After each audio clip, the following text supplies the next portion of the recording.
Remind me to keep an eye on the fucking thing, because it's gonna go out.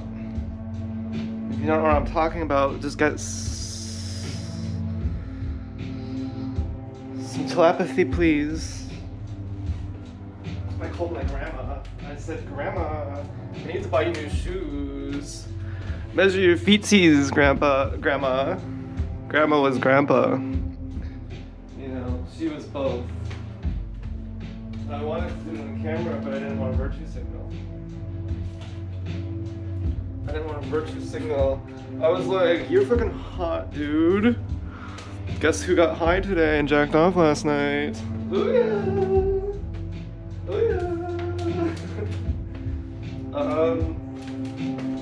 Yeah, well, apparently you're not supposed to do that. You're supposed to wait 10 to 14 days. And I was like, that's anecdotal, right? And then I Googled it a little bit more, and it was just researched by this guy named Dr. Tobias. Our old dog's name was Toby. Good omen much? And he said that tolerance, if you take LSD every single day for 3 months, at the end of 3 months, you won't be able to even tell if you take it. If you take a placebo or you take the real things, you won't even be able to tell. But tolerance builds really fast, but it also leaves really fast. And after 5 days, your tolerance is pretty much reset. This is not typical finding. You know, if you search into ChatGPT, if you search on Reddit, they'll say you gotta wait 10 to 14 days. But that's anecdotal. This is actually someone was studying not with microdose amounts, but with big amounts. And I'm not really feeling like, you know, overwhelmingly positive or anything. I woke up this morning, I thought, you're gonna go downstairs and there's gonna be no I love you in the fucking driveway. And you don't even know if any of these girls love you and all this.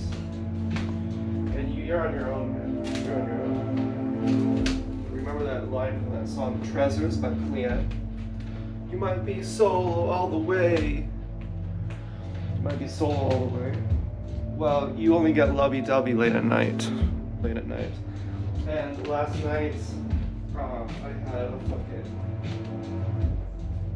jack attack. I didn't watch porn. I felt kind of ashamed of myself. Don't do this. And I was like, no, go ahead and do it. Do it. I was like, you're doing this. Your appreciation of the moment. You have just a very faint appreciation of the moment. With nothing going on. No drugs, no jacking. Can you just be here in this moment?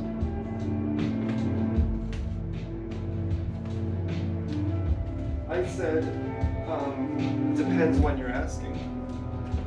Yeah, for a moment I can. But I'm gonna forget. I'm gonna start thinking about this and that. And then I'll be right back in it. And I was like, but you can remember. And in that moment, you do feel contented. As small as your pilot light of love is, it is there. You do have that. And look how far you've come. And look how far you've brought your pics. Like, maybe it wasn't I love you from the 4th. A black car drove by. I didn't even see what it was. And then I was thinking about that ABG girl from the fuck shack. I was like, was she warning me? Or was she just saying I love you? Was she the one on the left? Is her name Left? Her name is Left. I was like, yeah, she's right. She's right. Part of me didn't want to say that. Part of me didn't want to look like I'm just chasing every girl. I was like, I'm gonna turn off the 4th and Joanne and fucking Blonde Girl and Dance Girl. They're gonna think I'm just trying to. And then I thought, that's not what you're worried about. You're worried that you're gonna look like a loser because the girls you like aren't even gonna like you, and you're trying to save face for your pigs. I was like, go ahead, you know, if you have some other pigs on your mind, go ahead and say their names. Okay. Well, left. And Pita Pit Blonde. I'll always love Pita Pit Blonde, but she hurt my feelings. So I'm not going back there. Oh, I could go back and Pita Pit Fairway. Let me just tell you something about Pita Pit Fairway. Have you been to Pita Pit Fairway? Do you know what she looks like? She has a doe face. Do you know what? She has a Chelsea face. And she has the fourth butt. She has the fourth body and Chelsea face. And this is her humor. They steal my key. Okay, this is for any TIs watching, or gang stalkers too, I don't know. Or both, you're probably both. I wondered that. No, I'm not saying I wondered if a TI could be a gang stalker. I believe a TI and a gang stalker could be the same. Okay. I've wondered. I sound very high and mighty right now. I've wondered.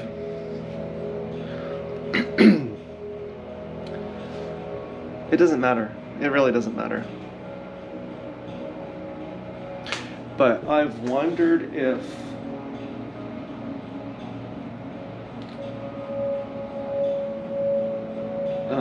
Dance Girl's dad and Blonde Girl's dad don't like each other.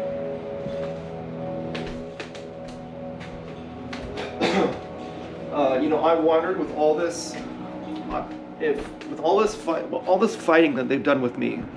Okay, and I was thinking, did they try and shoot me with a BB gun? Did they actually try that? Or was that just a scare tactic? Did they try and blind me? And that pissed me off. But,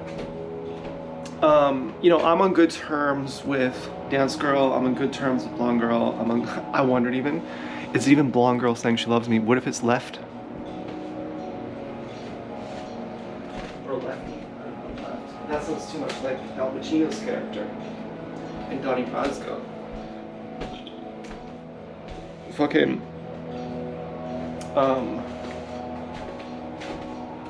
Fairway Pita Pit was like, don't forget your key.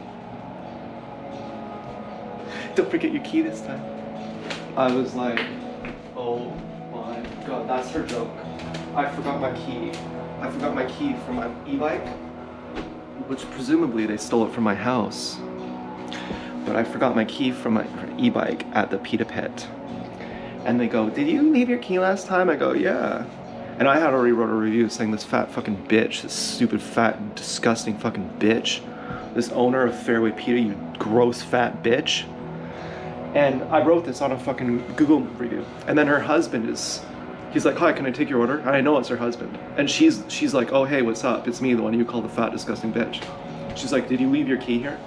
Because I had my bong out, and she's like, she called me hun. She's like, you can't have that here. If they search me, I'm gonna get my whole place shut down.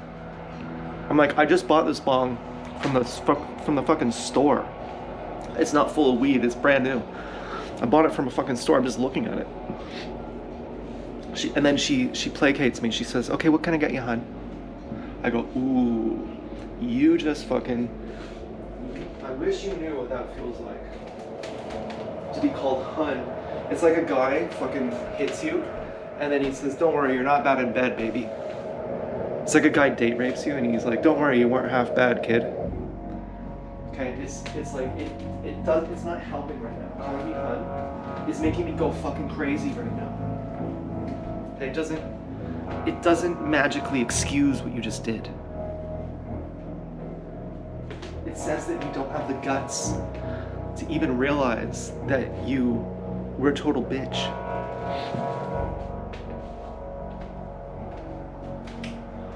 And so I'm like obsessed with Fairway Pita Pit. I'm like, holy shit, and she stands like in a certain way where the lines on her butt are like really pronounced. And you know, at one point I'm like almost crying, and she looks at me, and in my mind I'm like, thank God she looked at me, she noticed me. Oh, there's a red Honda Civic outside. Maybe that's how I love you from Dance Girl. What is it, a red Honda or a red Mazda? It's a red Honda and it's a hatchback. Oh my god.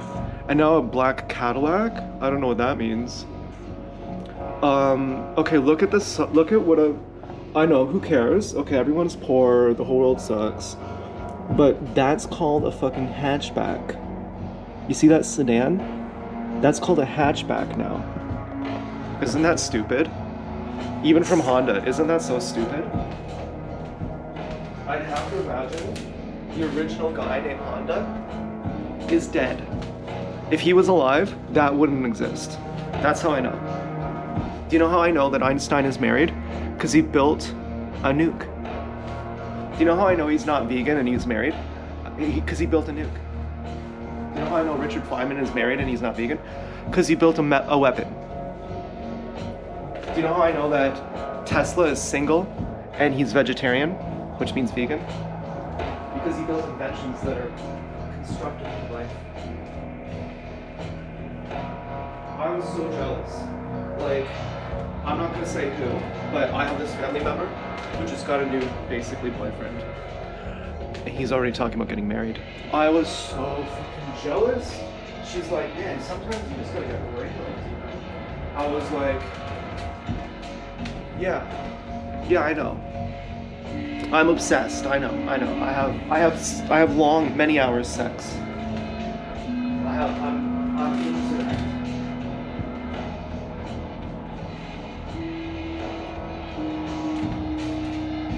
I'm masterful.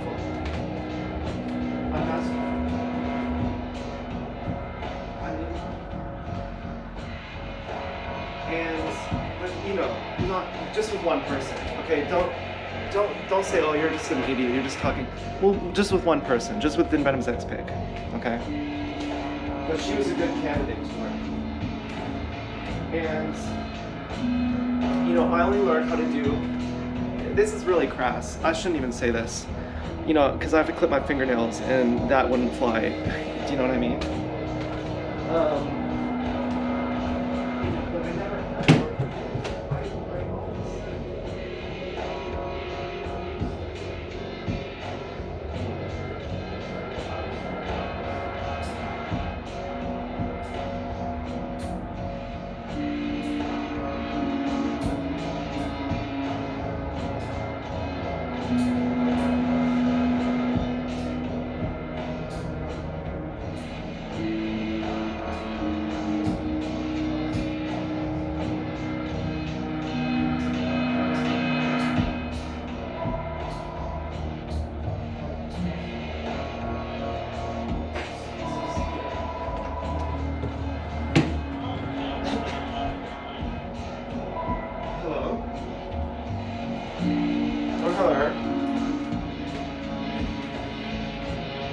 Are you serious? You and Grandma? Oh, I just told her.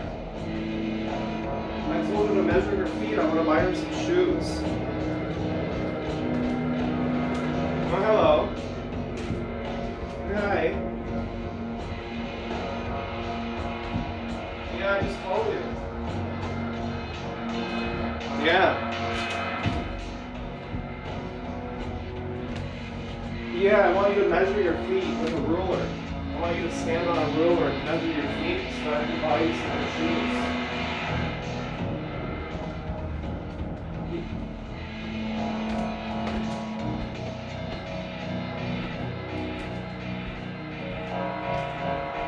Yeah, I know. I knew you would say that, and I was just gonna, if you didn't do it, I was just gonna buy you the same size that I think you're gonna wear.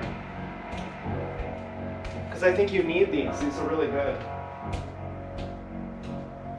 Yeah, the other thing I wanted to buy you is a pillow. Yeah, I have a really good pillow, and it's the best pillow I've ever had. And I wanted to get you a pillow too.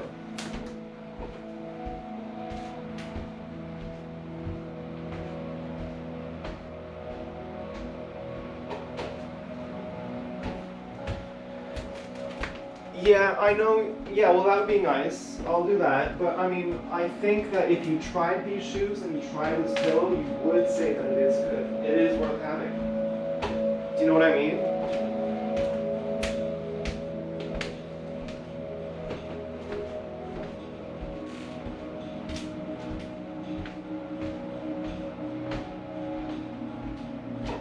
Yeah, is it a foam pillow?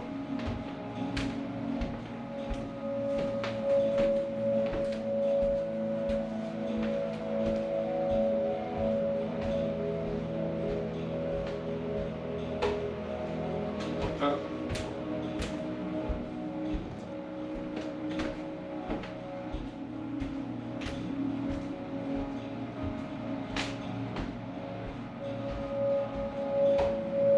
Yeah.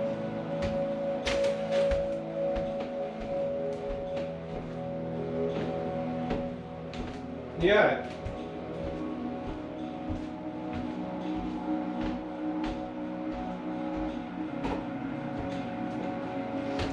Yeah, okay. Yeah, that sounds good. Yeah, you're welcome. Okay.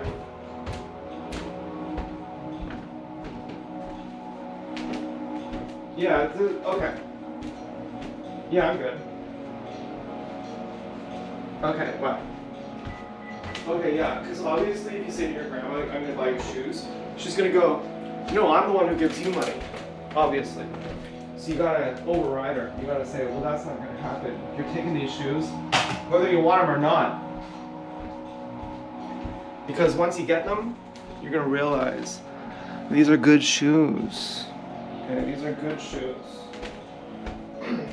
Now, you know, but I worried. I worried for red hair and for blonde girl and for dance girl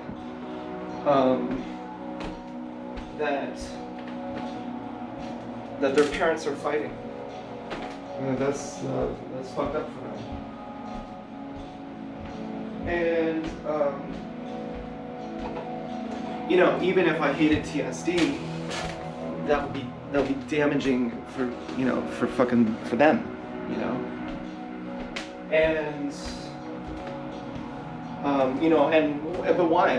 Are you the Savior Jesus Christ? And no, it's not, because I thought I was responsible, that we had them both targeted, and therefore that opened them up to be able to fight each other.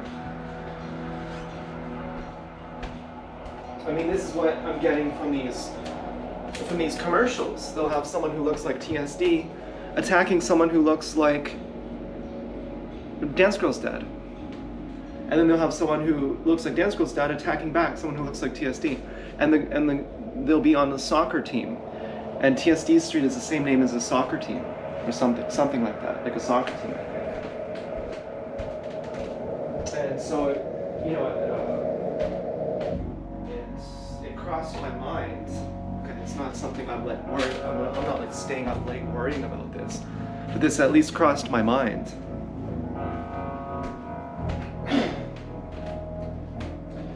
And, you know, have I had my morning shit yet? Ooh. I was having really loud farts this morning. It was like, they sounded like a zipper open. A megaphone. And so when you want to buy your grandma shoes and a pillow, you know, she's going to say, no, I don't. But it's like you've never had these kind of shoes before. They're really good. They're really good.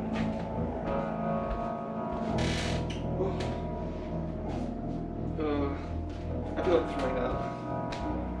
You know I'm high, right? Okay. This is what I do.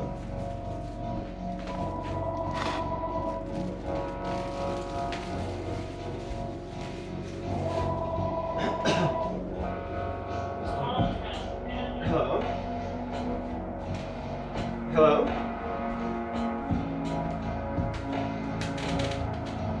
Oh, that's okay.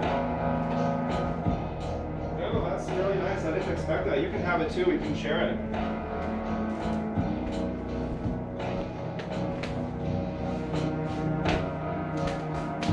Yeah, I like the tofu a lot. You know, it was good. But the best part was the sauce.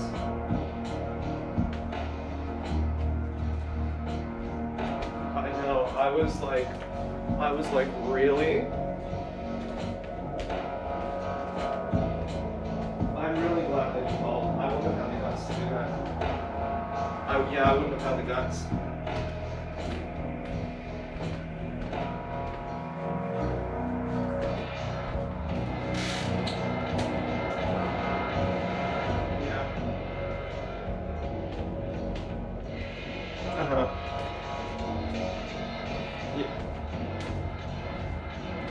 Yeah.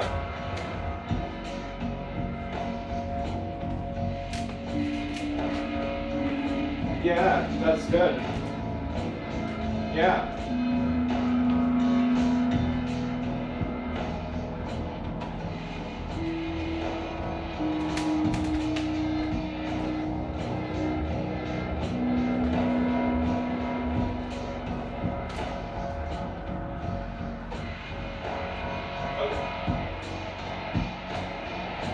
Okay. Okay, we'll turn it loud. What? Okay, they just called to tell me the exact same thing they already told me 5 minutes ago.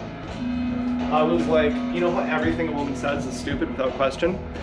But it's actually smart.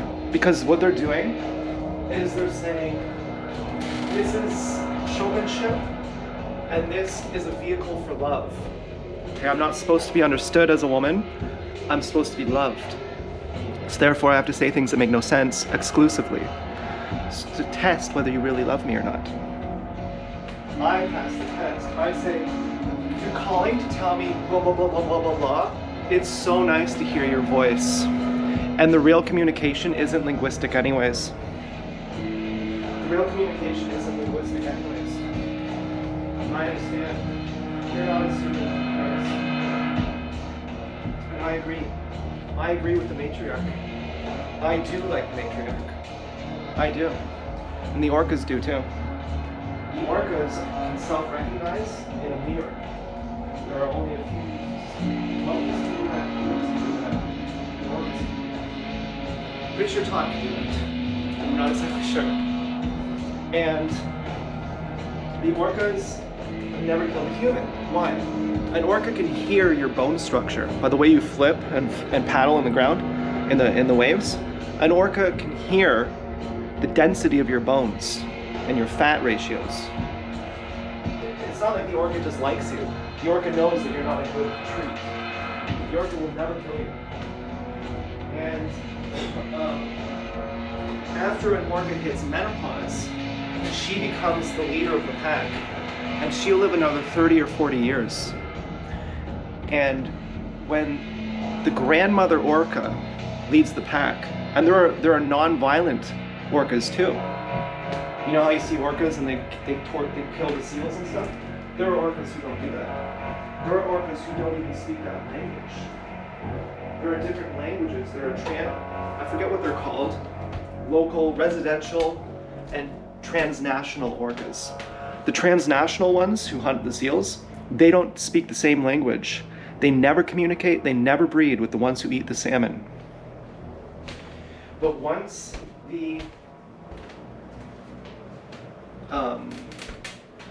once an orca's baby died and she swam 1,000 kilometers with it on her back, against the surface of the waves, on the very top of the waves. And orcas have style too. Orcas wrap themselves in seaweed. And once the maternal orca takes over, the family is more likely to survive. And an orca's baby will never leave it. The orca will stay with its mother forever. And the grandmother orcas keep the pack surviving better. Now, as a man, do you know where this goes? Or this goes? No. No, that's a woman who does that. Where does this go? A woman says, put it in a box. Put it in, organize it. You can't do that as a man. You have to have someone do that for you. Someone else has to take care of things for you. That's how it works. That's your nature. Your nature isn't to be running after a baby, taking care of, managing someone else's life. Obviously, we're matriarchal. You don't have it in your nature to take care of someone else's life.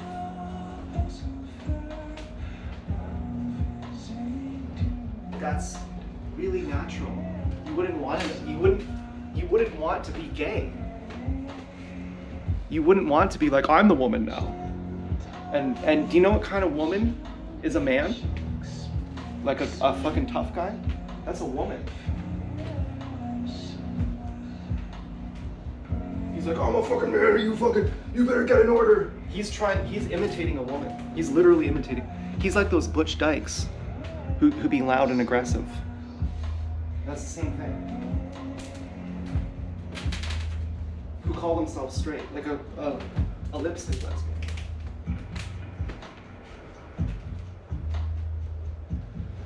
So, you know, the ceaseless chatter of a woman makes no sense. Everything she says is stupid. Yeah, because it's not language anyway. It's something else. And so I'm excited. You know, I'm like, I'm a little bit gay here. I'm like, you're gonna get these shoes whether you want them or not. I was raised all by women. I got a lot of femininity. Okay, I got a balance. I'm a little heavy on the feminine side. Okay, if you haven't noticed, all my girlfriends are hitmen. Okay, I'm clearly a bit of a, on the feminine side, they're a bit on the masculine side, but it balances out. But at the end of the day, you know, I still like to have a man. You're a woman. You know, we have the Overton window moved as far as it can be by nurture, but nature still prevails. And so what are we gonna do? We have Mai Tai coming. Oh my God, I was about to water fast today. And this is really great. Thank you, Dance Girl. Thank you for this beautiful car. Very beautiful. I'm assuming, you know, Dance Girl and I were in such a rush. You gotta meet me right now, and if we're already together for our lives, we have a long time to work out our fights. Have you ever considered that we're two different people merging? That's not just as simple as going, oh, it's a snap, it's done. Okay, we have a lot of momentum. And does that make a loss of identity for us? That we lose our identity in the other? Yes, our fake identity. Yes, it's painful to lose your ego. And that's what we're doing. That's what our love affair is. We have a love affair for God. We're removing our egos. That's very painful. Okay, this is deeper than sex. This is deeper than the mind. Okay, this goes to the level of being.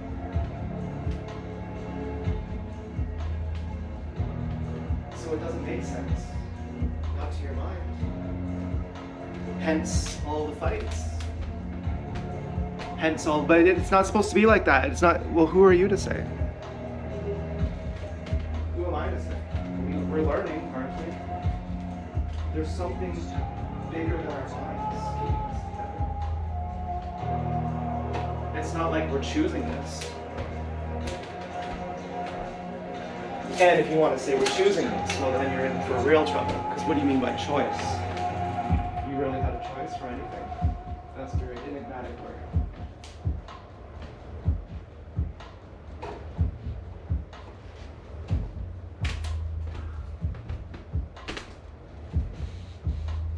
So all we have to do now is have a dance party.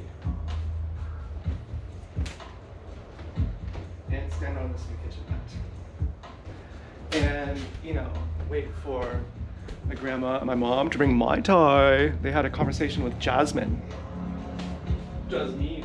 Sounds like Oriental.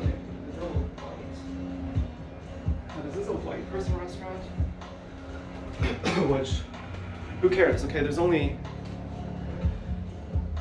two races. God's people and the blind. But when there's white people working at an Asian restaurant, that might be a bad sign. Okay, I'm not gonna go to Brown's Social, okay, and I'm biting my words. You know, I used to say, you better have it multicultural, you better have include. No. I want people from the jungle. If I want to get pad thai, I want people from the jungle who make it. I want to get real, authentic pad thai.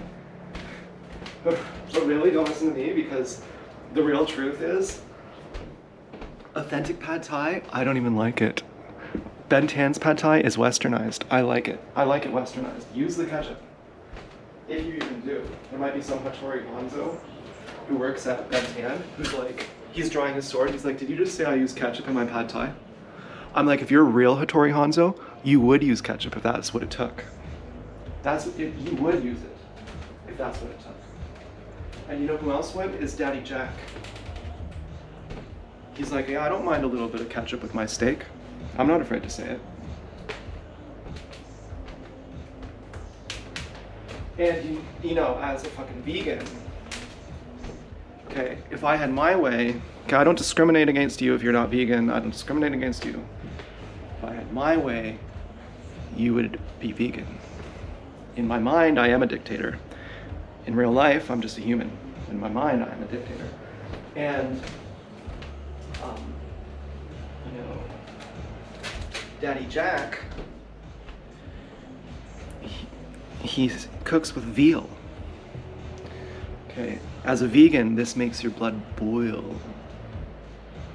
And yet at the same time, when I say to Ben Tan, you're gonna draw your sword, if you're a real Hattori Hanzo, you would use ketchup. The reason I can say that is because I was trained by Daddy Jack, who eats veal, or cooks with it, who cooks with it. And there's a difference. There's a huge difference.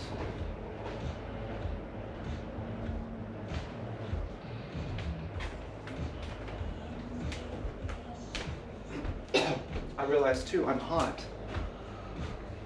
I was like, I'm hot. Get over it. Yeah, I was like, you're hot. So get over it. And you know what? Your personality is too. You can talk off the cuff. You don't know what your next sentence is going to be. A lot of people can't do that. A lot of people have to pre-plan it all. It's always rehearsed. It's always second rate. It's always mediocre. It's never surprising. It's never live. You're a real person. And you are trying to tell people this. Like, you know, as if you had projection issues. You're telling, who are you telling this to? Who's the first girl you said you're a real girl? Chelsea, when you were like 20. You were like, it's so different talking to you versus those girls who aren't even real. And she laughed, so she laughed. And think about this for a minute, because you can take this in two ways, but she knew the way I meant it. And I didn't specify how I meant it, but she knew. You could say, you're delusional, you're not real. Okay, you're a real person, but you're a drama queen, fake flake. She could have taken it like that. I didn't mean it like that. I said, these other people, they're not even real people. They're just ghosts. Okay, they're not even real people, they're just ghosts. They're just machines or something. They don't even exist. They don't even have autonomy. They're not even awake. They're like sleeping cogs. They're sleeper cells. They're MK Ultras. They're actually MK Ultras. They don't even know it. They're MK Ultras. MK stands for mind control in German. Okay, and you know, every race has their brain. You know, for the last 1,000 years it's been white people, but it's been every color. For a long time it's been white people are the slaves. And what's the point of bringing that up? Well, yeah. Telling Chelsea she's a real person. I don't know, I forget. I don't even know why I brought this up. I'm sorry. I lost track here. Doesn't matter. Oh yeah, well, because something about, I'm just realizing that like, fucking, oh, German. Yeah, all the fucking, the people who are destroying the world probably all are probably all white. Yeah, that's what I'm saying. People who are destroying the world happen to all be white. Yeah, and they have happen to be men too. They happen to also be men who act like women. Okay, I guess I'm saying I'm one of the cool ones. Okay, don't blame me on the white guy. Don't blame me. Okay, I'm into the matriarch. Okay, I'm into only two races: God's people and not God's people. Okay, I'm into that.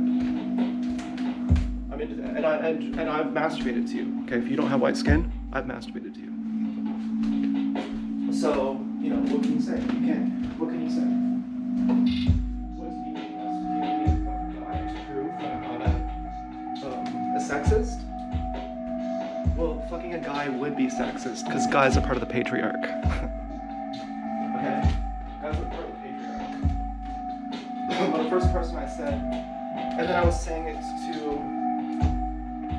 to blonde girl too. I'm like, you're a real person. You need me, blonde girl. You need me to tell you that you're good, that you're a real person. And Chelsea too, you need me to tell you. Meanwhile, I'm the one who feels like I'm not a real person. I'm like projecting onto these people. To some extent, today I was real good. And in a strange way with Joanne, I wanted to be part of Joanne's family so bad. I wanted to be reborn in her family. I said, just let me be your kid next time. Like, let me be born in your womb in the next life. And we've been friends. We've been traveling together for many lives.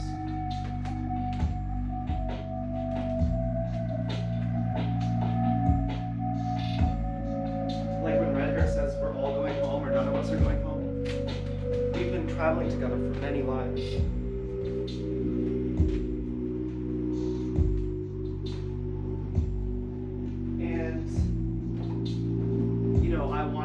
I wanted to come back, and I was like, just bring me closer to Joanne. Bring me closer to Joanne. I wanted that so badly. For years I dreamt of this. Joanne was Chelsea. Joanne was Chelsea number one. And then as soon as I got Chelsea, as soon as Chelsea loved me, the first thing I had to do was go up to Joanne and say, and I never, obviously when I talked to Joanne, I knocked on her door. I wasn't going to say, oh, I'm with Chelsea now. But my energetic signature had changed. I was like, now I am on your level. This is the real thing. Everything else was the excuse. We're only talking on the spirit level, and nothing to say is linguistic. Something in my energetic signature just changed. And now I'm on your level, and you need to see it. You're going to be so proud of me. You are going to be so impressed by me.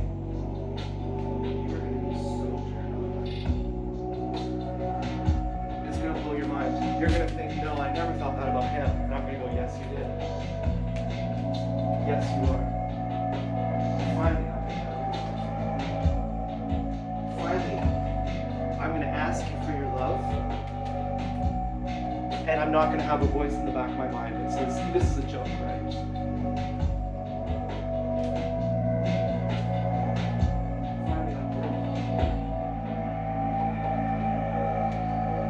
This is something that, to get to this level, I've had to swim through swamps full of crocodiles.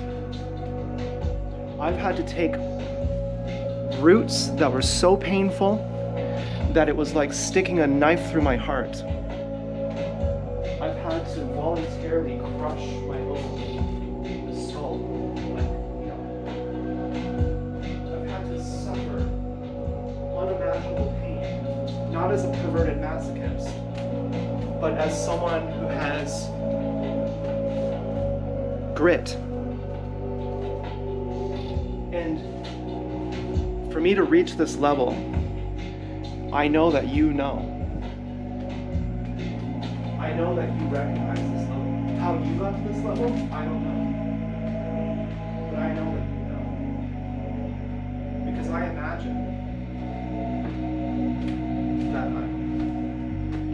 that I've suffered more than anyone on earth, including you. But how you got to this level, I don't know. I had to suffer more than I think you ever did for me to get here. But I know that you're here too. So did you have to suffer that much too? In ways that are incomprehensible to you? What would life be like for a hot girl? What would life be like for a super hot girl? You think it'd probably be pretty easy. She can just have anyone she wants. She never has to work a day in her life. You'd think it'd be pretty easy. Is there some kind of incomprehensible suffering that you go, yeah, you're actually describing hell?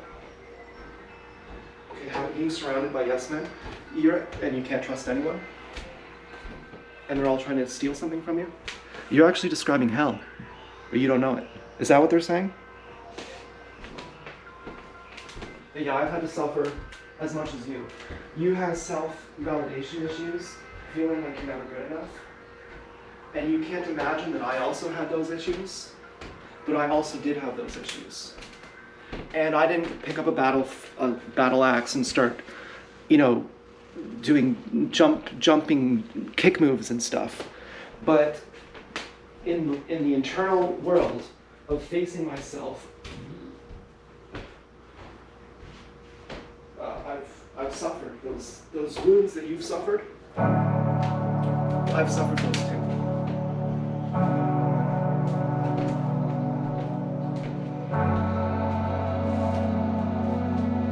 And I think, wow, oh my God, yeah.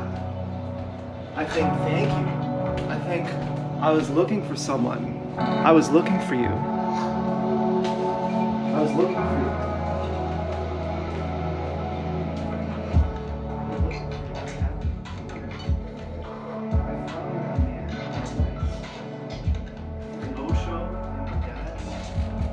In a moment, I found you a handful of times, but this is something.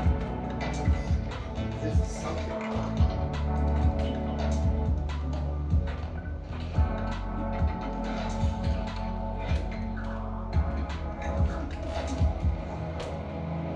And who knows, I'm sure there are males who might say, you say, no. Your person is, I don't rely on anything. You correct me. If you want to correct me, I'll believe you. I believe you. Just remember that I believe you. If you tell me something, I will believe you.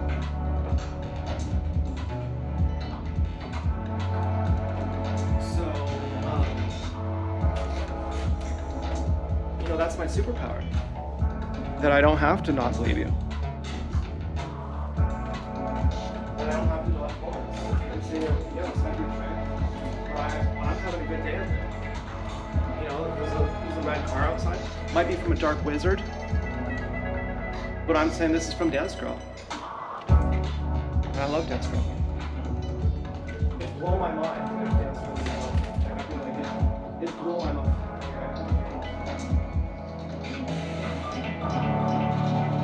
I'm married to Dance Girl and to the other bigs. Like, what else is a marriage? Like, what is a marriage?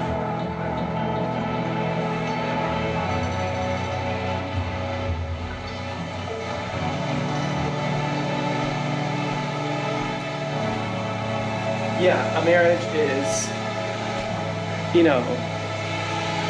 a camera and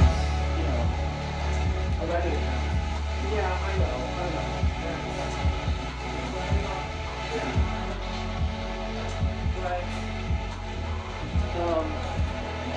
But I'm not worried about that. I'm not worried about that. I don't feel, I'm not in a hurry anyways. I'm not, I don't think in those terms anymore. Because I know there's going to be people who say, you're just full of it. You're just full of it. I know. But I have need for my own space. Contrary to popular belief, a guy doesn't just want to fuck everything that walks 24/7. A guy does have a attraction.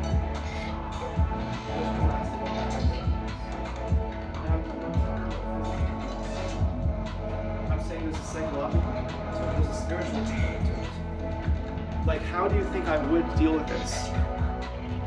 Like, all the things that have happened to me, I'm not victim milking, but like suddenly realizing you're like a town whore for everyone to watch and to humiliate and to fucking beat up on. And it's like your whole life is a complete joke. How do you think I'm like, you think I'm just doing, okay, I'm just running the drugs. Okay, I have my spirit guides. Okay, I have like intimacy is far more valuable than sex. And this is what's building. This is what's building. This is the prerequisite. If you just want sex, then just go to the strip. And just get a hooker. You know, I know there are some hookers who I have crushes on who I could have sex with at the strip club. I just have to go to the Woodstock strip club. And, or fucking, you know, Guelph and etc. It's not difficult. If that's what you want, if you want to pay for it, then go ahead. And you can pay for it in multiple currencies. You can pay for it in money. You can pay for it in raw physical attraction, and gregariousness and flirtation. There are many ways you can put yourself. I mean, there is this fucking email I got yesterday from Vocado, this vegan pet food company. They said, "Do you want to work for us?" I was like, "Yeah, sure." I was like, "I'm an adult baby, but I'll try it." I don't think they'll email me back, but maybe they will, because I was like real snooty. And I said, "I don't have a resume because you're already talking to me. Okay, I'm not gonna say, oh, this person says I'm good." You can put that on. You should be able to understand through talking to me who I am. If you can't do that, you've failed the background check.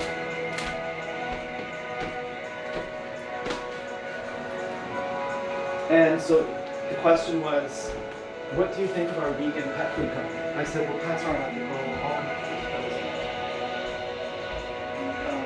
but one of my cats got sick on vegan cat food, and one of them didn't. I don't know what brand it was. I don't know if it was your brand. I think it was the corn. And it was, of course, Todd who got sick. And cats need raw meat. A cat needs raw meat. Okay, I want to pick something up and smash it right now. That's how angry that. The obviousness that a cat needs raw meat is so obvious that I want to rip my jaw off and I want to smash the couch with my jaw. If you think otherwise, I want to smash the couch in your belly. And I said, so there's no way you can take care of an animal ethically. Therefore, pets are unethical.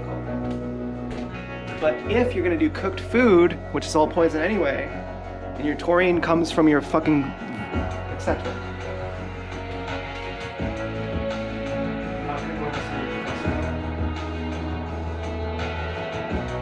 Then you're a vegan cat in your 20s, I know you weren't. That makes no difference anyway. Then I'm all on board, baby. I'll sell your vegan pet food, especially if it's not the one with corn that hurt my little baby Richard. And I'll be available from 4 till 8.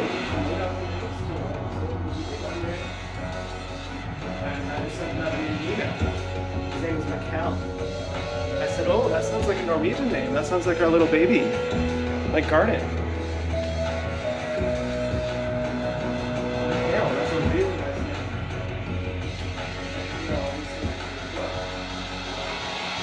Is but here now.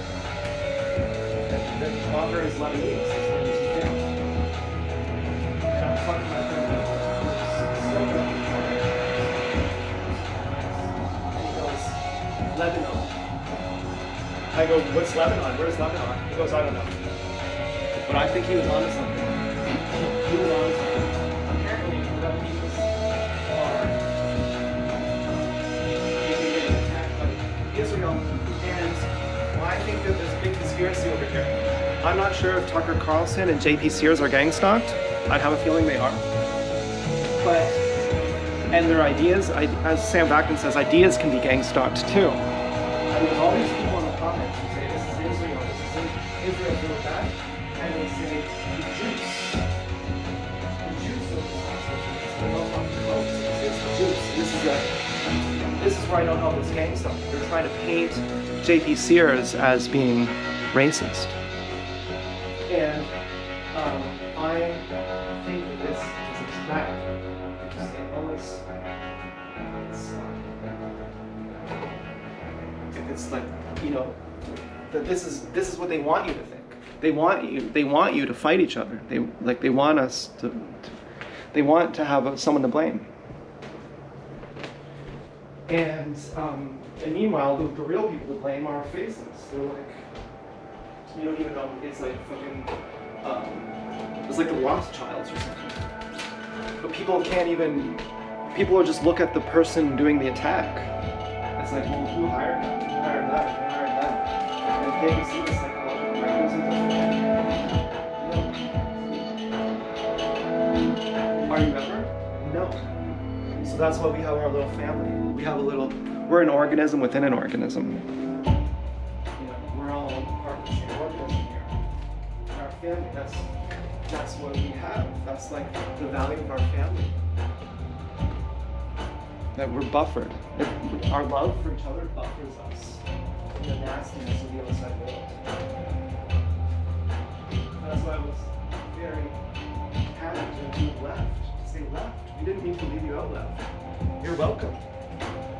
Welcome to join our family left. Our doors are open for everyone. You can always come in.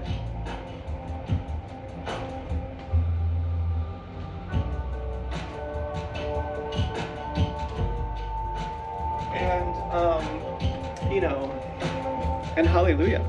Isn't that great? That's a big statement. Our doors open for everyone. That's a big statement. Why is it so big? Because it means that no one's going to put you beneath them, no one's going to put you above them. And no one's going to enforce authority either. No one's going to say, and by way of gunpoint, we all have the same amount of status. And you better not say you have higher status because we hate that. We like equality in this place. We also don't have to enforce it. It's also just a natural state of how our biology works. Give a parent 10 cookies and give another parent 0 cookies.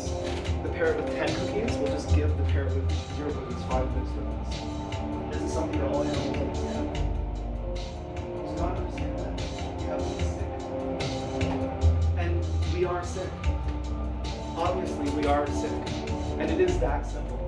Like, we're plainly retarded? Yes, we're plainly retarded. We're plainly that sick. We're starving people on purpose. We're killing people. We're that sick. And we go, but it's not us. Yes, it is. Yes, it is. It is you. You don't have the gun, you're not starving them. You're doing the exact same thing on the emotional level, which does translate to it happening on the physical level. It's someone weaker than you take this on. You're setting them to lose, right? Your competitiveness for your beautiful wife to have a beautiful ring that's more expensive than everyone else's ring, there has to be poor people for that to exist. For her to have that really nice ring, there has to be people beneath her. And that's not to say that the world shouldn't be abundant. Everyone should be rich. We should have abundance. But that ring, that's not the same thing.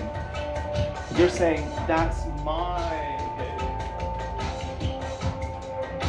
She's above you. You're actually defining her specialness as everyone around her's weakness compared to her. That's not the same as saying there's room for everyone. Everyone can be rich. Everyone can have a nice home. Everyone can be beautiful. You say, well, if everyone's rich, then there's no such thing as rich. Yes, it is. You can say, you're a beautiful woman. Do you look exactly the same as another beautiful woman? No. Does that mean you're not beautiful because you don't look exactly the same? No, you have your difference in how you are and how you look.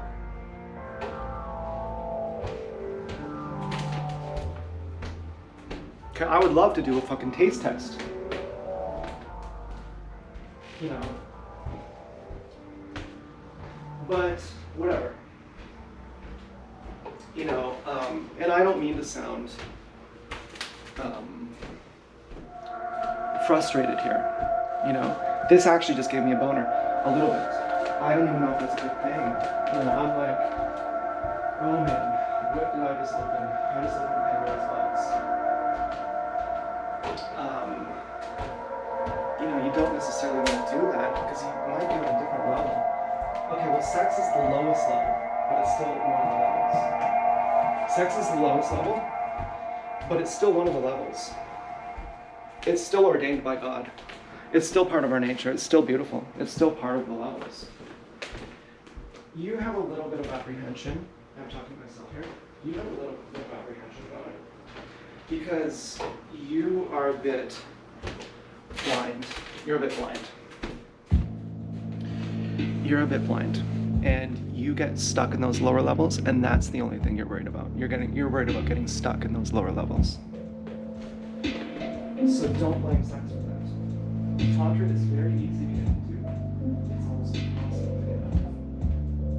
Anyone can get it. The bar to entry is 0, but the bar to exit is very rare. Now, what was I saying to Joanne when I said, guess what? Was I saying I've exited Tantra? I may have been. But I love my sex object now as a human. And now I see Chelsea's skin.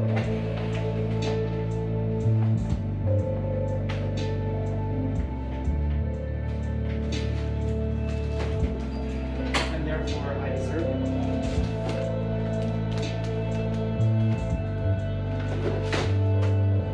Therefore, how rare am I? I know how often I find someone of your caliber. It's barely ever. How often do you recognize, first of all, you recognize it? And second of all, how rare am I? 1 out of millions? 1 out of thousands? 1 out of billions? I want to be and I want to see that recognition in your eyes to make me feel like I'm the most important person who ever lived.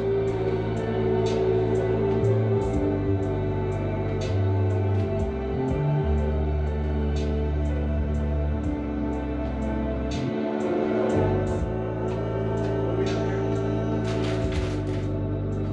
This is really not even my packages. I don't even care.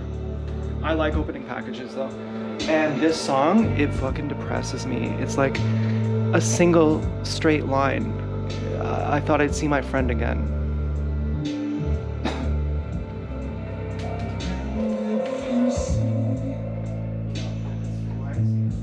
One day, your family's gonna be dead. And you're gonna go, what? And you're gonna go, and you used to have these conversations with yourself where you said, and one day you're gonna wish you would have picked up the phone and had more conversations. And at the same time, you're gonna say, no, I didn't. Because you can't force a connection to happen faster than it happens. But you can open your heart. And you can allow that connection. And it's your responsibility. Because so far you're acting like a child. All you're doing is pointing a finger. Yeah, but you were unfair to me then, and you were unfair to me then, and you were unfair to me then. And the thing that scares you is God is saying, you're right, and you are failing. Being right doesn't make you right. Just because you're right doesn't make you right. You have to understand.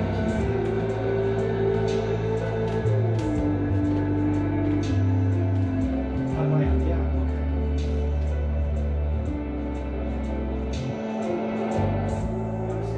I understand that's not healthy.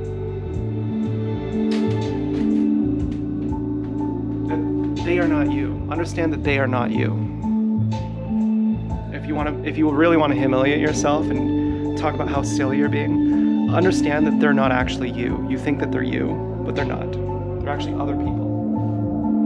They're being eaten by their extensions of you.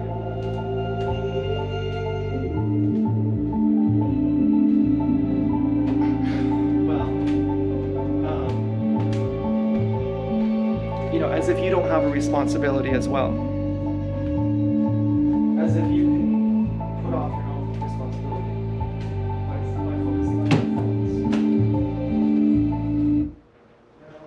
Okay, this is really deep, and my bubbles.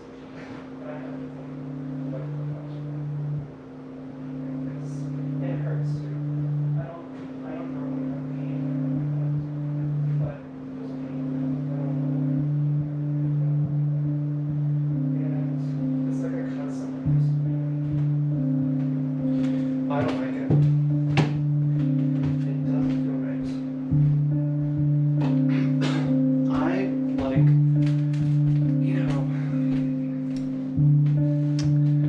I like, I like a fucking clean bubble. And I'm not being moralistic here. I'm talking about for myself. I like a fucking clean bubble. And, when it hurts to wipe it, what can you do? I really wish that we had bidets. I think that toilet paper is very unethical. Very unethical. You shouldn't have toilet paper. If you have toilet paper, you should probably be, they have these attachments that you can get on Amazon to turn your toilet into a bidet. Can you imagine that? Could you imagine being the man living with a woman saying, yeah, I just got this shit.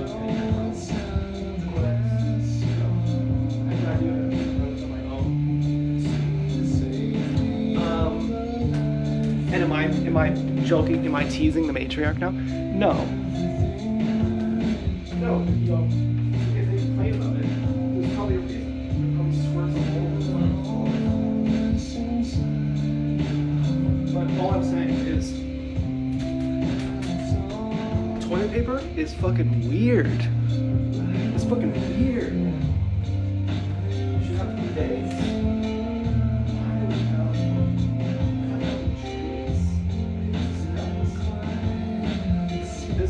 And I'm worried I'm sounding cliche now. And we're polluting the planet too. And we're polluting the planet too.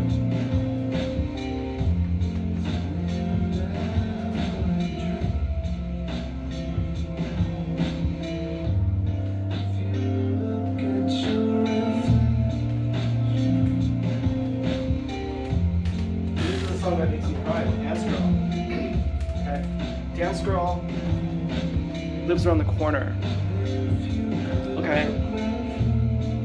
Dance Girl lives in my heart. I was crying that I lost Dance Girl forever. Oh my god. And I was crying to this song. I was just fucking bawling my eyes out to this song. Oh my god, I lost her forever. Oh my god. As if the love was never real. Or it was real, but now it's gone. Oh my god. All the momentum of our love. It just, like magic, it just disappeared. It just disappeared randomly and it's gone now. As if it was based on nothing. As if it wasn't as rooted as a tree. As if it wasn't inherent and organic to life. I don't know. Maybe I'm getting too polite.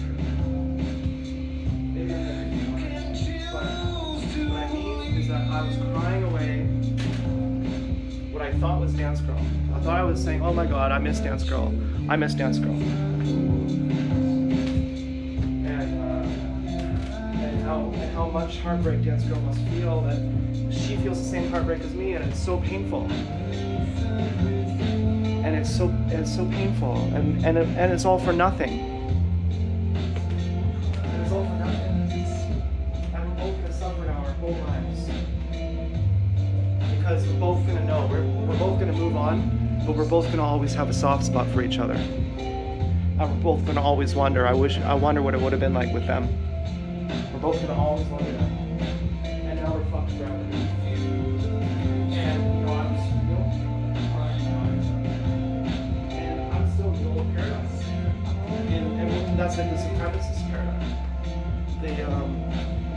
was I really saying? You better not look at someone else. And you better not look at someone else. To remove those tears, what I needed from her was not love. To remove those tears, what I needed from her was compliance. I wasn't mourning love. I wasn't mourning anything to do with love. I was mourning compliance. And I was peeling off my skin. Dance Girl was peeling off my skin. Dance Girl was destroying my fakeness. And she's more wise than she knows. She didn't think that. She thought, oh, this one, pure cancer, but her deeper self is very wise. And this is the part where I was fucking crying. I was crying my eyes out when I listened to this part. I wanted her to cry with me. I wanted her to feel this. I wanted to say, like, this is my life, okay?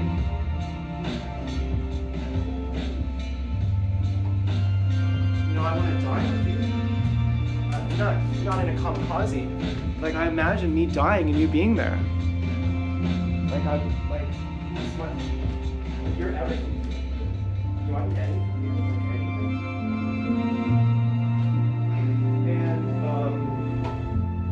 but the part I keep secret in that little fantasy is, and I also want the other pigs there with me too. Yeah, I also want the other pigs there with me too. And so, as long as you gotta keep that part secret, there's something fishy going on. There's something fishy going on. Okay, you don't want to have to keep that part. You're like, oh, and just when I'm and right as you're dying, you're like, and in the corner of your eye, you're like, and hey, what's up? You're saying hey to someone else too. You don't want to have to say that. That's fucked up. And so I was mourning compliance. Could you imagine? And was I smart enough to know it? Nope. Not even close. Not even fucking close. But my higher self was being guided by the forces. And you say, well, if it's just the higher forces guiding you, then who cares?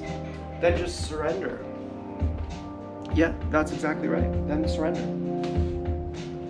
You don't know what you're doing. So surrender.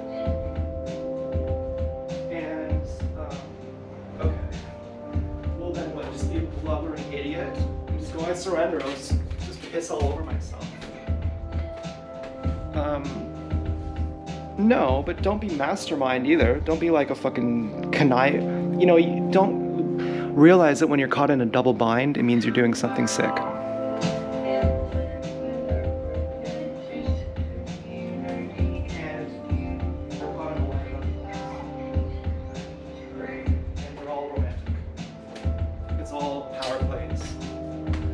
And getting rid of that stuff, finding out about decades. This is a big mental shift for me. I've had many previews of it. Okay, obviously, if some regular person takes a bunch of psychedelics, they're also gonna feel a sense of freedom. Obviously, you can take a shortcut.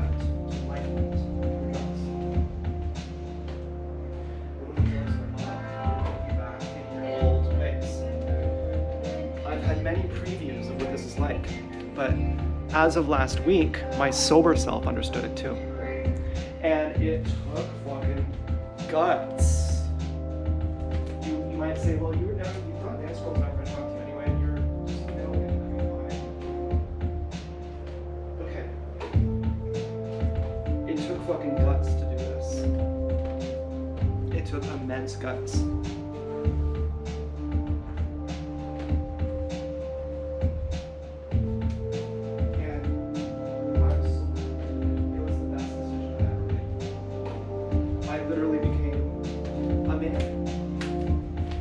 What is a man if not someone who doesn't have to lie to you?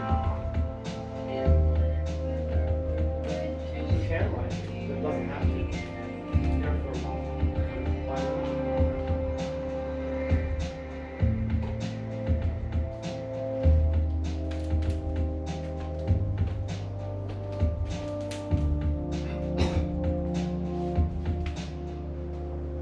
became a man.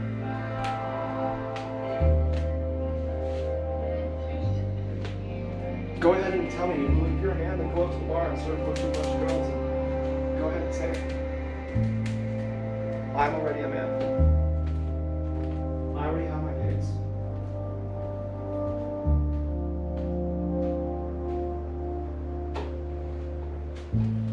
And my doors are open.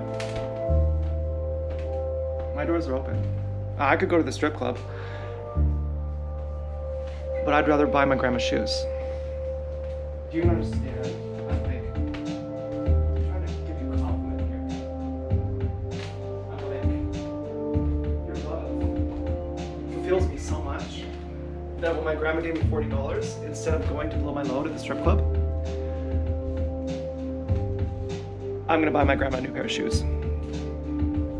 Because the love I get from your proxies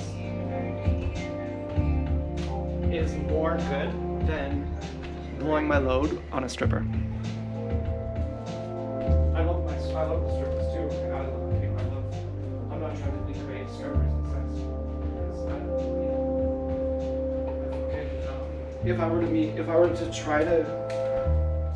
were to like, I would go to the strip club to meet women, is what I'm saying. If I wanted to get a girl's number, I'd go to the strip club. Because then you know what you're getting. Like, hey, you know, I fucking love strippers. They're like my favorite people. I don't know who you look up to as a girl. If you look up to other girls. I only look up to girls. As a guy, I don't care at all what men think. I only care what women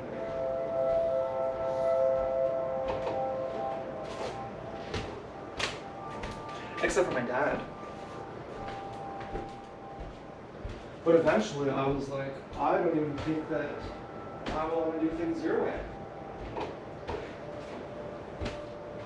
And I was talking about this last night, that he had a primary girlfriend, and Travis and I copied him, and it didn't work for all three of us. I don't think it worked for him. And I always thought, there's something off about this. There's something off about this.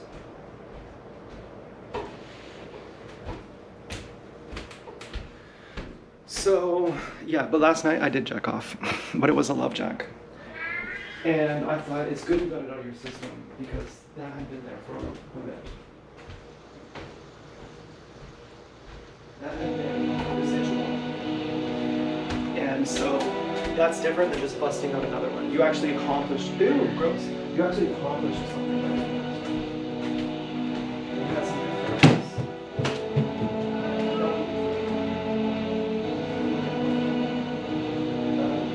Now, can you flush it with you?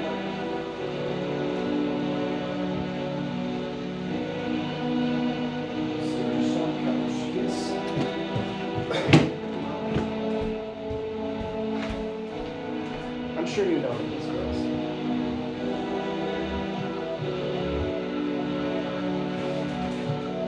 This.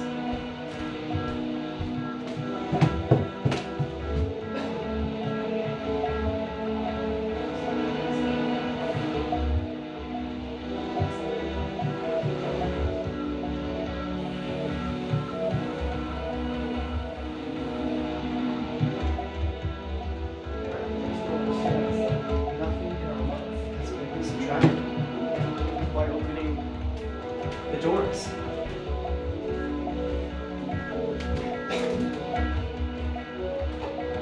I think that's actually a great power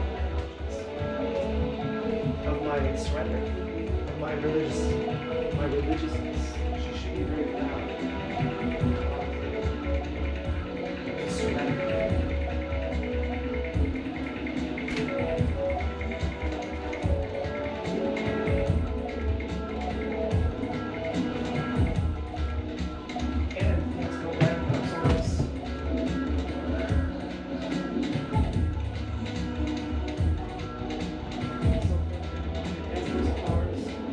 And Joanne gets Casper's powers. Everyone connects into the main diatreme. So we all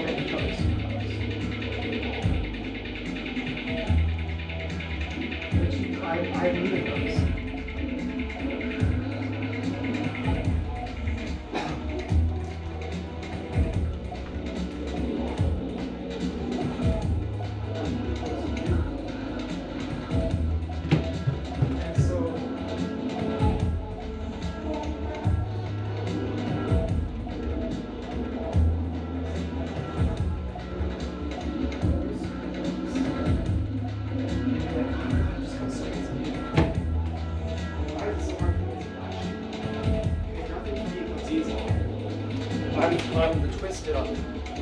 I'm the twisted up one. Things never come easy for me. Nope. No, I don't get it, etc.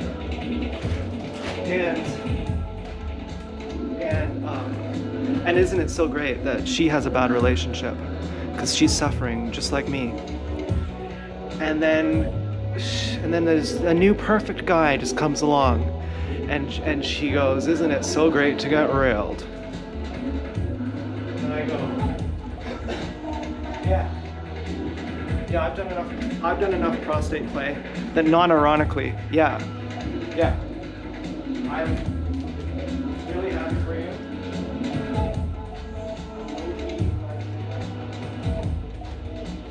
I'm genuinely happy for you. I would genuinely stay in the garbage and watch you go live your life, and I would be like fucking crying with you, happy. I'd be fucking happy for you.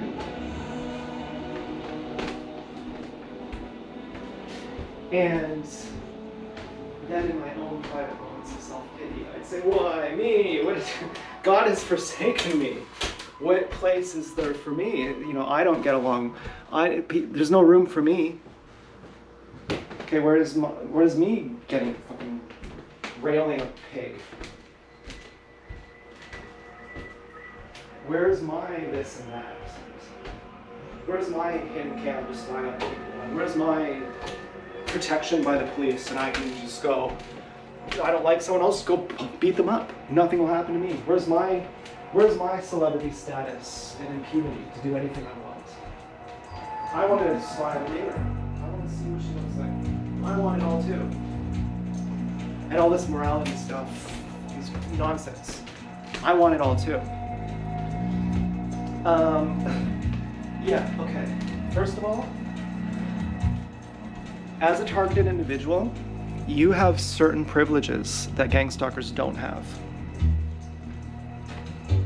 You have freedom of speech, which matters more than you realize. It's a big privilege. And you are prepared to take the price. It is a fair deal. You don't see it. You don't know how much goes when your freedom of thought is taken away, which is the same thing as freedom of speech taken away, your freedom of thought. When you lose your mind, you lose everything. So you are privileged too. In case you haven't realized, we all go home or none of us go home. Well, where are we? We're actually in hell. This is actually hell. I don't mean to be negative. I know I'm probably losing some people here. Because if this is hell,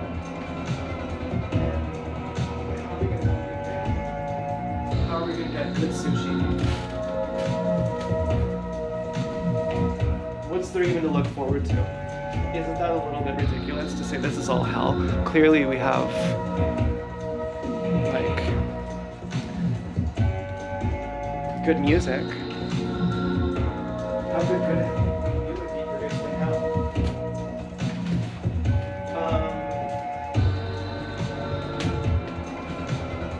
I don't know.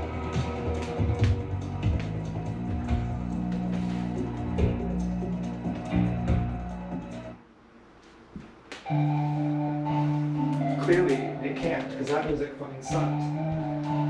God, you know, I'm not into the new Horse of Canada.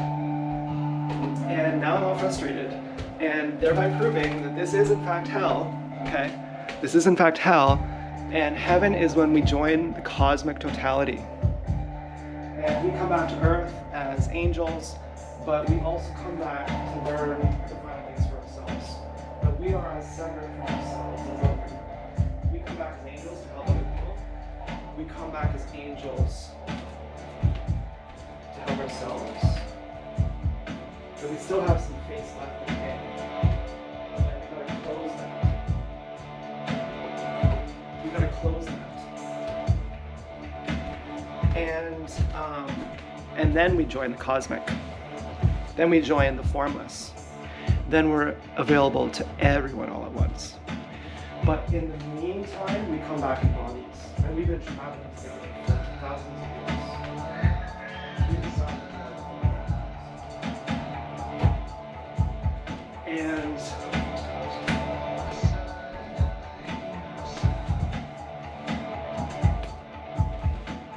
we come back.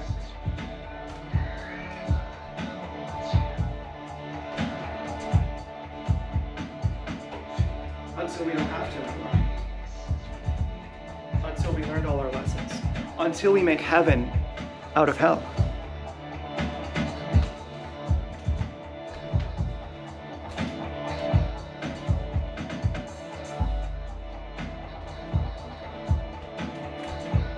And so I said to Chelsea, I'm not coming back for you in the next life. You couldn't expect me to wear braces again. And she said, we don't have a choice.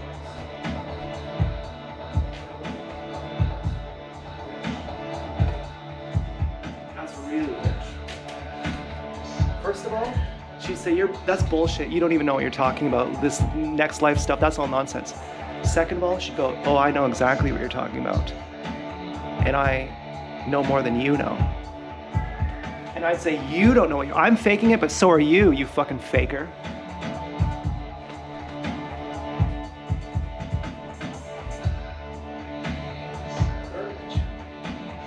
As if I don't have a choice.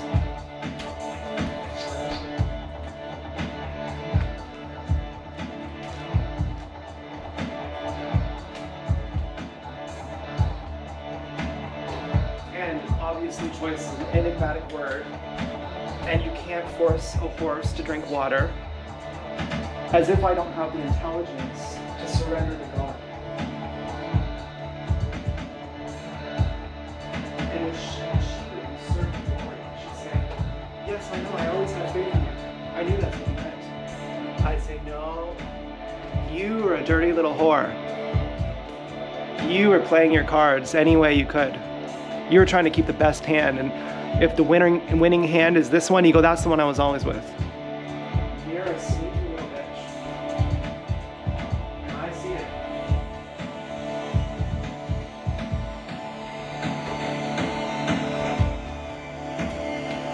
And you should be embarrassed. If only one person sees it, I see it.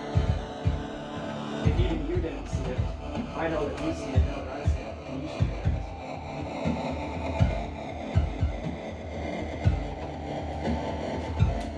Shucks, Joe.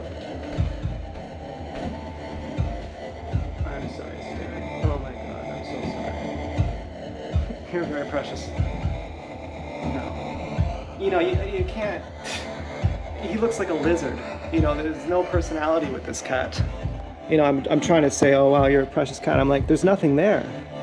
He looks like a psychopath. Like, doesn't he look offensive? Doesn't his face anger you? His face makes me angry. God. Oh God, look at the look in his eyes. It's so ungrateful. Yuck. This is the ugliest cat I've ever seen in my life. I'm not joking. You think I might be trying to be funny or something? I am really not pleased with how this cat looks. This the look on his face? God, there's something wrong with him. Really not. You know, this is weird. The fact that I'm petting him, I'm seeing beyond his looks.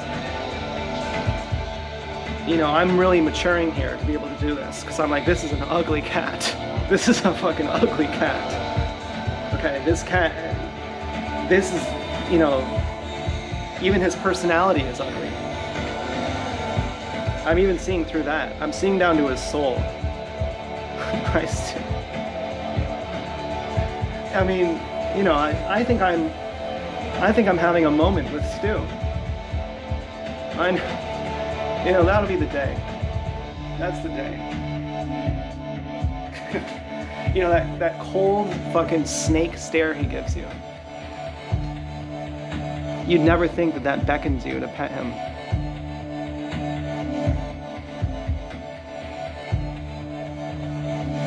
Anyway, I was listening to Coldplay last night. Aren't they so great? Oh my God, so great. You go, how do you do it? How do you do it? And like, how do you? I don't get it. You're so good. You're so good. I'm listening to you as if you're like my family. In like, oh well, who cares? It's just them, and it sucks anyway. But just placate them a little bit and just see what it sounds like. And I'm going, oh my God, it's actually really good. Like you're giving me that kind of homeward, that kind of like very personal feeling. Like I feel like we know each other, and now it's like me saying this. It's like I'm you. It's like all this glory that you have, you're sharing with me, and all these things that you're feeling. I'm like, my God, you're validating me too. So good. And then you're like, is Chris Martin hot?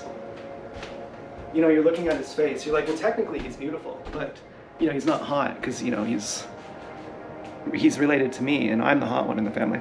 But then, you know, you're like, is Chris Martin hot though, for real? He has to be some kind of mention to be retarded, right? Like he thinks he's Chris Martin. He's like, I'm Chris Martin everywhere he walks. He's like, hey, I'm Chris Martin, I'm Chris Martin, I'm Chris Martin. He has to have some kind of that, right?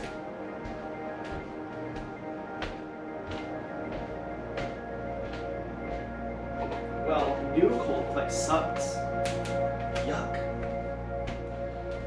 You know, and the same with The Prophet, like Khalid Graham. And the same with Mikhail Naini, whatever, I don't know his last name, who wrote the Book of Mirdad. The first, you know, the same with Boards of Canada. That's not the same thing. I mean, my Book of Mirdad was Chelsea. And now I'm better than that. I'm higher than that.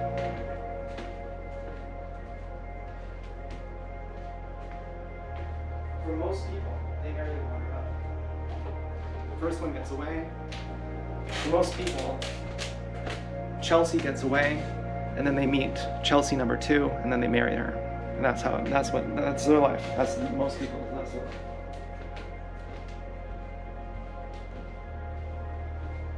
I married Chelsea number 9. And then I said, fuck this, you sneaky little bitch. You sneaky little, you are as fake as I am. I learned all your tricks. As far down into hell as you went, I also went. And I was friends with you in the womb. And it's not a coincidence, we're the exact same age.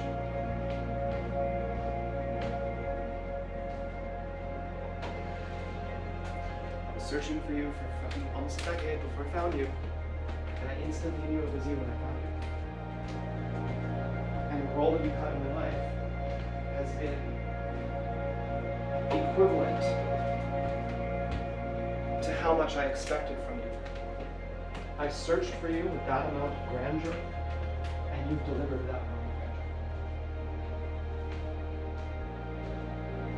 of grandeur. And finally, in my ultimate fantasy, where we live out in the forest together, in the winter time, in a barn, and it's just us, and I have you all to myself, just like I've always wanted. I go, oh my fucking gosh, you put all your face in the face. Din Ex Pig had a nicer body. Holy shit, I didn't realize. She wore fucking suit jackets. She tricked me. She wore suit jackets. No wonder, she was always standing from this angle, but never this angle. It's because instead of looking like this, she looks like this. She fucking tricked me. She wore a suit jacket. How the fuck didn't I take this into consideration? I thought she was larger than life. I thought she was a 12. Turns out she's a 10. I thought she was a 12. How did I...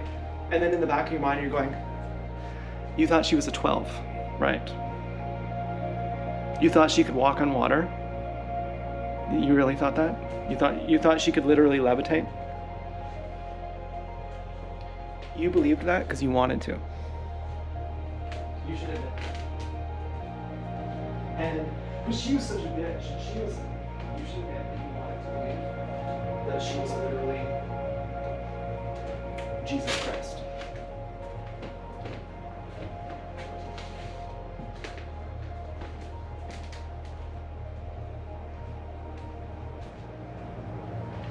I was like, yup. Yup. I can admit, very painful.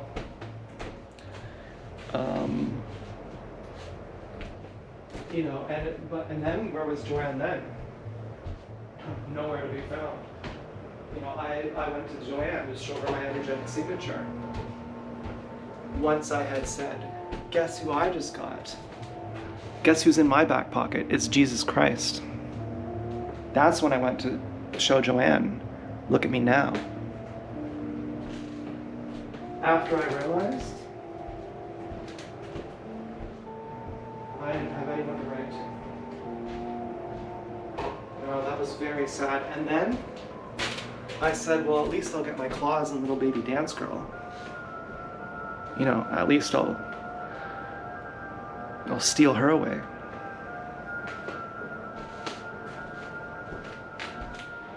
And Dance Girl is like, do you know who the fuck I am? You fucking douche. I'm like, oh great. What am I supposed to do? Marry a fat girl?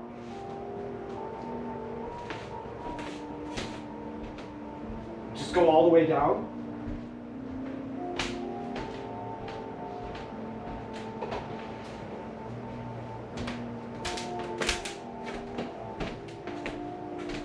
And it you know, crying to Nine Inch Nails, and finally I was like, just be honest. Just be honest. It's worth being honest for. If Lindsay means anything to you, if Todd means anything to you, just don't be a hypocrite.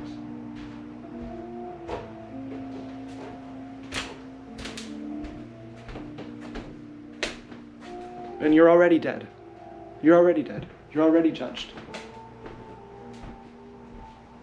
It doesn't make a difference anyway.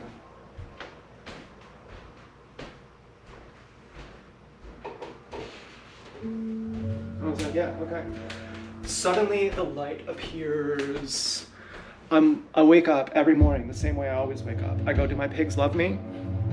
This is the anxiety I have every morning. Do my pigs love me? I'm gonna go outside. Am I gonna see anything from number 1, 2, etc.?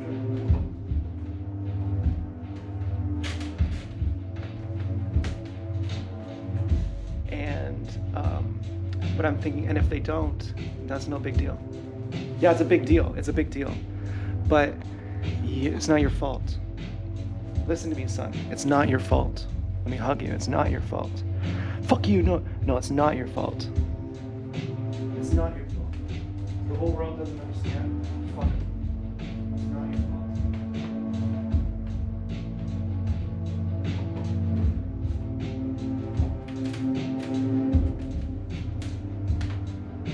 And then wouldn't you know it, as far as I know, I got Dance Girl outside right now saying she loves me. Oh yeah, awesome. Dream come true. Dream come true. Now I go back to Chelsea. I said, Chelsea, you should come join us. But there's a huge barrier. She has fake skin. To peel that off is It's like saying, Chelsea, just peel your skin off and come join us. It's not, for someone who's been through it, it's easy. But someone who hasn't been through it, that's not easy. So now I say it teasing her. I say, come join us, Chelsea. Pay the price. And surrender. Just do what you want to. Stop doing what you don't want and do what you do want. That's all I gotta do. You know it's not me. It's what you already want to do.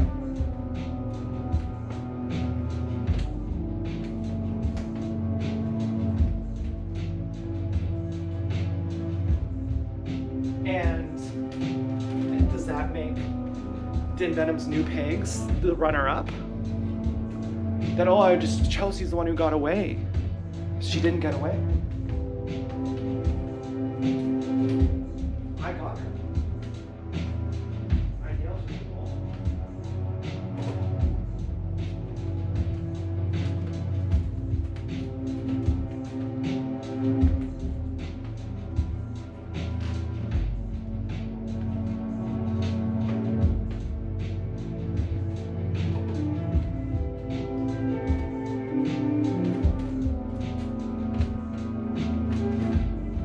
Now I gotta dance though.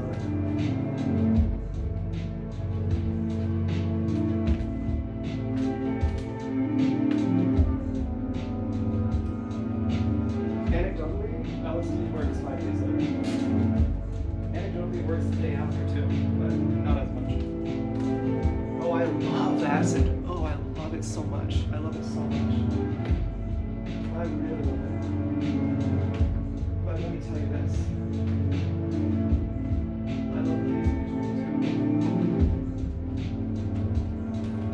I love the days in between too, because of my beautiful pigs. I'm so happy with that. I'm so very happy with that. And yeah, I know I've had my issues. I've been really mad at them too. But I thought, does that really ruin the moment today? No. Do you have things right now? Find it. I'm like, there's none. So put it on the scale. Just look at the number 0 on the scale. And how much love is there? Empty love. Right? There. It feels too good to be true. No. You are stuck in hell.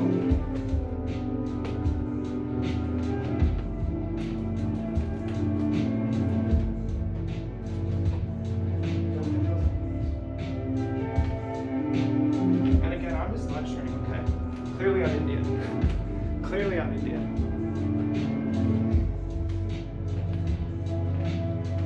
But you've got this confused. Clearly what you're saying now. Yeah, because it's too good to be true. Actually, it's how it's supposed to be. And it is worth saying. Because if you don't know that, you're gonna think, well, I'm used to suffering, and you're gonna go right back into hell.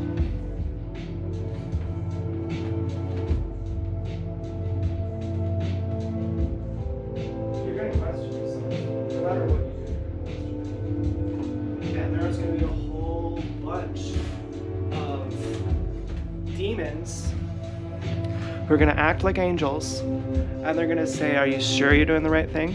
And they're not going to say you're doing the wrong thing, because they know you're already questioning it, and they know if they tell you you're doing the wrong thing, that you're going to go against them. You're going to say, no, I am doing the right thing. Instead, they're going to say, are you sure you're doing the right thing? Whatever kind of question mark you have, they're going to amplify it. They're going to try to influence it. They're going to say, go back to the way things were. It's really predictable. It's really predictable over there. You know what you're getting. And you got all the courts, you got all the laws, you know, you stay together for the kids type thing. You have your whole life. You get married and you get a car and you're invested now. You can't leave. Where are you going to go? What are you going to do? You're going to lose half your money? Pay it to a fucking third-party lawyer?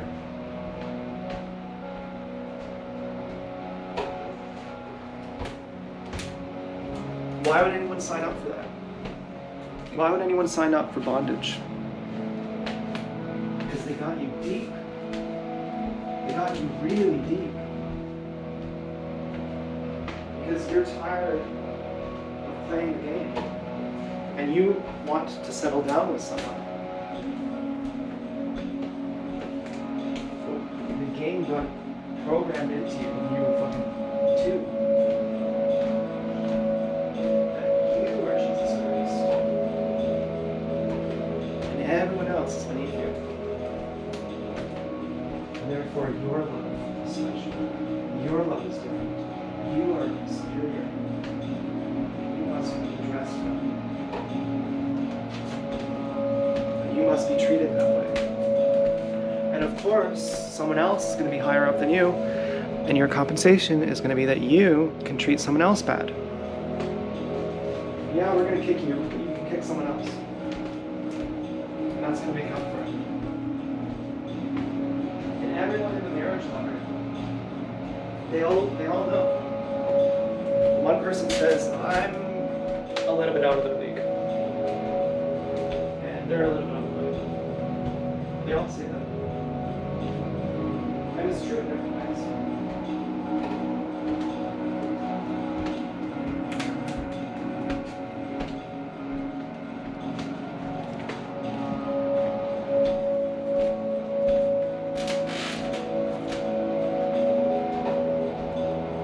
But they can't. Who cares anyway? They can't do anything about it. Because then they have to pay their money to a third party. And they're tired of going through it all. Well, what are they really going through? What's the rigmarole? It's of having someone not treat them like Jesus Christ. It's of having to share the power. They're like, I'm tired of someone not addressing my ego as if I'm the most important person in the world. I only want to be with you and love you if you're going to treat me like I'm the most important person in the world. And I'm really sick and tired of being told otherwise. I need you to tell me that. So in exchange to promise that we're always going to tell each other that, let's get married. And therefore we don't have to go through it like that. That's what they say. That's what they're sick and tired of. They don't know that the whole reason why they have this jealousy to begin with is not even inherent to our biology. It's not even inherent to your nature. Your biology isn't even programmed for that.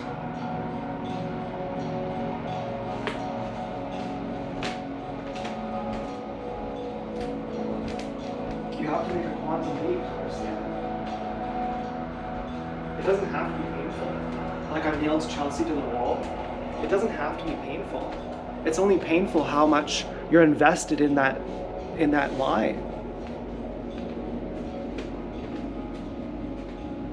And my other pigs are as hot as Chelsea. You know, Chelsea would be like, oh, you're just trying to win me back. No. I mean, I'm using it as an example. Chelsea did this.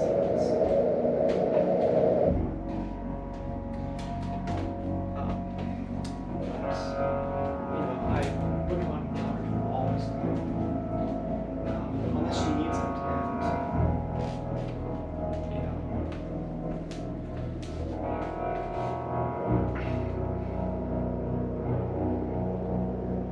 I'm hoping that she doesn't. Whatever she does with the nails, I gave her the tools. She'll do it herself. You know, I don't talk much to Chelsea. You know, she's sometimes in my mind.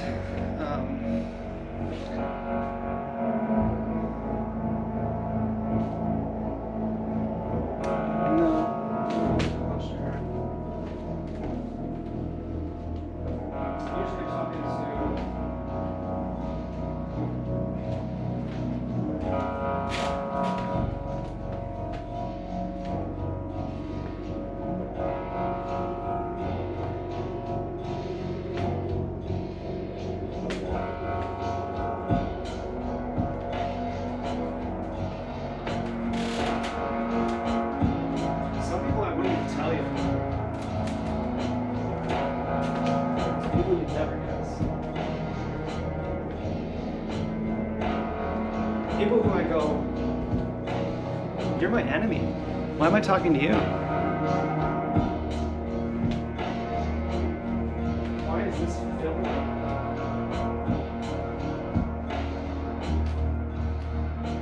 Why are you here in this space? This is too sensitive and too personal for you. Why are you here? You shouldn't be. And why am I happy here? Happy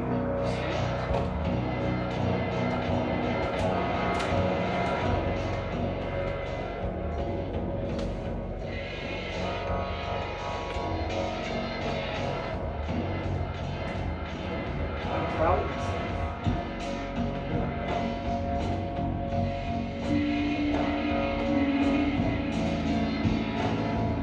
That I really want your love.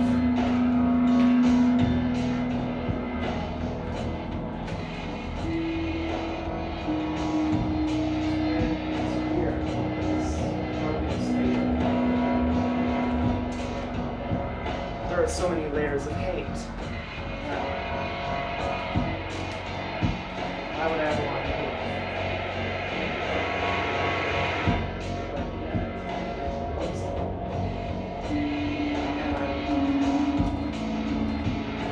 Impressed by all the feelings and the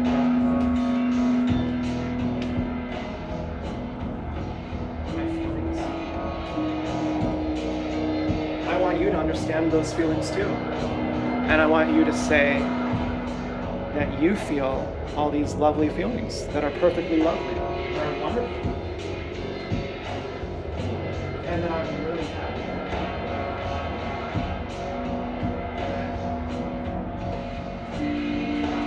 Proud of it.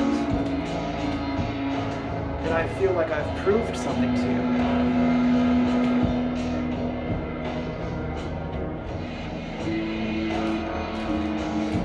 proud of myself.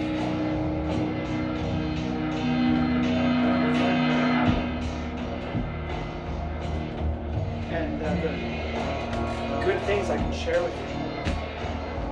And I can share something so good with you. I can share destiny, the best in my life, the highest pleasure.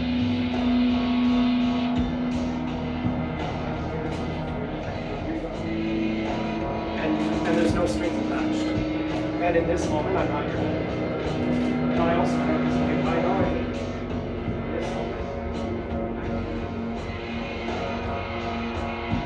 and I want to share this feeling with you.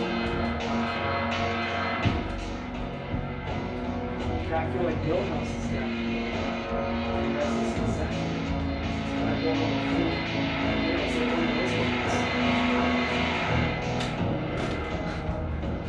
I mean, everyone wants to be good. No one ever considers what's nice to tell us.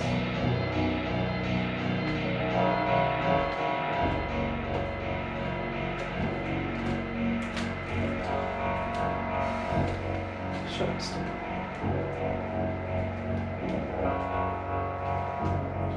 So, yeah, my mom is bringing home Mai Tai. That'll be good. Last time I was on acid, I was like, and we got 4 cheese fucking macaroni.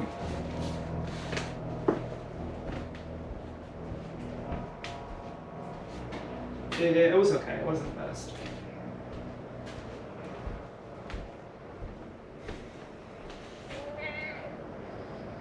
I know, Stu.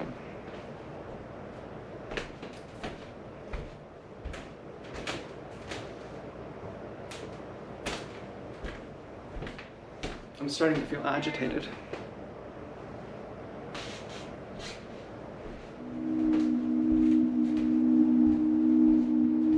think it's because, see, this is where I actually need a woman. I know what a woman would say. She'd say, "Have you eaten anything today?" And I'd go, "No." And she'd go, "Okay, so you're gonna get an ear beating now. Now you're gonna get an ear beating for 20 minutes.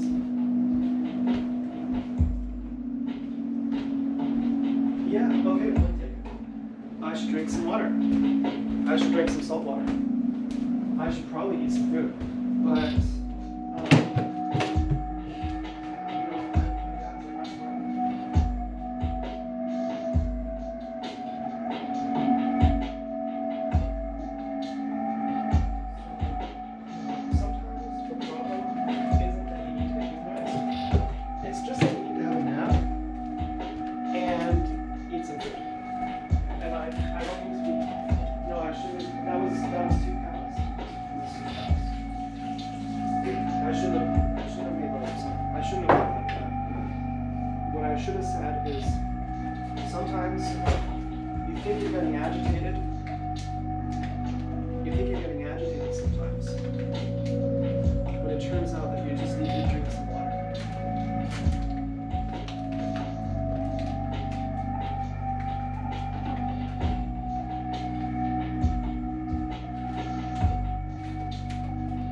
That's the difference between us. I'm willing to go alone.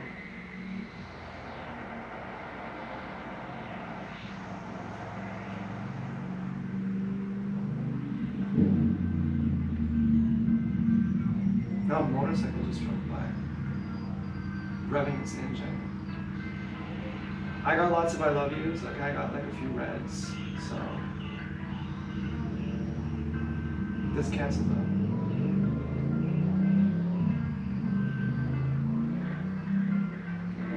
or signal range. I don't care. I think it's bad. If it's good, I care. I care either way, whether it's bad or good.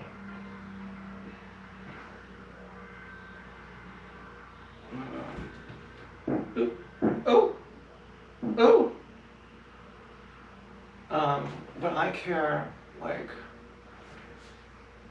I care in its place. I care on the side. In the middle, I care about the love I get from people I love. And I care about the hate I get from people I hate. And it's all the same. That I absorb it all.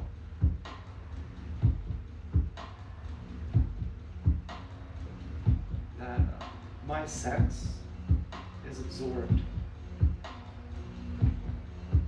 I absorb my sex. That's why I'm a mountain.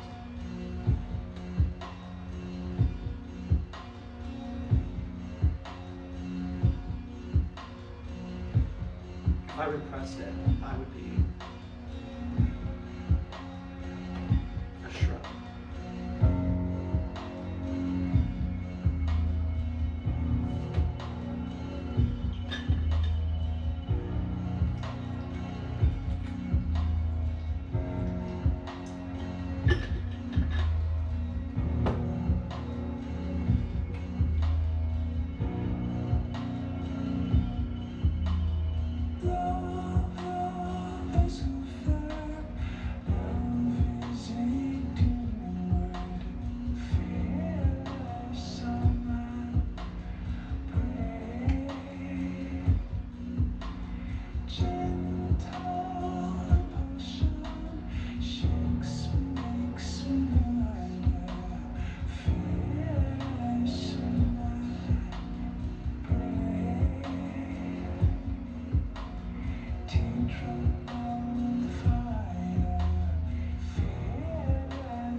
Song is repeating itself, it's no longer beautiful enough that talking over it is a crime. And I was thinking, this is like Coldplay level, this is unbelievable. This is so good. Could you imagine hearing this for the first time? To me, this felt like the first time. This is so gorgeous.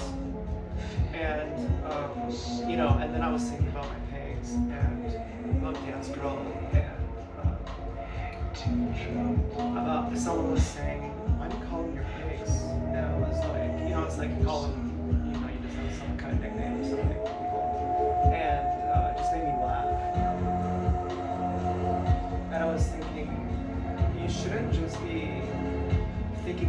much extra about dance school right now.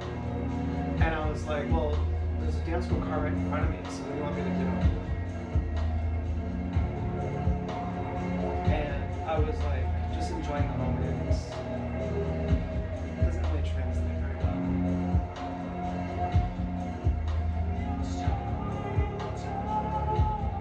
You can never put a word on things. You always bring it down. You always make it profane. Whenever you try to say the suchness of the moment in some way.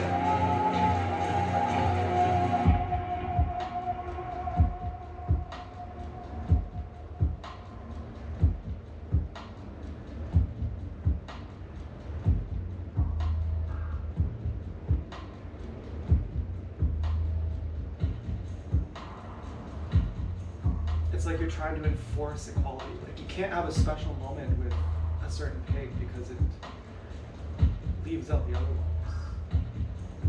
I was realizing that you can have a special moment with a pig.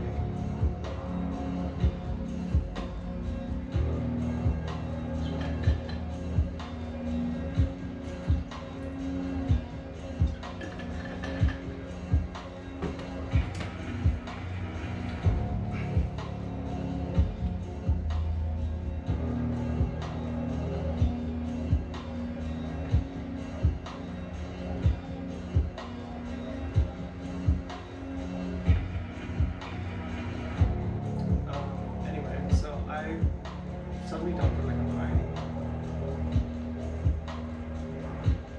But I also feel like I have to take off my shirt real bad. All of a sudden. Yeah, I'm feeling agitated. All the way.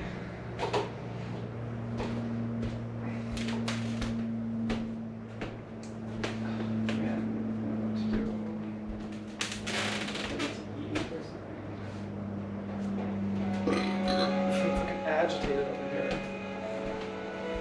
I have to do some yoga, I think.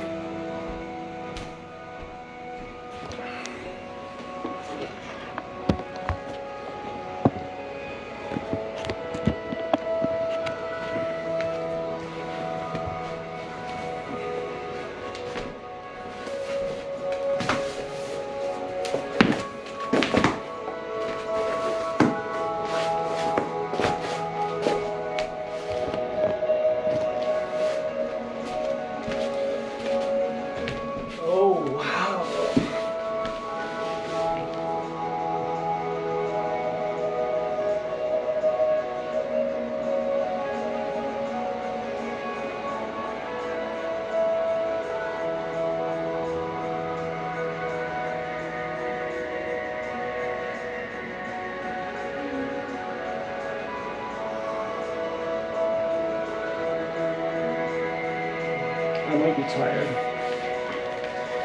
I didn't sleep that much.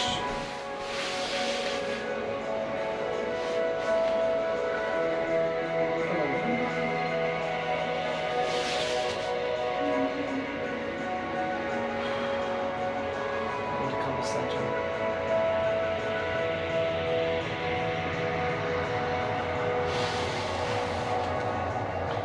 I think we actually have to meditate.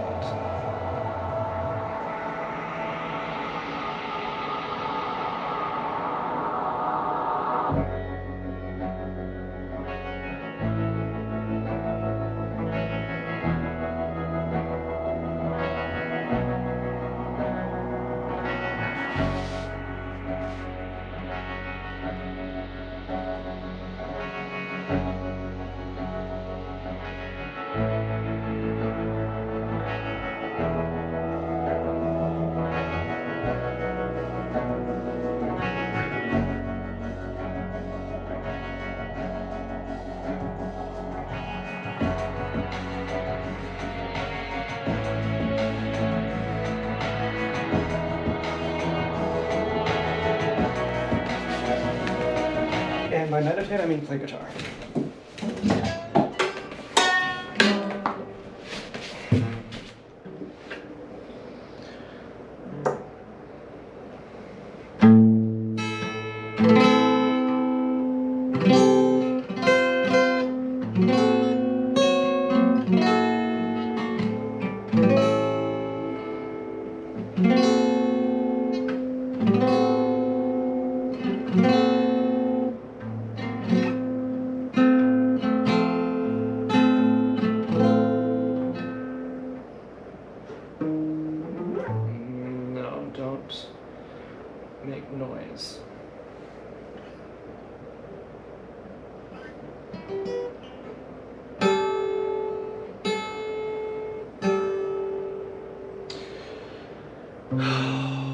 I don't want to do it.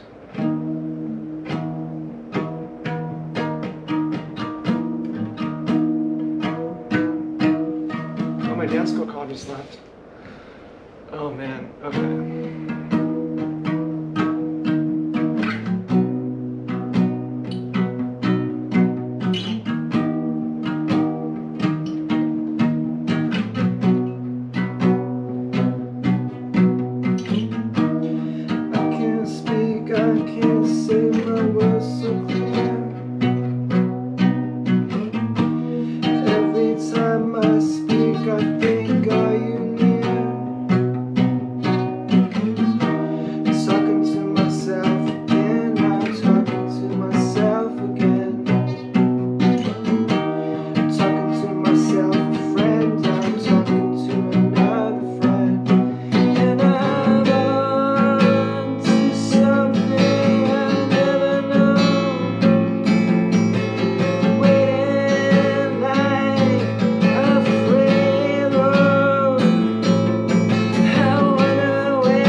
Tried on my own way, happened to be behind something that I cannot say, happened to be behind something that I cannot say.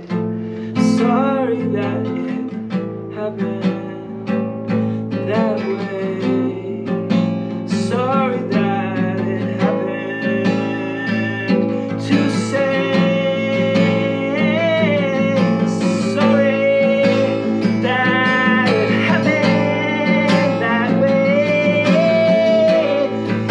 sorry it happened to feel.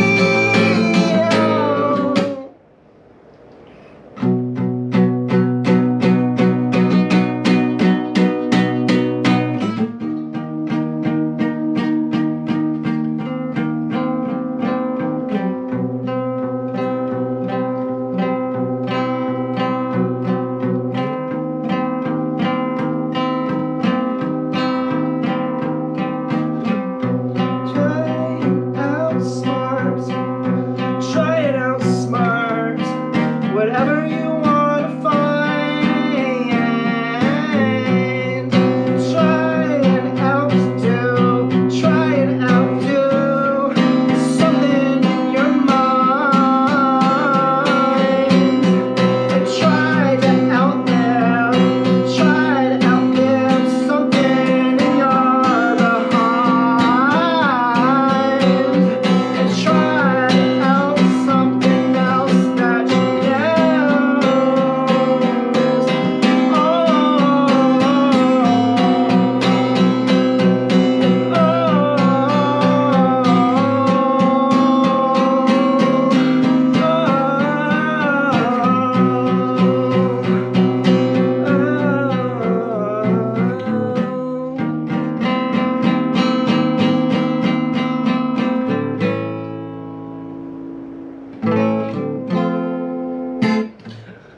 And if my mom was home, I'd never be allowed to sing like that.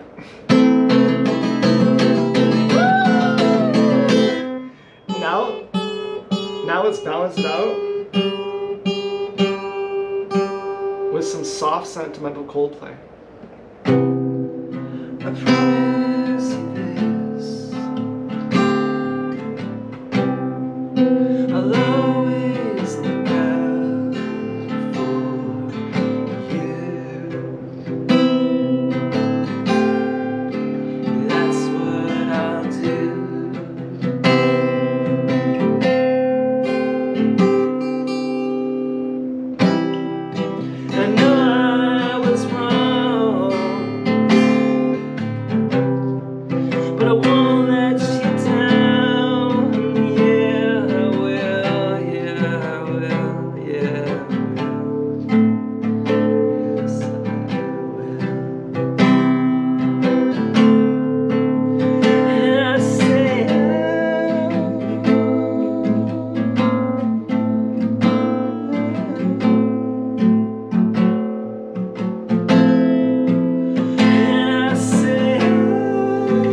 Okay, I kind of like my music better. Like, I was into that. I was into that. Okay, I was into that. But I was like, my music's pretty fun too. You know?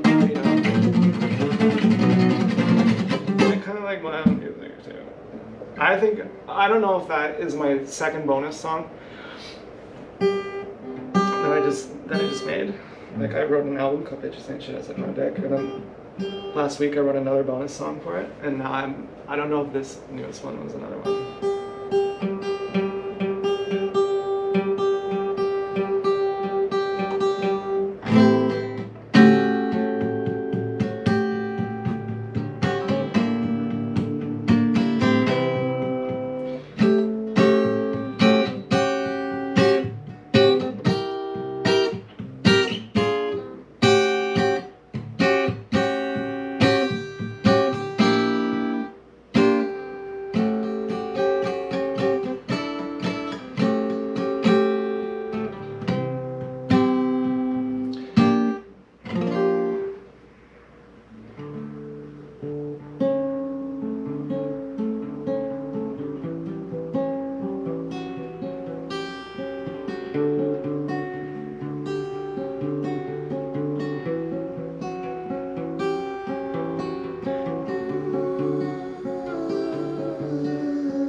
Who am I kidding? I can't write a damn song. At least, you know, fucking, I have my moments, and I think, yeah, you're onto something there. That sounds good. And I go, I know, but I'm not that type of person who just sits around working on something. You know, that's, unless I have some Adderall or some Vivon, this Vivon stuff. You know, I said that's my dad. I said, this, you know how your dad is a superhero, obviously. Yeah, this is a universal thing. I said, I took Vivons. He's a big speedhead. He takes the legal limit of attention deficit disorder medication. My biological dad also takes prescription attention deficit disorder medication. And I had never tried these drugs before. I had tried cocaine. I thought, oh, yuck, I hate cocaine. I had only tried it once, and I don't even think I did it right. I nailed it on my nose. I thought, oh, gross, that's not something I would do. Okay, I'm not someone who does that. Not because I'm above it. I would sooner inject something with a needle than that. Okay, I don't like that feeling in my sinuses and all that kind of stuff. But I wouldn't inject something with a needle either. I intuitively understand that you're not supposed to pass that barrier, that barrier is very important. Okay? I intuitively understand that. By high school, I understood that. I understood that vaccine is eugenics in the bad way. By high school. By age 17, I understood that vaccine was eugenics. Or whatever it was, whatever grade it was in high school, and I let them do that.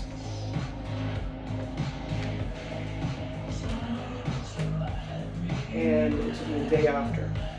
I said, okay, that was not to help. Never do that again.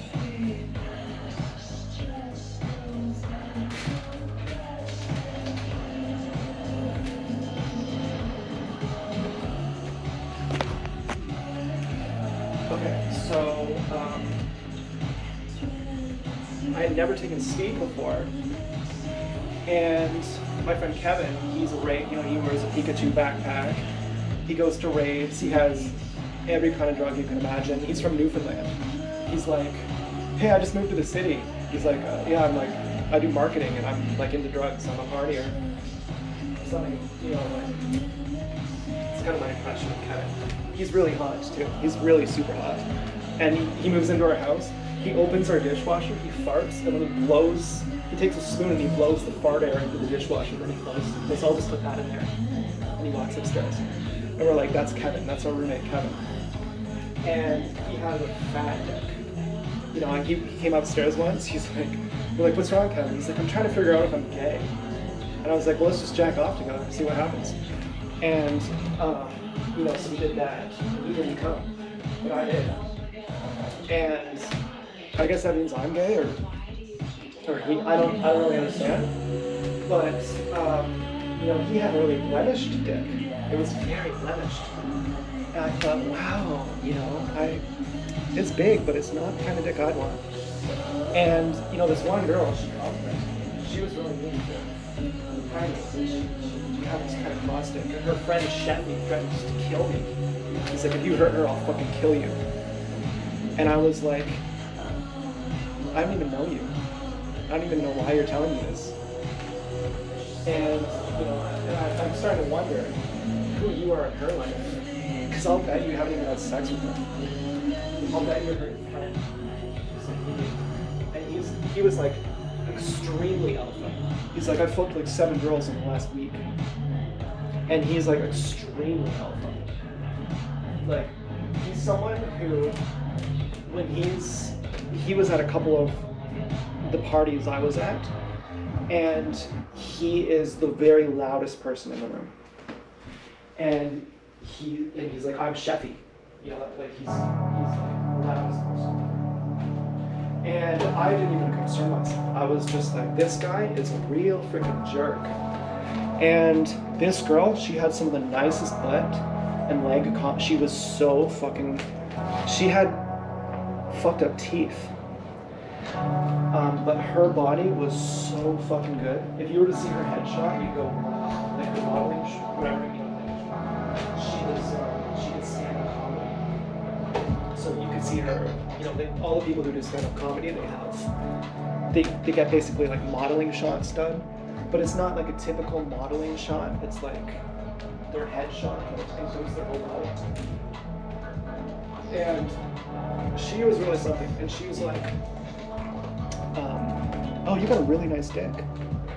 I was like, oh, you know, I guess, you know, I know it sounds ridiculous. Wow, Travis is really gorgeous. But I never thought that I had a nice dick too. And then I saw Kevin's and I was like, oh, do you know what? Yeah, no, where's the whole dick? Where's the whole dick? I'm actually pretty glad. Oh yeah, I got a nice dick. Oh yeah, oh yeah, oh yes I do. Yes, I fucking do. And, you know, I was so mad at my mom. You know, do you know the kind of dick I could have had? But then I thought, yeah, it's better. It's better you did it this way. You gave me the intelligence, didn't you?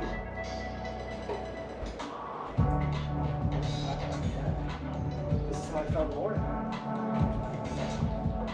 And it was the fact that they're so pragmatic, they're so earthly, that I was drawn to them. They have the most earthly, practical intelligence. They have layman's terms genius. This is what drew me to them. I said to my mom, you had to circumcise me. Knowing that I was finding this information. And that I would find Lauren and my dad. You know, this was for the greater good. Great. Now, would I go and circumcise my own kid? No. No, I would not. I'll just wear a t-shirt that says, foreskin is the male sex organ. Removing the male sex organ is, you know, giving a woman a hysterectomy is the same as giving a man cutting off a man's foreskin is the same as cutting off a woman's G-spot in her clit.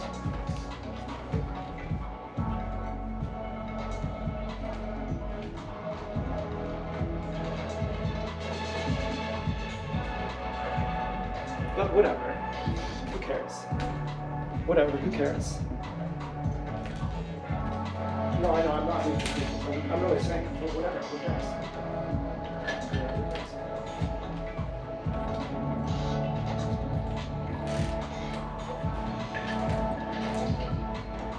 I was right here when I was making my mom cry. I was yelling at her. So you raped me with a knife? Just wanted to rape me with a knife? That's all you wanted to do? Punish the next guy? Punish someone like that? You hurt you? So you just go rape the kid?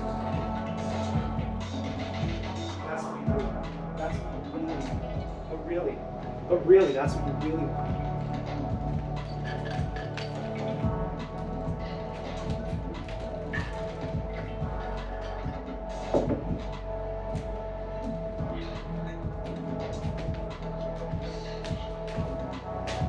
I was so high. I was like fucking super high. And I'm yelling at her and I'm yelling at her. I'm waiting for her to cry. And then afterwards, it broke me that I did that. It fucking broke me. Because I said now she's not gonna want to get high too. Now she's gonna equate bullying with being high.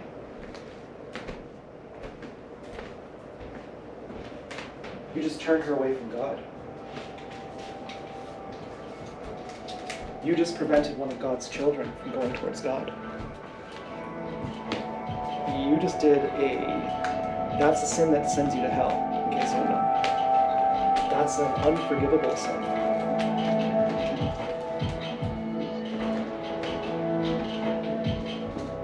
Preventing God's children from coming to God, that's an unforgivable sin.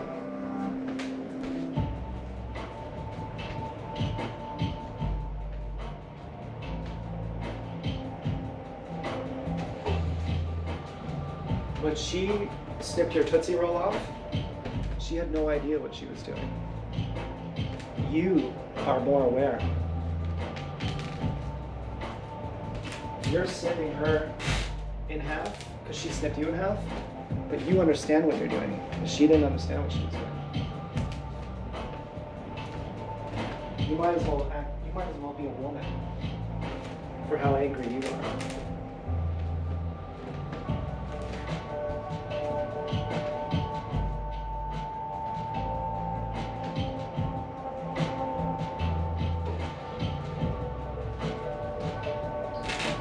I said, well then plan on a miracle. Plan on a miracle, and I'll get her back.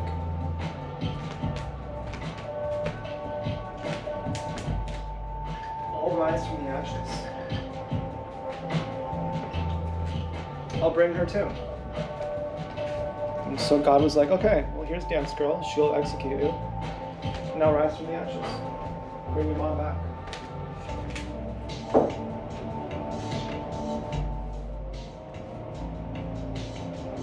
And now I'm doing that. Now I'm like, yeah. Now I'm bringing her back.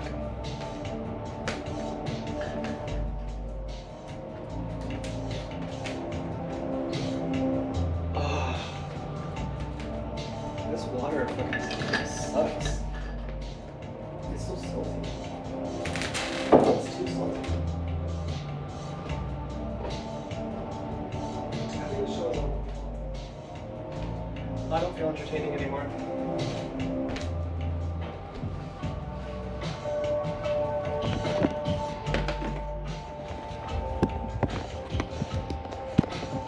Last night I really started to wonder, does Blonde Girl even love me? Is that even her? Is that Lefty? I was like, Lefty? What? I was like, yeah. I was like, no, it is. But don't leave behind Lefty. Don't forget Lefty. I was like, you didn't forget Lefty. You didn't forget her. You didn't forget anyone.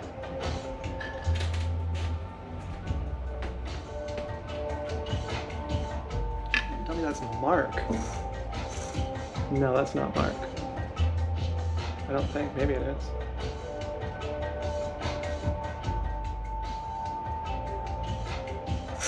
That would be, we're gonna rape you with a horse cock guy kind of threat. Right, it's forcibly injected. With a guy who's so mentally ill that he has injections of medication forced onto him on a routine. No offense to people like that. I got someone like that in my family, who I love, but I don't think she's medicated.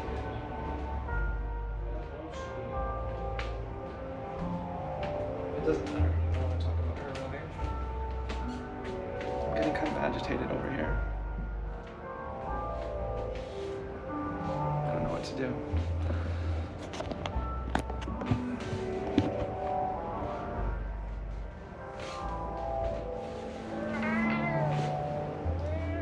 Hi, Stu.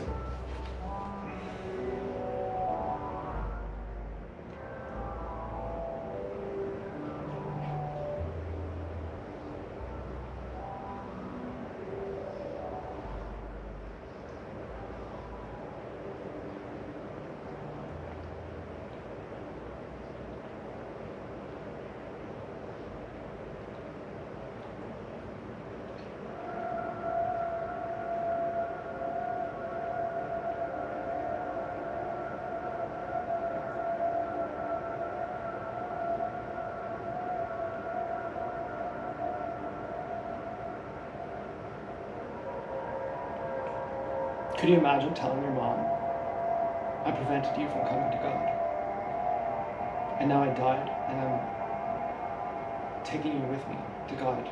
I'm showing you the way now. She'd be like, okay, someone call the psych ward, this guy's nuts.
So anyway, I take the Vox. It's speed. You know, it's like an alternative to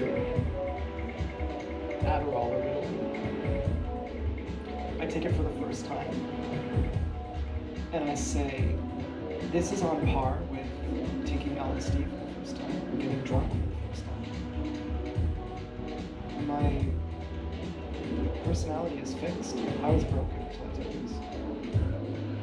I can think about whatever I want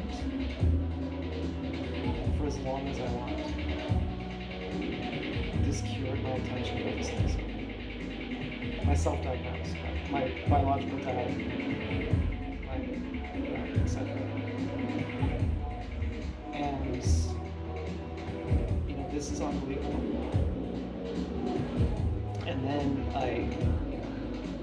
my crazy brother Cash is on these pills too, and he goes, "You can have them all." He goes, "You can have all mine. I don't like this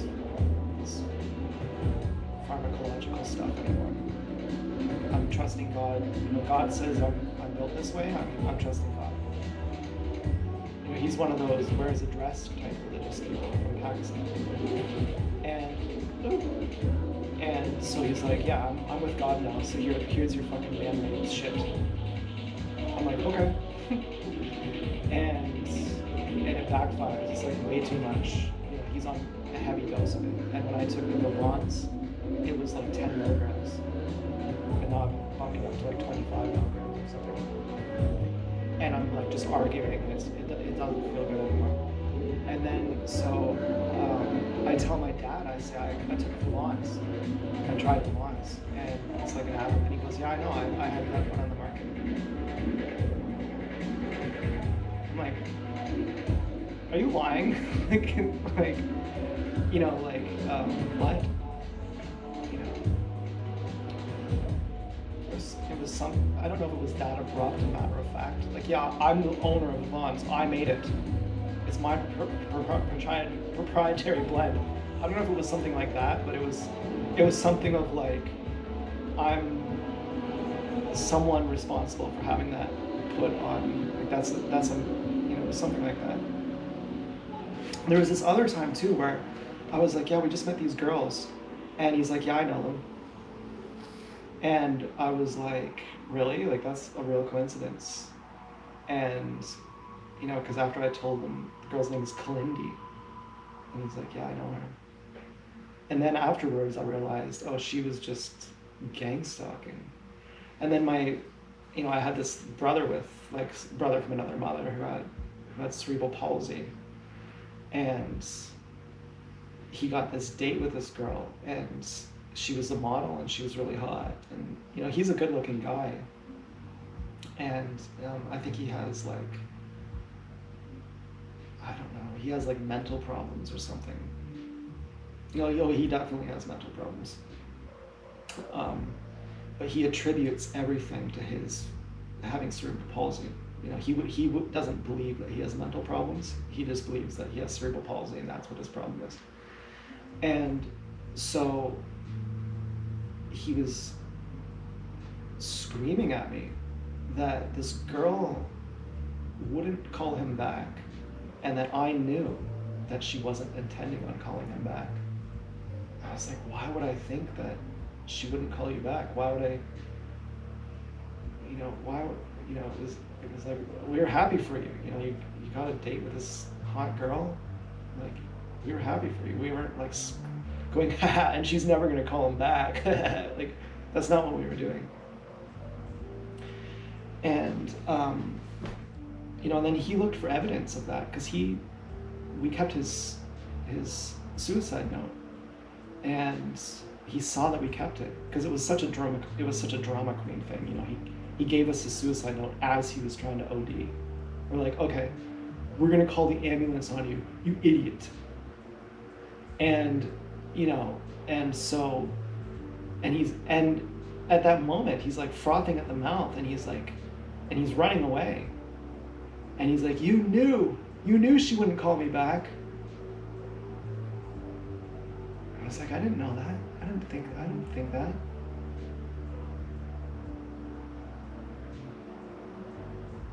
And you know, and then years later he stiffed us for rent, and years later he came to pay us back to a party. And again, he was guarding his booze. He's like, put your booze up in my room, I don't want anyone to steal it. Put my booze up in here. And we're like, man, you're really guarding everything, aren't you? Like, you're like impoverished. And he paid us back like, you know, we should be proud or something. But guess what? I'm coming to do right. You guys should be thanking me. Here's the money I owe you after all these years. And, you know, we're just like, okay, like, thank you. You know, that's nice. And then Dig Venom's ex-pig and Graylin were helping him puke, and he's like, you guys aren't afraid to touch me? You know, and meanwhile he had this attitude of bragging and, you know, beating guy, having this powerful family break someone's legs, and he was, you know, connected, and he's really you know,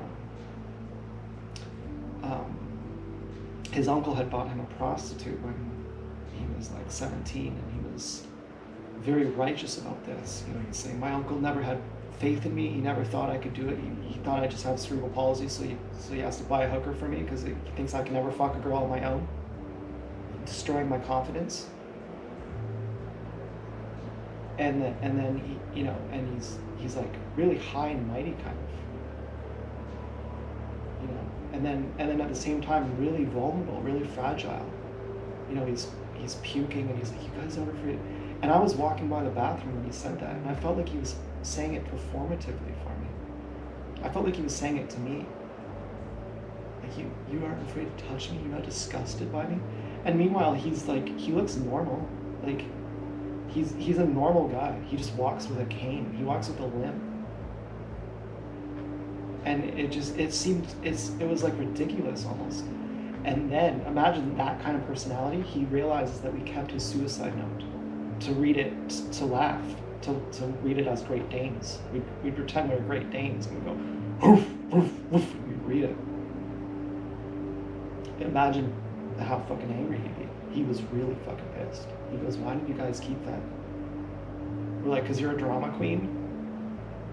Because you're a fucking drama queen? Because you're such a drama queen. Because it's funny. Because you're funny, actually. Because you're fucking funny. The fact that you're such a drama queen. That's called irony. Okay, you're ironically funny. You wouldn't understand if we said we love you. You wouldn't understand.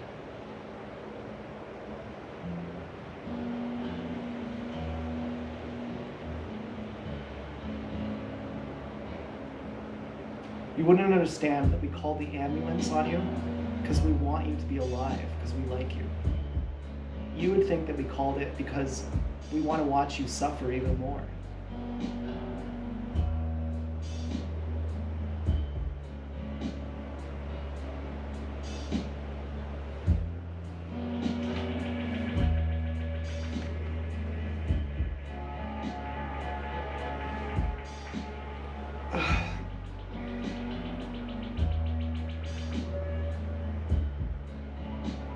I mean, he was entertaining. He was fun.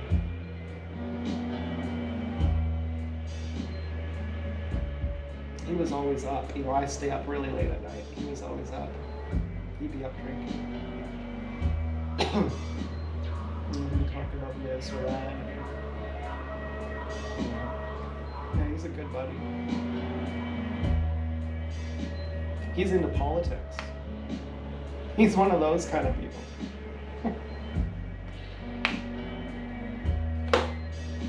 Wow, that is really funny. Oh, that's too much. That's way too much. I couldn't believe it. I was like, you're the enemy. Like, not really. I'm just being figurative here. I'm like, I'm very intimate with you, and your role in society is crazy. Like, that's wild.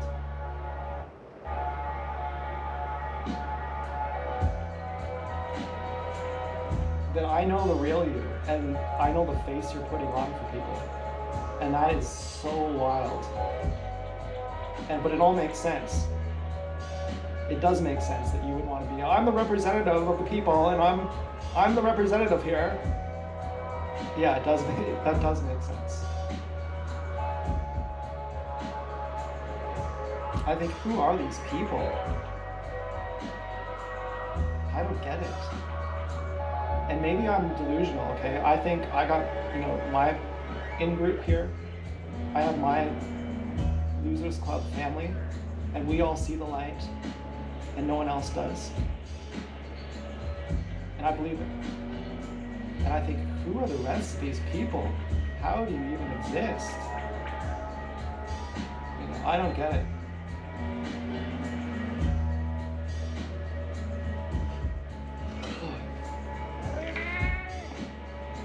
It's too much. They're too ridiculous. Yeah, hi Stu. Come on. Come on, let's cuddle. Hi Stuart. How are you doing, Stu? Now, what is the purpose of this? Is it just to cuddle?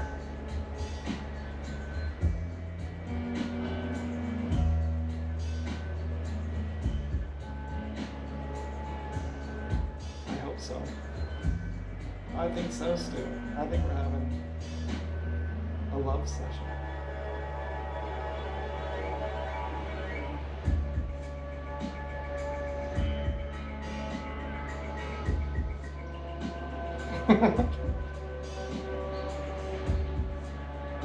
Yeah.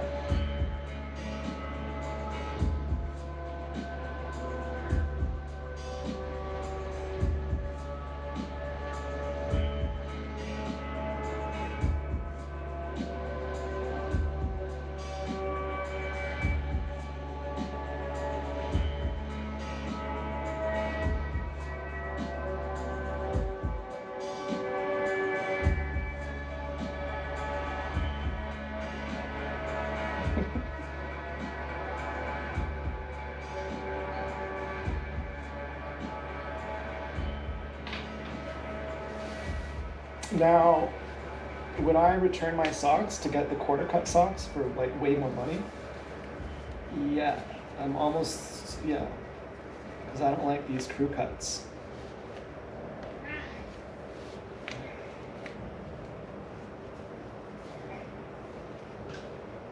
Yeah, I don't know about that though, because you don't want, I don't want to like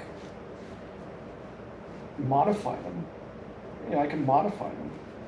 I don't know how I would do it. Like, all I would do is just cut the top off them. Like, I would like them to be like, in case you don't know what a crew cut is, or, because I never learned about this till I started shopping for socks.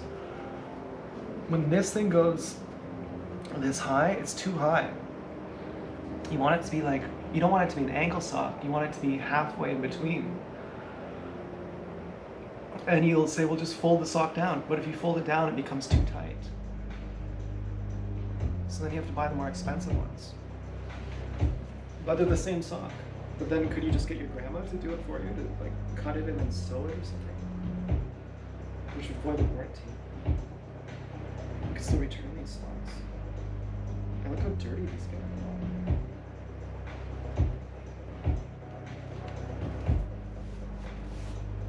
But,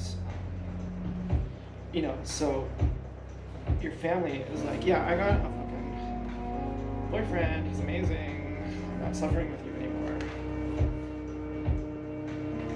And, you've never fit in.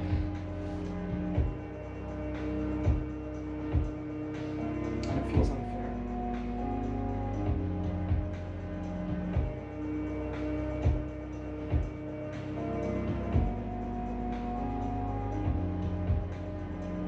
Feels like you've been cheated.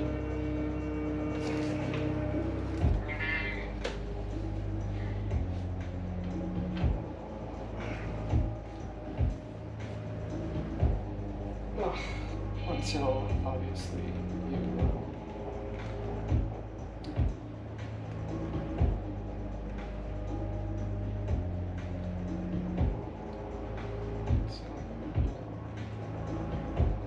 Become enlightened. And have a group harem.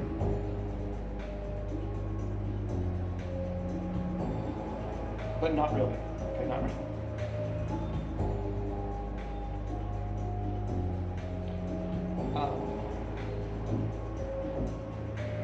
Because my pigs can have whatever guy they want. That's not a harem.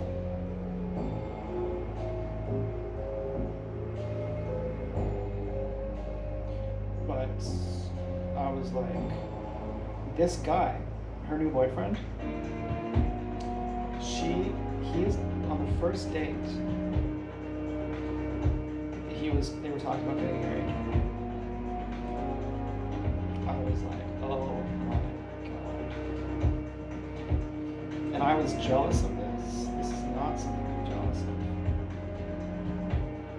This is just the same old miserable relationship in a new package. They haven't peeled off their skin like you have. They haven't suffered like you have. And don't take pride in being a masochist, saying the only ones who suffer are the ones who are close to God. You've earned your bliss through suffering. That's not it either. It just incidentally is it.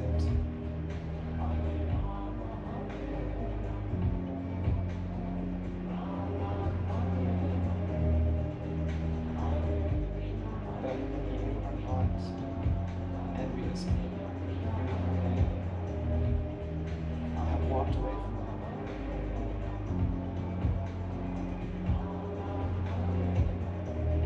And everyone looks back. Everyone second guesses themselves. But do you ever trust in yourself?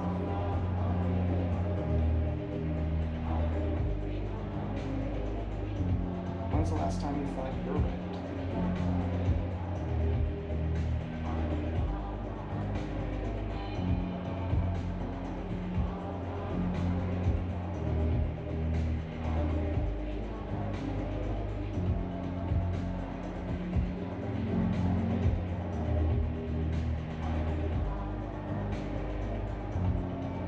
You know what I miss when I go back into my robot mode?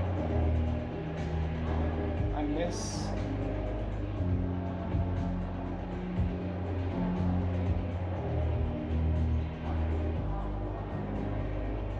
the aliveness. And I don't think that really makes sense. So,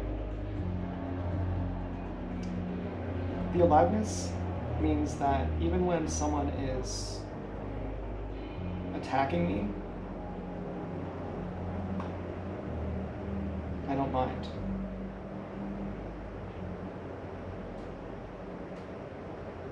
That my love is bigger at that point, and it all just gets absorbed into my love. That my hatred also. That I also am hateful, but my love is bigger.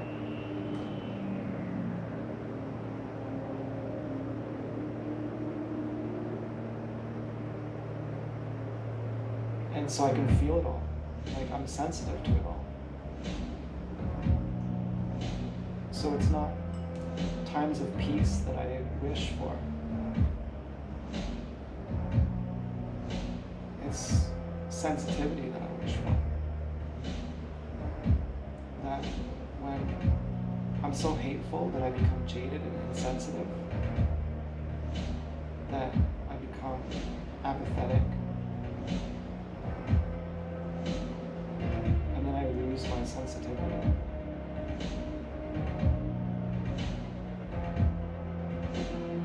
And that's what I miss. I miss losing my sensitivity. I think that I would miss love, and that I would want just times of good peace. But even when ugly, nasty things are happening, and I'm thinking, oh, this is so ugly, this is so fucked, what's wrong with you? It's this state of being that I have, that I'm still so sensitive, that it doesn't matter what you do. I'm beyond you. My anger is a wave on the surface, but I'm way deeper than that.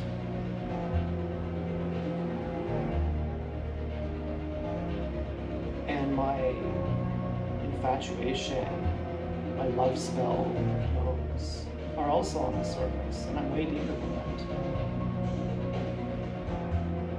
And I'm just playing on these waves, but I'm way deeper than that. I'm sensitive down the under layer.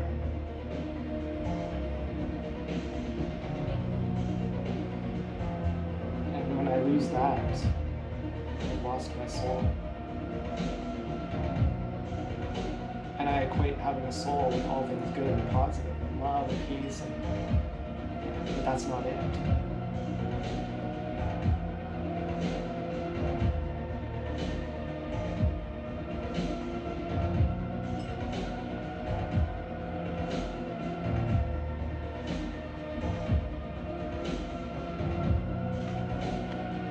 And this sensitivity, you get it through cheat codes. And you think, thank God for the cheat codes. You know, you wouldn't want to be this sensitive all the time. Sell this as criticism of drugs, that it's going to wear off. But this is the highlight of it, that you don't want to spend your whole life in hell. That's unrelatable. You want to, you know, be down in the thick of it with everyone else, where you have your whole life invested. And can you know, be a tight ass your whole life and become an aesthetic and you know, be sensitive all the time.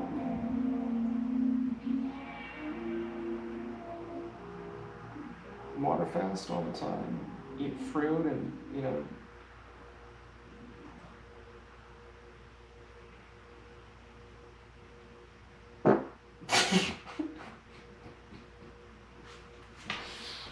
yeah, I don't know.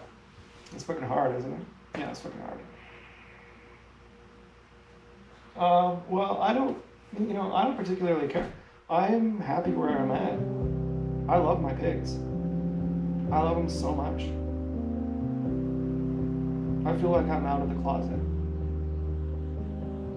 I'm saying literally the exact same thing. A guy, he's like, I'm gay. I'm like that. I'm like, I love my pigs. I love my pigs. I love my pigs so much. It makes me happy on every level. It's, you know, cliche. It's corny, stop saying it.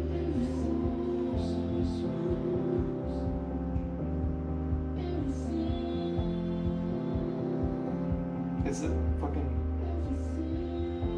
it's a trip.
I don't know if you can see the TV here.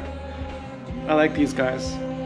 This is Kurt and Jimmy. Kurt's better. But they're both good. And I heard them fight too, and that was really good. Kurt's more kooky. You know, Jimmy's the straight man. Kurt is not kooky enough for me. I criticized him. I said, come on, Kurt. Get real.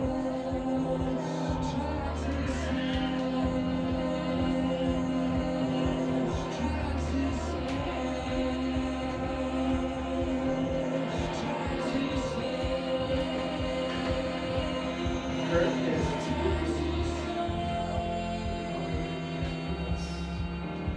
you can be more kooky than him if you're popular.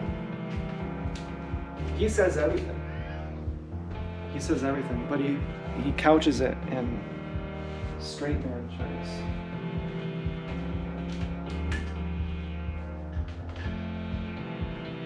He's a great guy. He's great. Yeah, I love Kurt. I love them all. You know, because if you're gonna go by that method, you say, well, Jimmy's not as good as Kurt because Kurt says it more straight than Jimmy. And Jimmy's a straight man.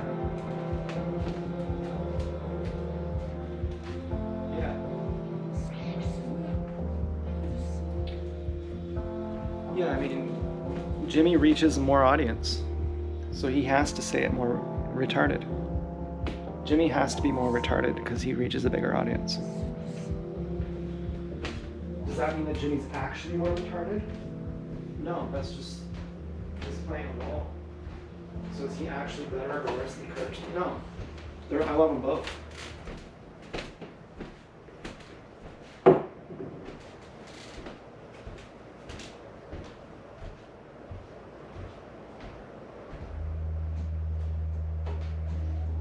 I love it when people who aren't supposed to get popular get popular. That is so funny.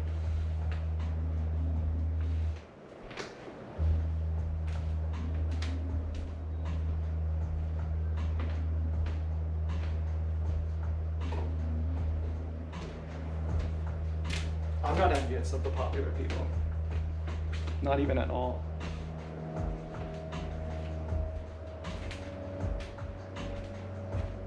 I think good riddance.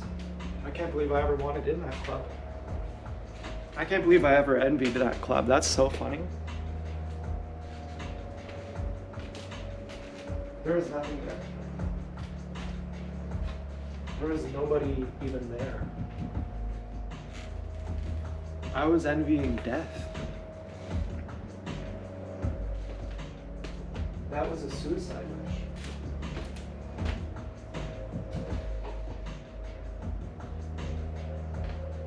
I was chasing a ghost.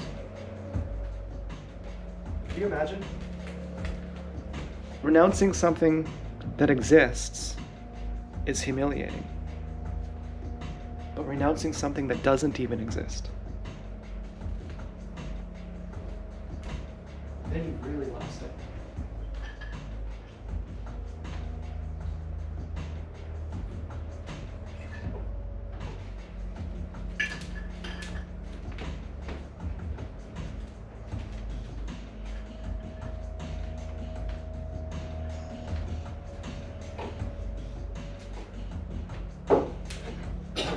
Oh, I wish I had a cheesecake. Oh my god, I wish I had a cheesecake.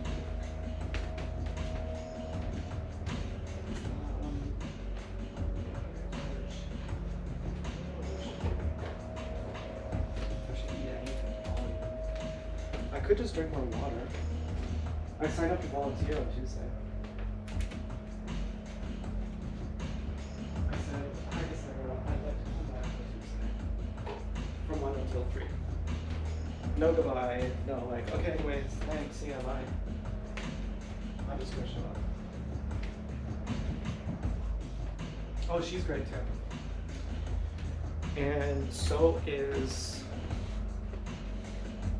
the fucking, you know, the rest of them over there.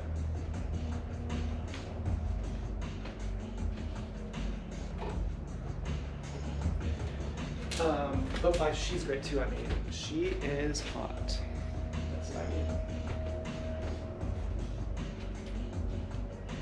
And she used to be a professional chef. I'm this close to saying I wouldn't be surprised if you had experience with vegetarian and vegan cooking. I wouldn't be surprised.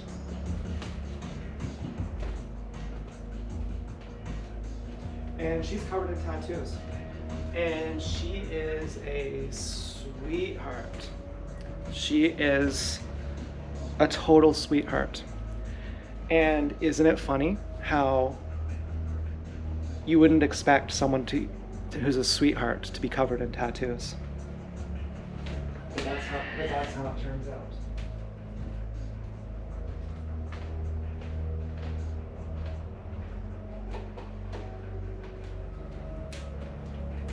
And she wore a shirt that said Weezer. What do you think of Weezer? Is that a man cool enough to wear a shirt? Was it hanging stocking? Possibly. Who knows?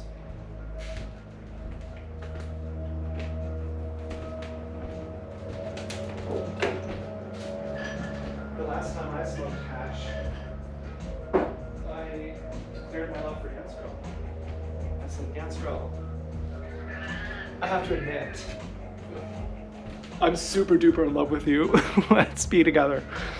And you know, there was like a year or two ago where it scared me deeply to even say Dance Girl's name. And it was a big deal when I said it. I said, hi, Dance Girl's grandpa and Dance Girl. And, you know, and Louise, and I named everyone else.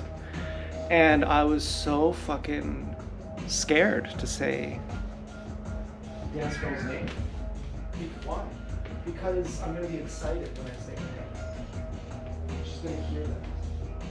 Let yourself be excited to say her name. But she's gonna know. Yeah, I know. But she doesn't like you. She wants to kill you. And you're gonna tell her that you love her. That's not fair. You gotta pretend like you don't like her. She wants to kill you, so you have to pretend like you don't even like her.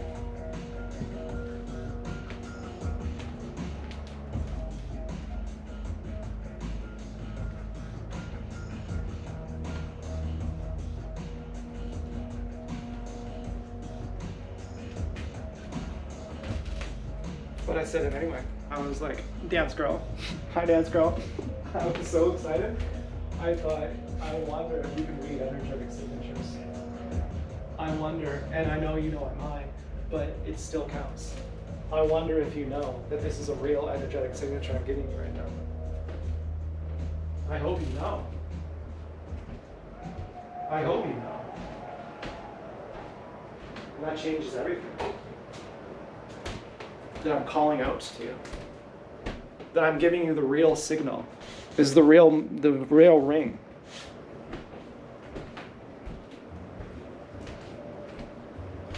And I'm not faking it. Like, I'm not like putting it on. I'm letting myself say your name. Like, I'm gonna let myself say your name, and I'm gonna let you see what it sounds like.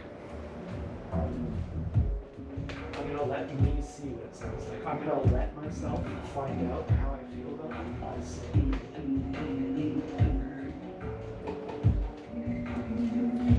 And then, you know, old habits die hard, and this song, you know, and listen to the lyrics.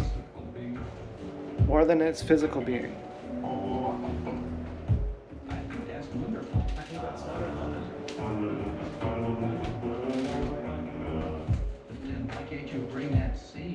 But then why can't you bring that same feeling home? I really wish that I could.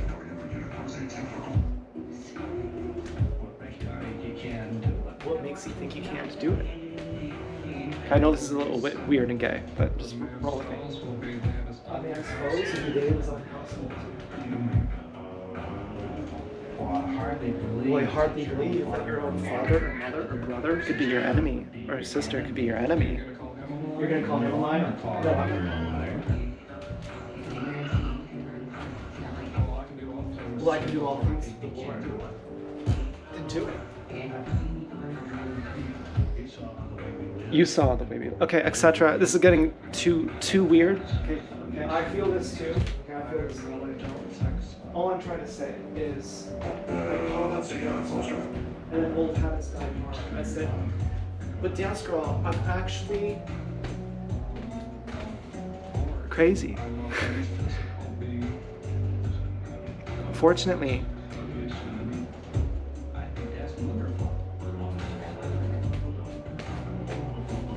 I don't actually love you because I want to possess you. I want to steal you, keep you all to myself. And I know that you're this little baby girl, but I've already been through this. I've already been through this, and it's not what you think.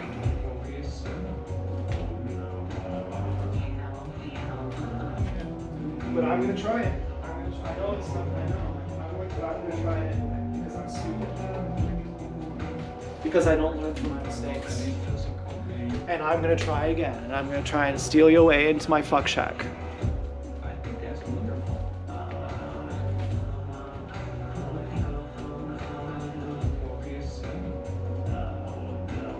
And then it's like, I'm Neo, and I'm talking to the architect, and there's all these voices. And it's like, you've been through 5 cycles. You've been through 5 life cycles before you got here. There have been parallel universes where you've reached this point, and then you've made the bad choice, and you failed. And I'm the architect. And I see you reaching this point. You reach the highest point of your life every time. That love brings you right up to the peak of God, and then you turn back. And you say, I want to keep you all for myself. You brought me right up to the peak of God, then I want to keep you all for myself. And I'm the architect. I watched you go through this time and time again. And you go, well, we'll just be, we recognize that this system is flawed, so we'll just be Indian about it. Better to be acquainted with your frenemy. Have your intimate partner be your enemy. Then just get to know them and be with them in every life. And it's always going to be flawed, and it's always going to be broken.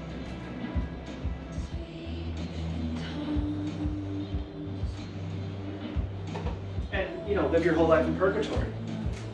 And be born in purgatory and die in purgatory. And never wake up. Like, love is for the ones who feel it the most. Is that cool with you? Is something being wrong? Is that cool with you? When there's something wrong, is that cool with you? Can you let it slide? Something's wrong. That's cool with me. I can't. I'm OCD.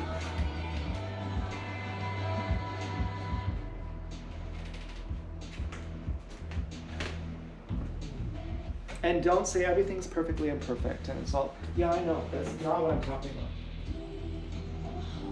I'm saying when something is fundamentally wrong.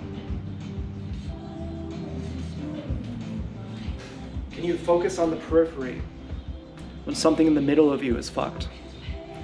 Can your job mean anything when your heart is when your heart is broken? Does taking a pill for your brain chemistry mean anything when your heart is broken?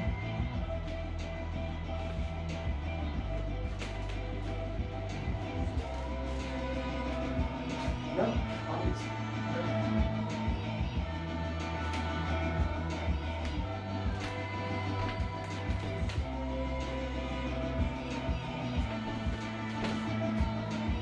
And why is your heart perpetually broken?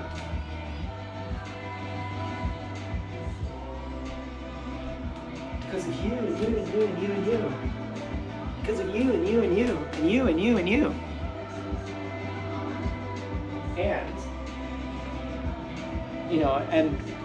And even more helplessly, oh, actually it's all my fault. And I'm fixably broken too. Like, we're angels and we come back for other people, but we come back for ourselves too.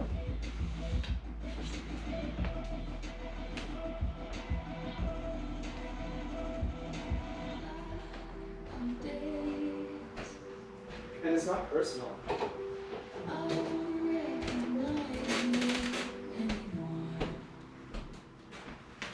Maybe this doesn't make sense. I'm kind of losing it here. I think my cheese is sliding off my cracker. And frankly, I have to take a shit, I think. Or I have to fart. I don't know. But there's something weird about me right now. I'm feeling like frickin' Stewart over here. But, yeah, we come to clear our face, you know? We come back as angels with a fake face. To say that face was never us anyway. You know, we identify with this. With this.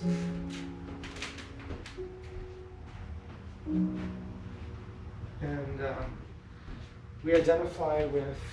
I'm really trying not to sound cliche right now. That we identify with our physical bodies and our thoughts and our identities. And by not choosing love, we stay identified with our caricatures of ourselves. And our angel selves come back for us to remove the caricatures. Just like we come back for other people. Just like we're less retarded than other people, and we come back to help other people, our angel selves come back to help us, to remove our fake selves. And our angel selves are part of the formless. They're part of timelessness.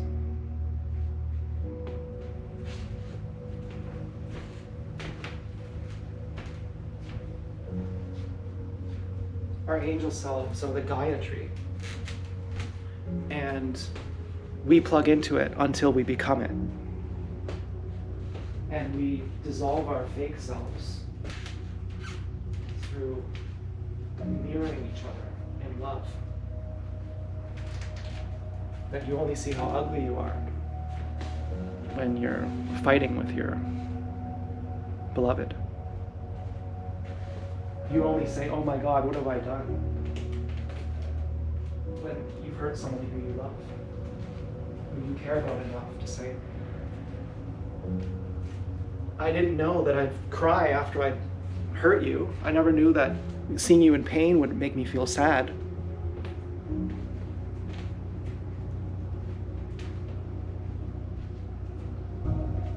I never saw myself until I saw myself through you.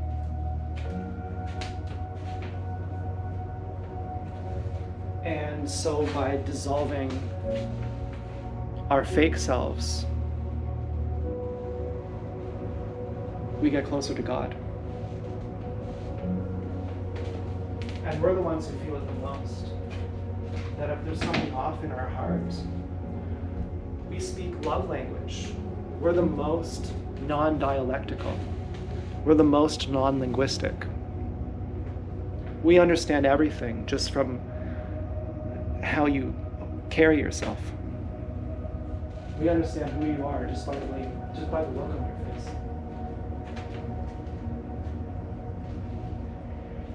And, you know, so I was like, dance girl, I love you. But I know that, you know, I'll give you everything, but I'll give you problems too. You know, imagine saying that. Oh, I love you, but just so you know, I'm more fucked up than you realize.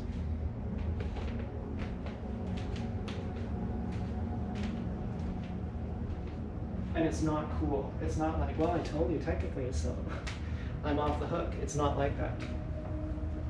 It's not just a matter of admitting it makes it better. I'm so fucked up that I can't admit it. My admitting it is just a performance.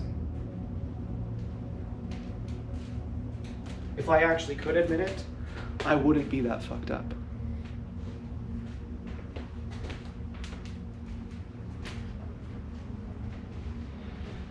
But, you know, I took a risk.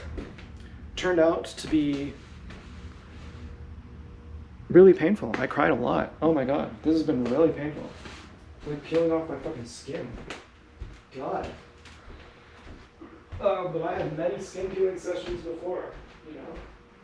But I was like, fucking, God damn it, another skin peeling session? I thought I had gotten rid of everything fake. I thought I was already pure. I thought I was already one of God's. Now you're telling me that I'm as fucking insane as the next guy?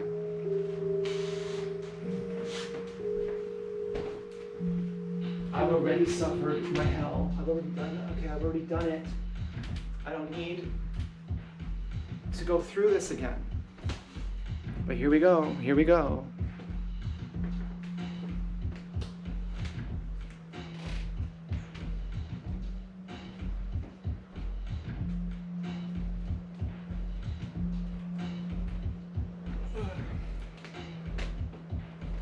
You know?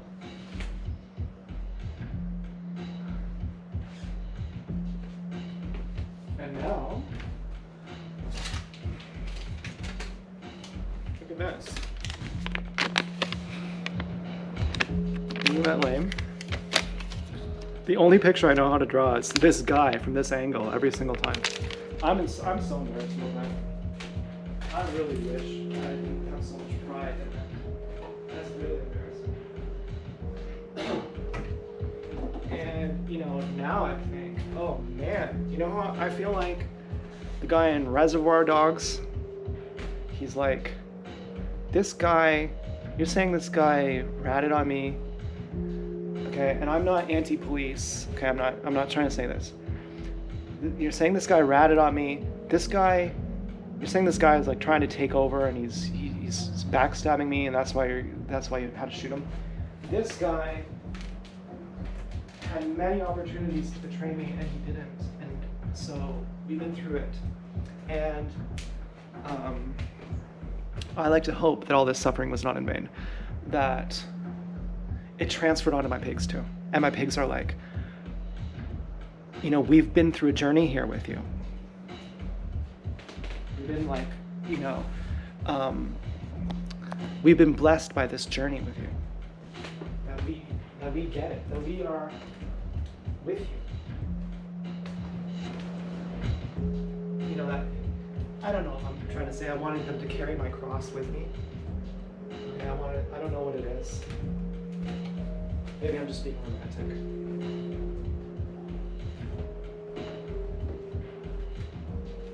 I feel too much like I'm trying to be profound. And I have Tyler syndrome.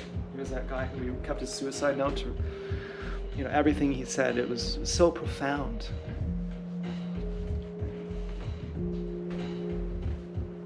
I really look forward to getting high. Sometimes I'm just tired while I'm high. I got nothing else to say. I've already done my romantic bits. So I don't know what else there is to talk about. I would have a nap.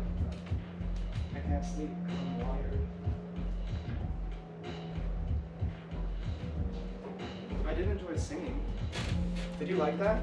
I really freaking liked it. That was fun.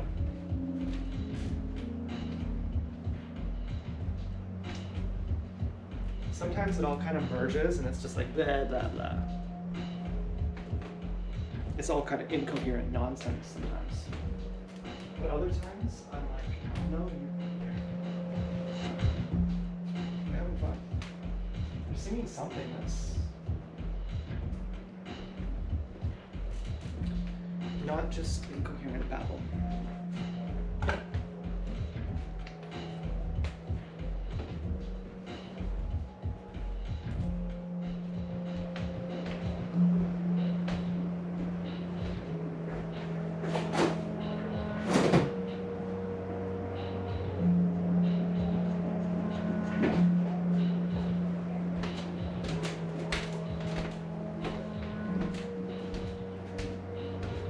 Maybe I should eat.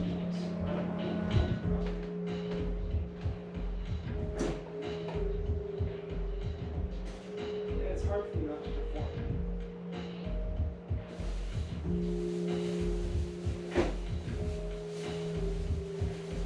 You can think of me as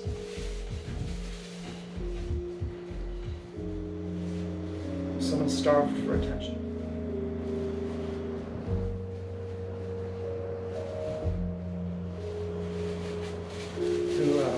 Although I'm admitting it to you, I'm not really admitting it.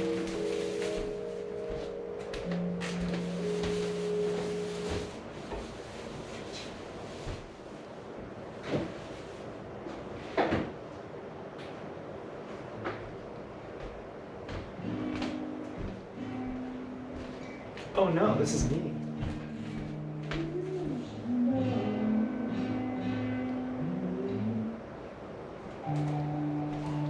I got like 10 likes on those songs. People like those songs. That was cool. Well, that may have been, you know, that meant a lot to me. I thought that was Red Hair. You know, there was people bullying me that night, fucking hammering on the horn. I was really upset that night.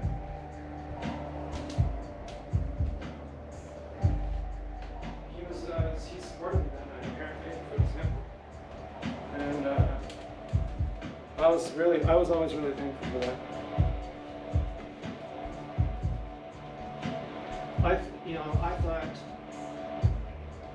I'm a fucking loser over here. And sometimes I thought, you're actually pretty cool. You're actually pretty cool.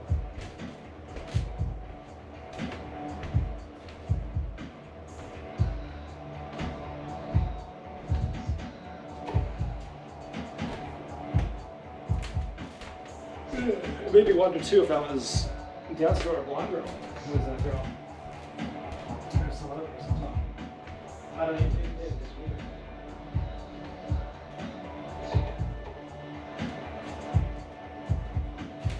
It's weird. Dance girl's colors. I'd like to know who that was.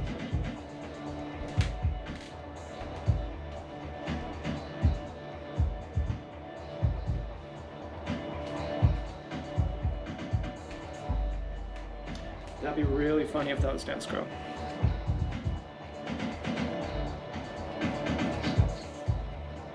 Check this out. We're making dough. Yeah, this has been in the fridge for 2 days, so it doesn't smell bad. You know how this would smell very fermented if it was sitting on the counter. This has like old yeast smell, but it's very fucking good. It smells like how it would smell at a good bar. This is fucking really good. You want your bread to be like this. This is not kosher. This is nothing like, this is still selfish. And I'll let this sit on the counter too. Yeah, these things matter. You don't want to just put this. These things matter. I'm not even gonna roll this. I'm making this pure fucking hand styled. I gave my mom and my grandma a good reverse space stink today. I gave them a lot of love. They'll be having fun just from that.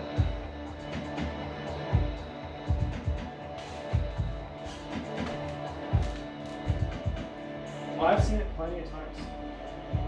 I'll be hanging out with people, like my cousin and her boyfriend, for example, and I'm like, depending on my mood, we can hang out all night.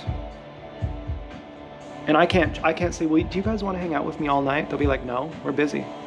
But if, depending on my mood, that's the actual thing that's going to determine it.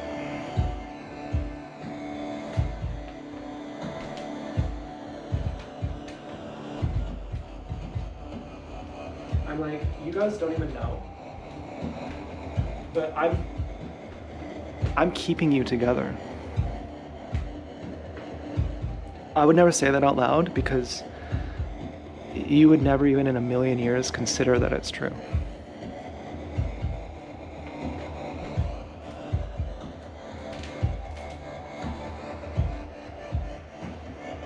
And I would never even say it because there's no point in acknowledging it. I'm not doing it for recognition. I'm doing it because I like it.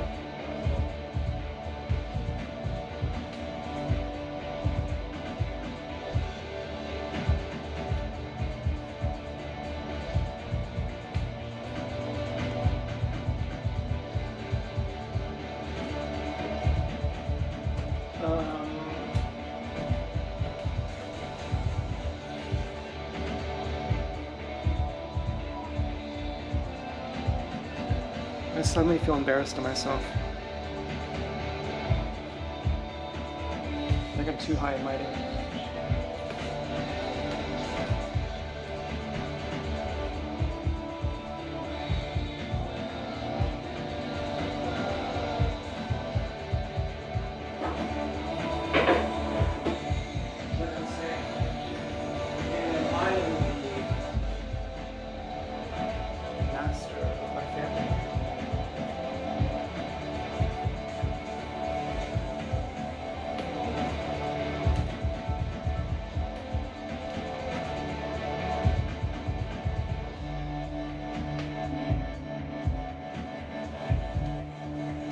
Yeah, it's a bit ridiculous. Okay, you could, if there's a certain Nine Inch Nails song, you could say it and you can power trip on that. But you know, there's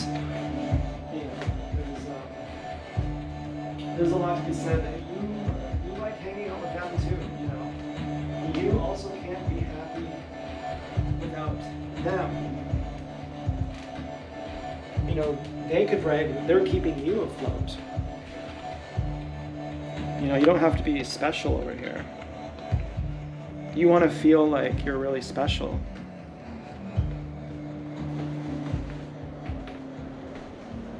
And, it's true, I do. I just want to leave it at that. I want to say I'm really special, and people depend on me. Like, I want to say that. Like, I want to feel like not an asshole, and to say that.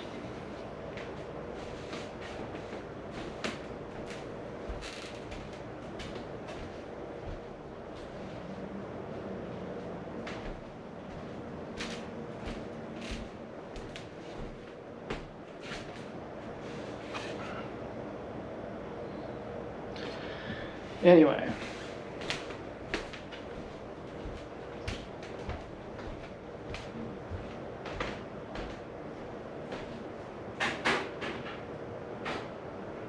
Yeah, I want to brag I'm master of my family. If not for worrying that I'm going to offend people. And they're going to be like, what the fuck are you talking about? You know, like, well...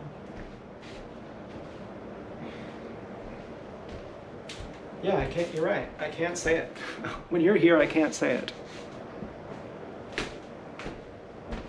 I'm trying to power trip over here. And you're keeping me grounded to earth. You're keeping me grounded over here. You're keeping me from getting too high and mighty. Well, hello, we did some really good shopping. What did you get? I got you some headphones. Yeah, right. Did you really? Yeah, here. Oh, yeah, okay. You like them? Yeah, they're my favorite headphones all the time. And I got my Edna's Mojitos, which are so good. Edna's Mojitos? What are those? It's a drink. There's in that pink bag if you want to see. Right there. And this I have to fix. I feel like there was someone who just beeped outside their car. Yeah, that sound happens when they lock their car. Yeah, I know, but there was two people walking out of that car. I was like, who are those people? Yeah, they parked and they're locking their car and they're going somewhere.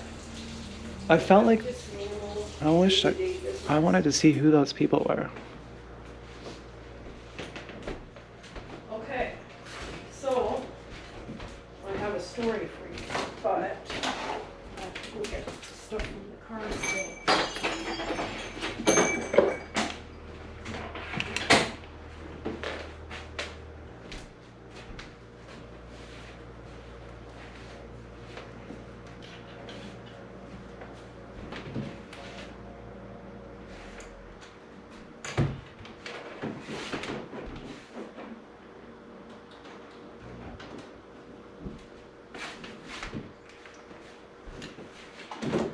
Huh.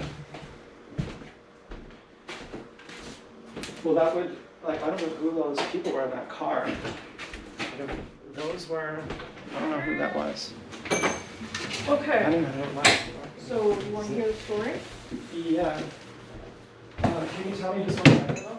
Yeah.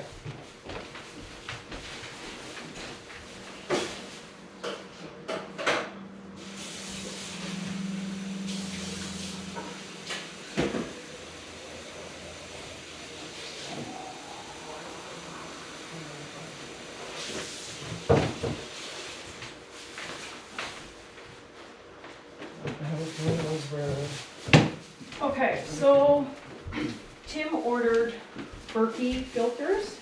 Okay, but just so you know, I'm making a movie for YouTube. Oh, okay, well, I'll tell you after. Okay. Is it like too personal though, or? Actually, no. Okay, so, can I tell you on the movie, or do you want to wait till your movie's done? Yeah, you can tell me. Okay, this is food from Mai Tai. Whoa! Look at this. Free food. And this, I think, if you like it, you should learn how to make it. Oh, focaccia bread. Yeah. And it's vegan. Are you serious? Yeah. We should try some. Can I eat some? Yeah. This is really exciting. I thought you and Grandma were gonna have some of this. I was just making some of my own right now. Oh, no, we can have that too. I was just making a movie about how I feel like I'm the most mature person in our family, and that everyone counts on me to make them normal. Like, everyone needs my wisdom to keep them from not having a mental breakdown. Like who? Like everyone, like even Joey and Jessica? yeah, even you, that you all need me to, you know. And I was thinking this is kind of high and mighty kind of thinking. It's a you little know? bit high and mighty. Yeah, no, I'm with you. I'm with you. I'm thinking this is too much grandiose kind of A thing. little bit. And Edna's Margarita NA is the best. Oh yeah. Really, Is really good. this fake? Is this fake alcohol or something? Yeah, it's a tequila. Really? Like tequila, carbonated water, agave syrup, lime juice concentrate, apple cider vinegar, tequila extract, sea salt, That sounds amazing. habanero oil extract, orange zest oil extract. And so it's like a negligible amount of alcohol? 0. Oh. But it's supposed to taste like there's alcohol. Yeah, I think so. Can I have one? Yeah. But we should probably put it in the fridge first. Well, I'm having one now on the rocks, so why don't we split one? I'm not into ice really. It's Then, I'll okay, switch then it. have one when it's cool. okay. Okay, so here's the story, if you can, or are you busy? No, this is perfect. Okay, I love your so, pants by the way. oh, Those are amazing. really? Oh yeah, I'm really into them. Well, Really into them. well, I'm wearing these to the wedding, to Jessica's wedding. That is about right. Like, it's like comfy, it's stylish. It's dignified. The lady at the bougie consignment store, every time I wear them, she goes, "Oh, I love those pants." They are really nice. I mean, how often do I ever compliment your Not- clothes? Not very often. These are really nice pants. Okay, so I mean- the story is, someone we know ordered Berkey filters, but accidentally ordered them to their old address, Oh no. and then quickly, right after, realized it and tried calling Berkey, and I think it was a holiday weekend. And he left a message, and anyway, he's made multiple calls. He got the courier service bringing them. He said, "Can you change the address?" And they said, "Yeah, we can." So he thought it was all done. Mhm. And turn so it when on. they said,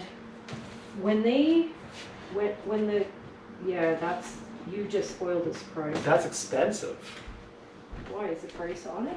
No, but I know how much those cost. Oh, well, it was 100 for 2. Oh really? Anyway, That's like Because 500. there's, no, that's 500 for the whole thing. But the whole thing is just a metal container. It shouldn't cost. Well, it comes with 2 filters. But if 2 filters only cost 100, then that's saying 400 is just for the container it's in. Anyway, they're not the Berkey ones. The Berkey filters, Berkey are like $2.25 for Oh, two. what are these? These then? are a knockoff, but they're Oh sold my through Berkey. God. Right. Anyway, so when the courier company said, oh, we're sending it to this address, they said, oh, no, you can't. Really? Yeah, Berkey said, no, you can't. So they sent it to his old address. Berkey has some explaining to do. I was like, you guys are like, just send them a new set of them. Like this, you've got at least 4 customers I know. Me, anyway, there's Yeah. like several people. Yeah, Berkey is sounding a little bit high and mighty on themselves. So anyway, Graham and I were out, and I said, well, you can ask anything. So I said, let's drive by his old place and see if they, delivered it.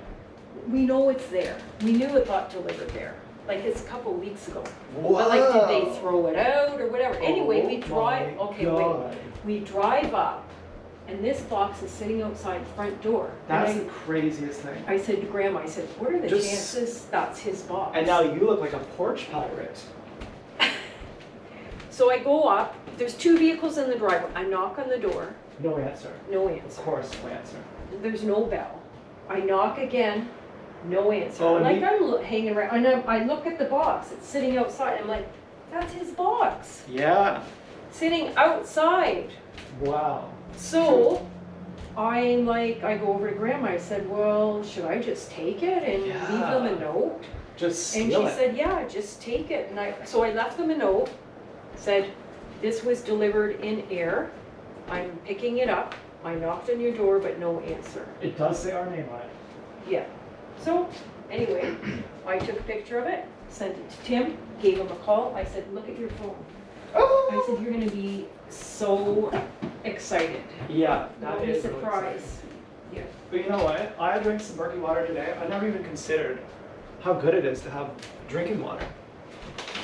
I know, we were at the restaurant and Grandma's like, oh, this is good water. And I'm like, yeah, it's good if you put lemons, a bunch of lemons in it so that it doesn't taste like chlorine. Oh yeah. Okay, so these are a surprise for Grandma, so you just have to keep it a surprise for Christmas. Oh wow. Shit, cocksucker, fuck. Cunt, piss, motherfucker, tits. Nice.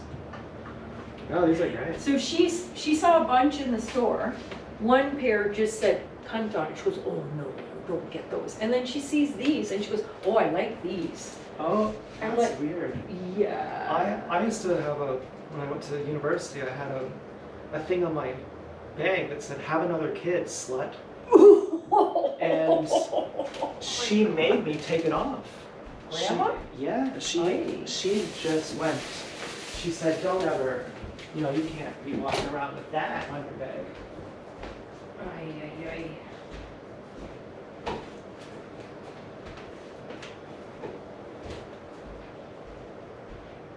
Okay, so can I have some of this focaccia bread? Yeah.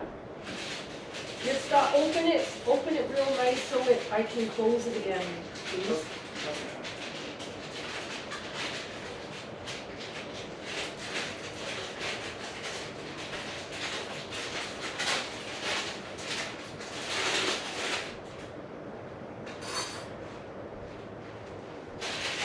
Oh, wow. It's so fresh, eh? Yeah, I'm simultaneously happy and sad. Why sad? I wanted there to be a crunchy crust. Oh, well, you could always toast it for a minute. I can bake this. I know how to make this. Oh, that would be awesome. Look at this. Mmm. That Wow. was sold in the funny store. They had like tons of funny stuff. Bags, cups, clothes.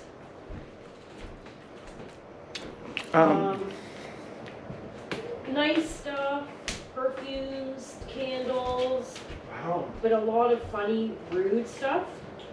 People Well, that's don't where I got the socks, and he goes, oh, we have focaccia bread. The bakery around the corner brings us these to sell. And I'm like, Yeah. oh man, that looks amazing. Funny people have good taste.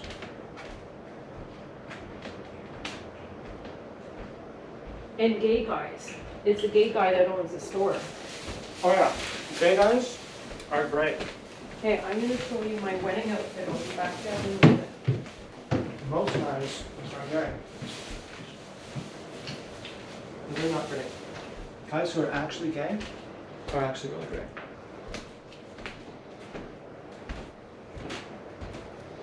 And the thing about, like, if girls tease me, they're like, haha, we know you want to fuck us, but we're not going to fuck you. That doesn't hurt my feelings because it's not my pigs who are doing that.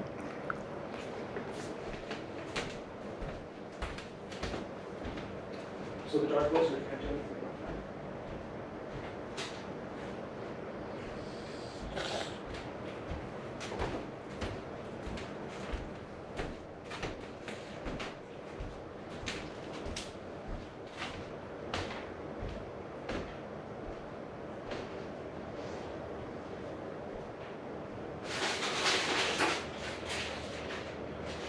Okay, yeah, this way is fine.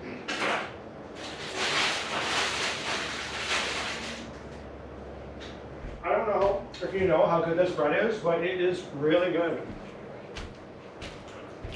And you know, all this stuff like unmatched for my family, and yeah, that was ridiculous. I'm sorry, that was ridiculous. You know, clearly, that's the kind of thing you only say that when you're home alone, listening to 9 Inch Nails. I'm glad you know that version of me exists, and that in your presence, it gets squashed.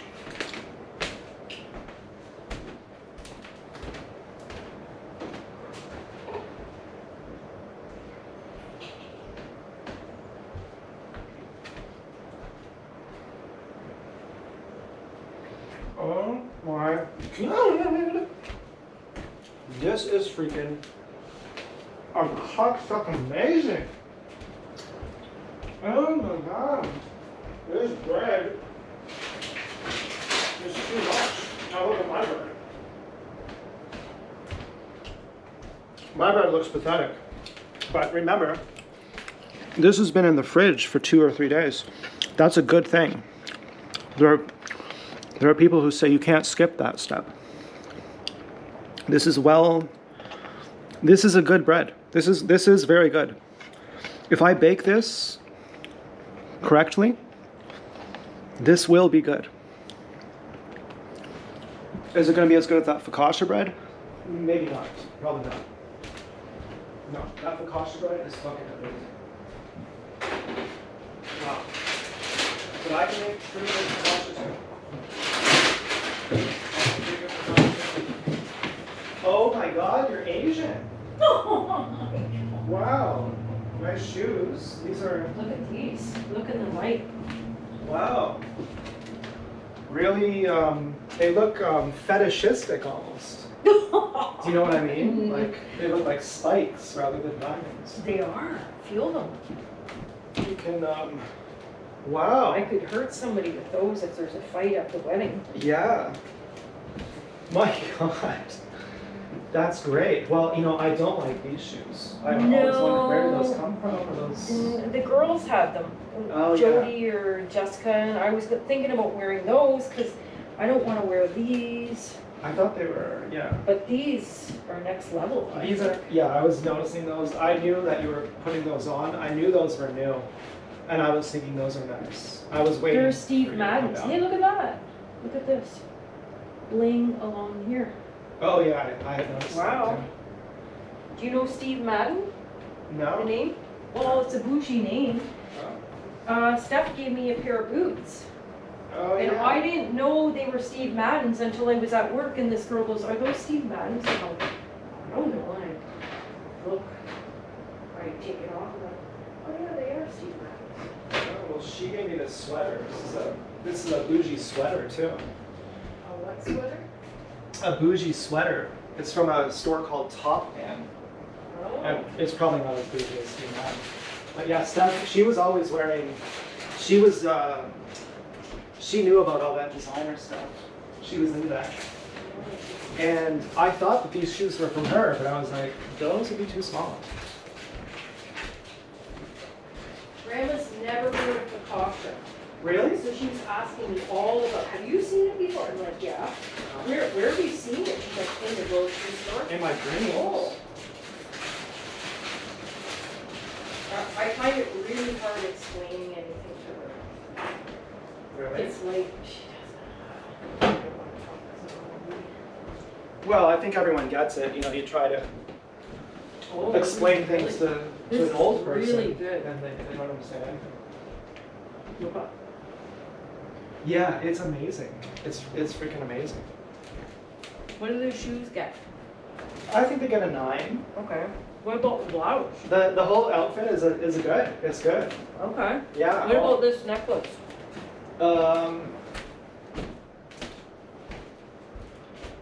Oh yeah, it's a 10. Really? Yeah. It's a light bulb for Mm-hmm. the audience at home. Well, A diamond light bulb. did you check this yet or? No, I haven't opened it yet. I kind of want to. I'm like on the verge of it. I'm gonna share this. Yeah, I'm so full now. Maybe I could just have a little bit to check out. So this is vegan, right? But it's. Yeah. But you said yes to oyster sauce, right? Oh yeah, I'm yes on oyster sauce. Okay. Good. I've never seen a tomato in there. In those things. Oh, so I have another story. Me and Greg go to Brown Social for their yummy fries and gravy. Oh yeah, I heard about this. So, Oh. right? Yeah, you need that sauce. Yeah. Yeah, when she goes, oh, they put a little bit of sauce on it. I'm like, that's like saying they put a little bit of Big Mac sauce on it. Like, it's not a Big Mac with a Big Mac sauce, and this is not the goodness without their good sauce on it. There is no sauce on it, I remember. If they put a little bit, why not put a lot? If they're like, oh, it's not vegan. I really like these shoes. Grandma found them, and the lady at the store goes, look, I have the same pair. She had a 7.5, and these are 8.5. Oh, this is so better. Yeah, that's how it should be. Mm-hmm. I was like, otherwise, $20 for this is wild. Yeah. So let me take a little bit out, and then you can. I was like, I'm vermicelli noodles plain and calling it pad thai.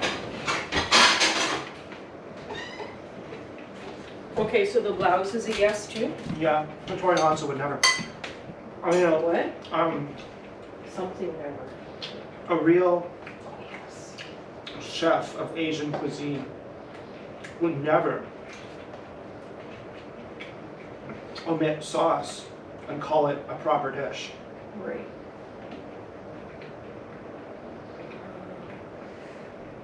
That's good. Maybe a little something with more sauce. There. Is that too greedy of me? No, that's, you can have as much as you want. I mean, I was thinking, No, I'm good. I got 2 tofus and yeah, I might just have a little sample. how much? Uh-huh. Okay. So the other story is. I Yeah. like that. It's got a nice bite to it. Freaking awesome. So we go into Brown Social. Music is too loud for Grandma, who is like half deaf. Oh yeah. I'm like, is there anywhere less noisy, less loud? And so she said, oh, you can try over here. I said, can it be turned down at all? She goes, no, it's a corporate rule. That sucks. Yeah, that's stupid. Fuck that. Yeah, I know, like, never mind the customers, this is our corporate rule. Anyway, the waitress, they usually come and say, how is everything? She never did that. The fries, Grandma sent back. And they're all people Grandma, like, and they were like overdone, a lot of ends, like they're they have skin on them, but like almost half of mine had the skin on them, and they're like little end pieces. Like, what'd you do, scrape the bottom of the barrel? Like, you guys can do better than this. Oh my god. Anyway, so Grandma said, are you sending yours back too? And I said, yeah, I'll send mine back. So she couldn't, no, the girl wasn't even coming by. Grandma had to go find her. She was doing dishes. Oh, I'm like, okay, cool. Like, you're doing dishes and you haven't even come to check on how our food is. So she comes over, takes our fries. She said there's more on the way. And as she's going by after, Graham goes, oh, these are much better. Oh, well, that's The good. girl was like about like a 4 out of 10 for friendly. Oh. Anyway, so I'm like, oh, can we get the bill? Just one bill, blah, blah, blah. And she said, What? yeah, that's what I said. She was, Who says that? the waitress. She said something to me and like, I could hardly hear. I said, what? And she goes, they took the fries off. We get the bill and it's only for my nachos. They took the total fries off the whole price. You think that's good or bad? No, that's awesome. That's awesome. Well, that's like $20 off the bill. Wow. Because the fries are 6 plus 3 for gravy. And this is what's left of mine. You can have one for a trial if you want to try it. Oh, yeah. Try the gravy though. You know, I like some chalet fries. Yeah. Yeah, I can see what you mean. Okay, Those are distinct. this was, Yeah, those are Seven. really good. that was 7.5 out of 10. The first time we had them was an 11 out of 10. Wow. Yeah, that, I Yeah, can the understand. gravy was not as good. That is next level. That's next level. Wow. That's different than any other fried gravy I've ever had. Really? Wow. Yeah, and Okay. it's not super obvious, but it is there. Well, I Social have, practice. That's up. yeah. So I have 2 weddings in September and I'm gonna wear this. Oh. And Grandma said, wear this to baby shower too. Because I'm going to a baby shower next Sunday. Well, I was thinking, who's having a baby? Tim's niece. Oh, I was thinking like Jess and Chris were having a baby. No, they're having a wedding. Probably after that they'll have a baby. Wow. Dirty Word socks. They have like probably 30 different socks with all different rude sayings.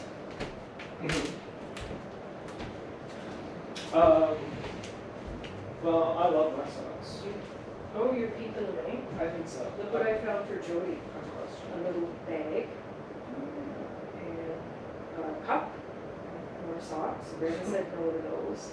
Wow. Those are socks. Oh, look. Look at this puzzle. Oh, that's amazing. That's a really great one. I should go back and get it for her for Christmas. Yeah. Yeah. Oh my god. There's a puzzle of Oh, naked and what people about this? I cuddling. think you'll like this. And they're all card really fat. for, And they're missing pieces where they, where you think. for Jody, Oh, yeah. maybe. And then, oh yeah, what about this for a card for the wedding couple? Oh, yeah, that's really cool. Can I show the audience on YouTube here? Yeah. Can I? Okay, so I'll go through the. Mary. I want to show them Is my the name- puzzle. Don't show, don't show her a picture though. Okay. I didn't. Here, I can,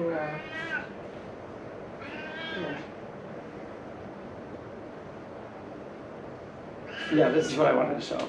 This puzzle here. Nice I don't know if you to can- It's probably, now that I've worked it up, it's probably not. It's one of those things that's more funny when you see it without expecting it. Yeah.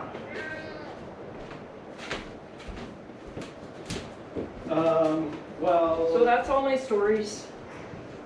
that's sounds like a really eventful day. I wanted to get grandma some shoes. But Yeah, well, here's the thing. She said she doesn't want a pair of shoes that will get wet if she goes outside in the wet. And I said, those will. I mean, you could always get them and then she could send them back if they're not a go. Yeah, I felt like she would say no, and I have to confirm anyways. Yeah.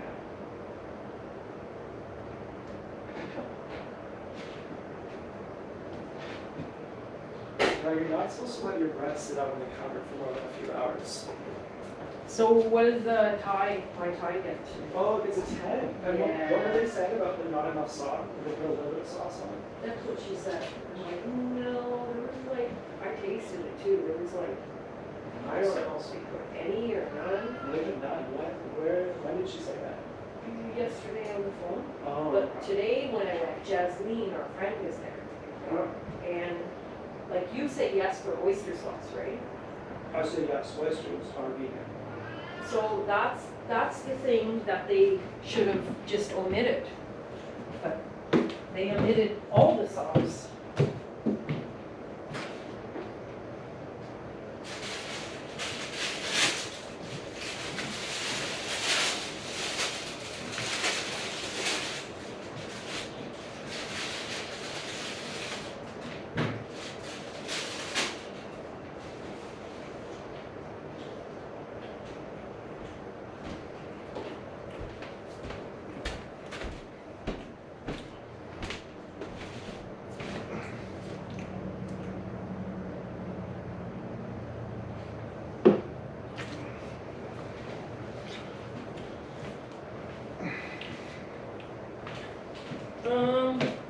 Okay, I have my pick for which necklace is better, but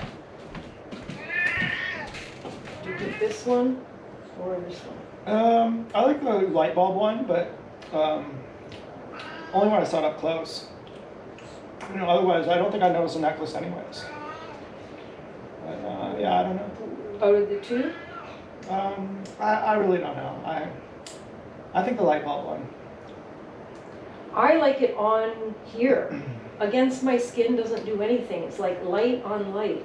Mm-hmm. Like if I was nice and tan, this would look nicer. Well, the light bulb one hangs lower too. Well, and I like that about it actually. Yeah, no, like it contrasts with the shirt. Yeah, I think it's better. It's more. It's more in line with those shoes too. Yeah. That's the way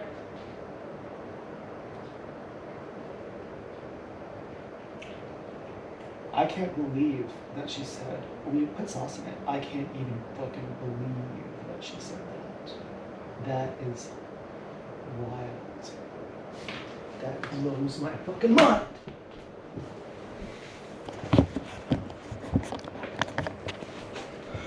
Could you be any more of a sellout? Oh, it's a new chef. But we did it right anyways.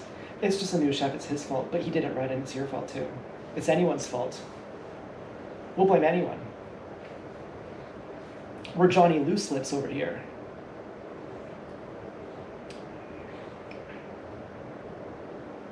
And then all this shit I was talking about Brown Social, because that had anything to do with me. And the waitress is a little bitch. She's like, I love it. Oh man, I felt like a second-class family over here.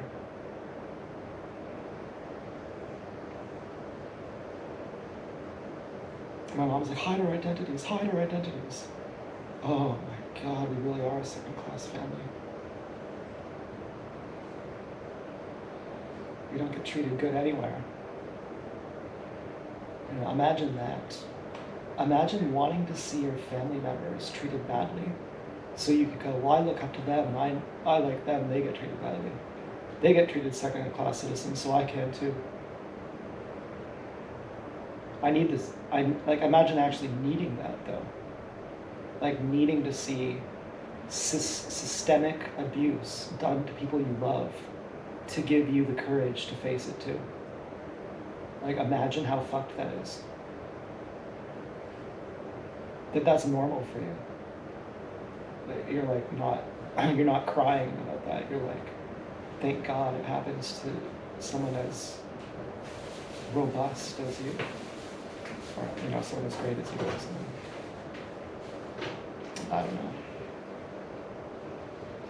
I mean, if those were my pigs outside, that would break my heart. If they were like, we're just gonna tease you and we're just gonna fucking dyke out in front of you, that would break my heart. I believe my pigs would never do that. I believe I could tell my pigs, if you want to hurt me, here's how you can do it. And I believe they wouldn't do it. And therefore, any other pigs that the Dark Wizard sends, I'm like, do your worst. Dance Girl's already done it, and her and I have made up. So what do you think it matters when you send some random fucking pig? You're fucking nuts. You think I'm gonna be upset at seeing some random pigs dyke out in front of me?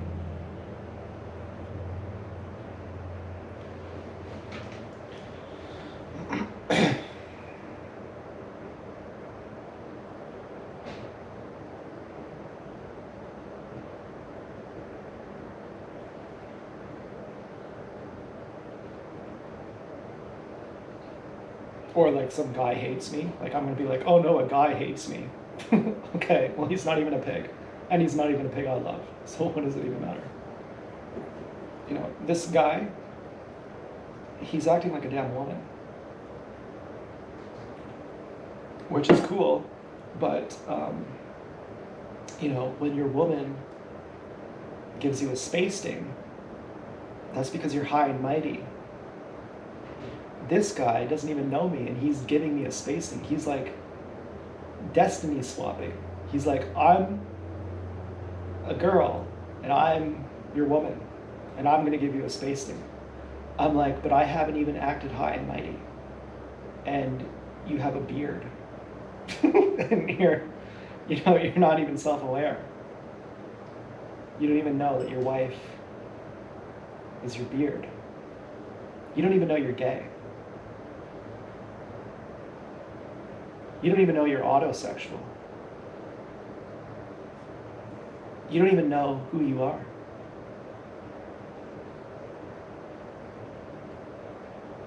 You're like a facade upon a facade.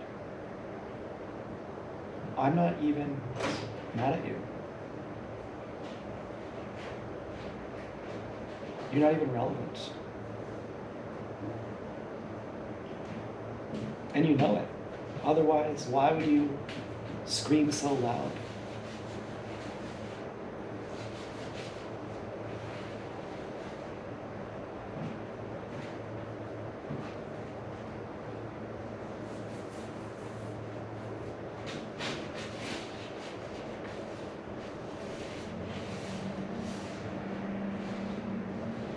I really need to eat. Oh my God.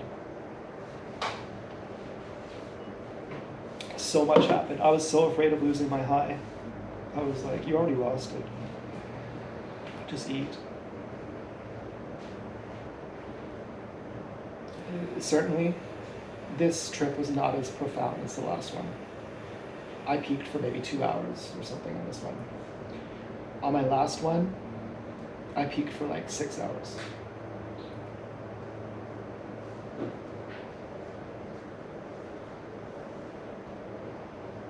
I spent 20 minutes today just in denial that I was even coming down.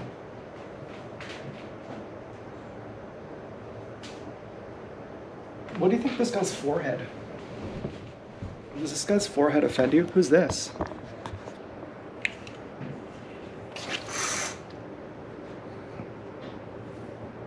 It's not Joanne. What do you think of this guy's forehead?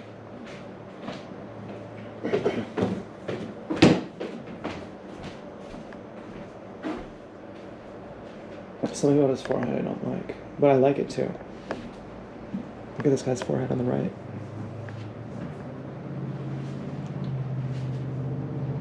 I think it reminds me of Chelsea's forehead.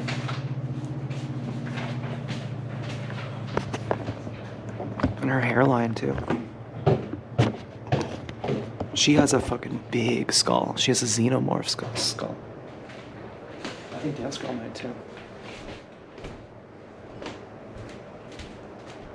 Dance Girl's never even questioned that Desco has never paid attention to people's skull sizes and her own hairstyle, and that she takes for granted that her hairstyle reveals her skull shape, and that she doesn't take for granted how good of a skull she has.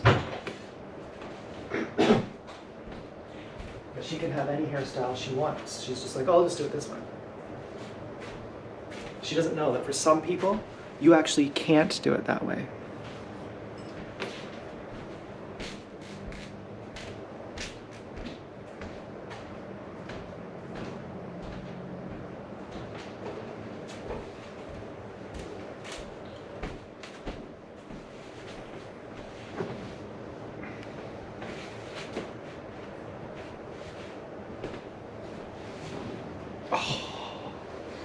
I love our couch so much.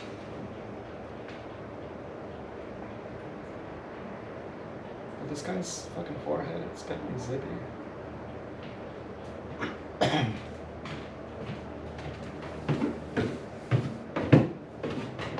Can't stop staring at his forehead.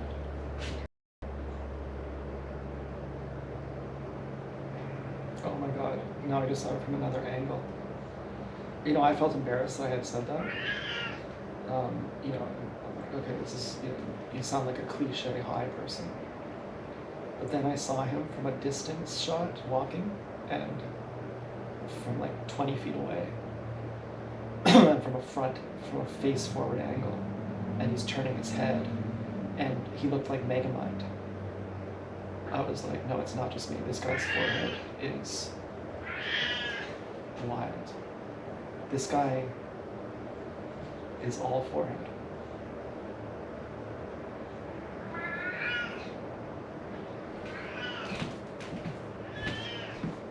What do these shoes get out of 10? Well, I think they're like a 9. Okay. Yeah, I'd say maybe a 10. They don't go with this dress, but they're dressy and comfortable. Yeah, I like them. I liked them as soon as I saw them. Oh yeah? Yeah.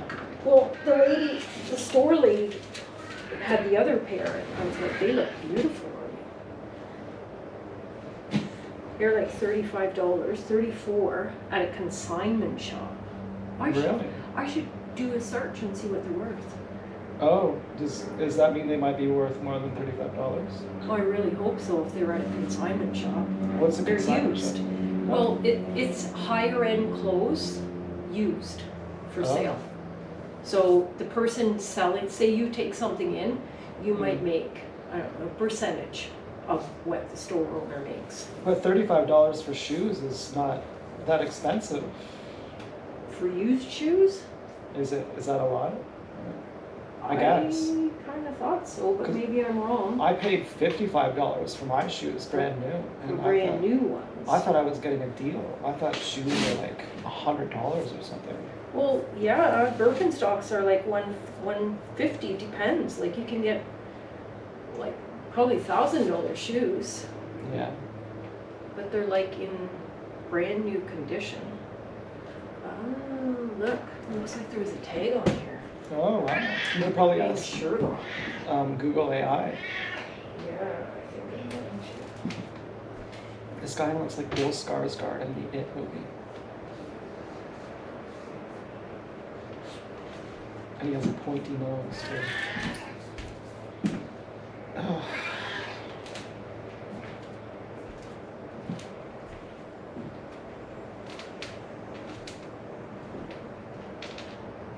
I can't stop seeing it now. I feel like everywhere he goes, he's just bulldozing people with that forehead. It precedes him. Opens the door with it. He pushes the door open with it. Oh, sock. Have you seen this guy's forehead? Yeah. Do you think it's? Like his hairline is further back than Yeah. some, but like, what if he's a nice guy? Like he can't be so like, oh, this doesn't look right. I know. I'm embarrassed of myself for saying these things. For real? Yeah, I am embarrassed of myself. And I'm like, I'm helpless. I'm like his, you know, but, Okay. The shoes in the photo are Steve Madden travel studded flat sandals. oh yeah, we knew there was Steve Madden. Yeah. That's like a famous brand or something. Well, I thought they were higher end. I don't know. Steve These Madden. typically retail around 80 to 100 US dollars or 110 to 135 Canadian when brand new. Current sale, depending on the colorway, availability, and sales, new pairs are often found online for I'm going to give Canadian, 75 to 110 Oh, do you know what I found? Canadian.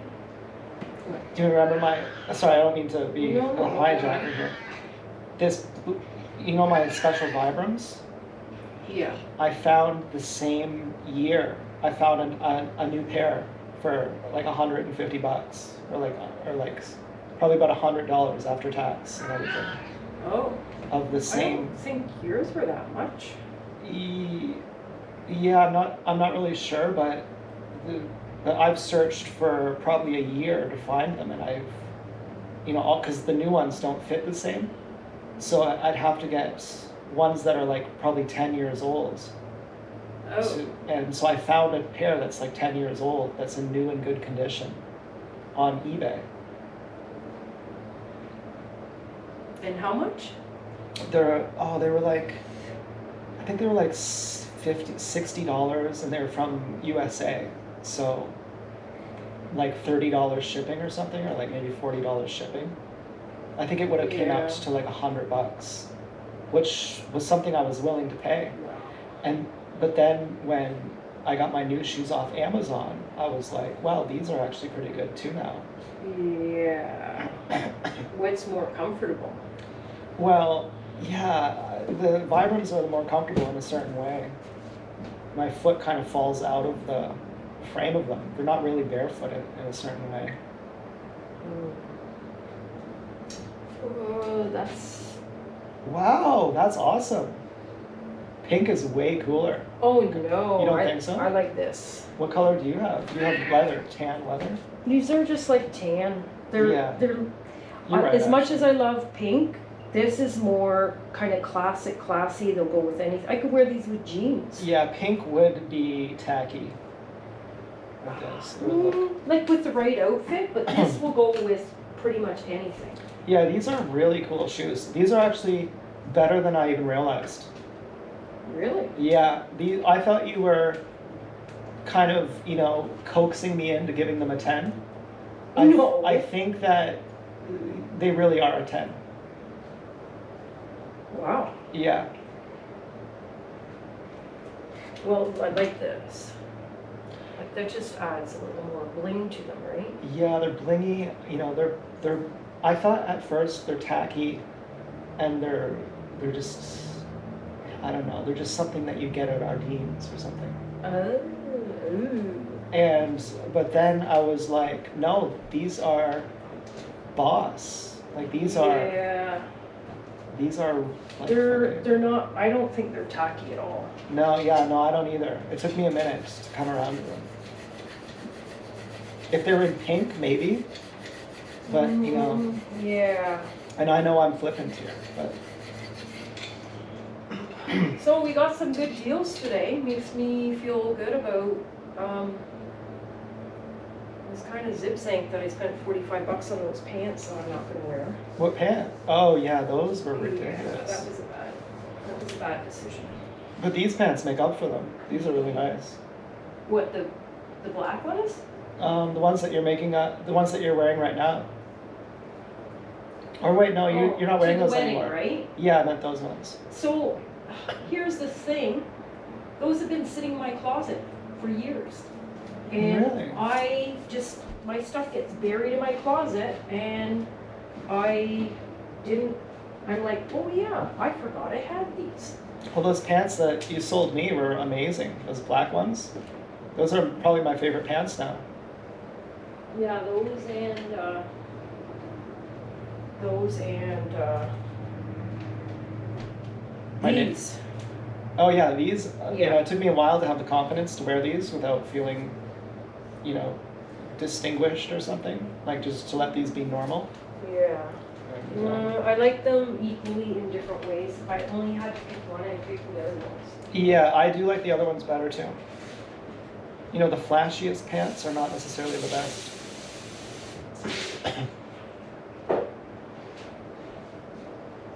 But I mean, it's nice when you got, you know, a handful of pigs who would never hurt you.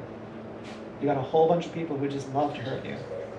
Or just, you know, flying monkey, people who wouldn't love to hurt you. You know, ultimately, that's more true. You know, it's like, you got some dark wizards who love to hurt you. They send their slaves or their prisoners after you.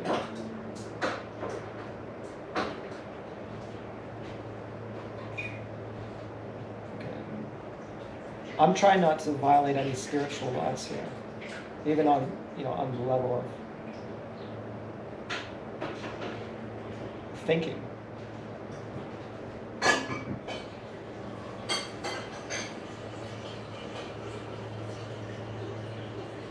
You know, you renamed the Dark Wizard for a reason. You know, because I thought TSD is the Dark Wizard. I was like, you don't know that. And if some bad things happen, and you even think a bad thought about TSD, and he's not the one doing that, that's bad karma on you.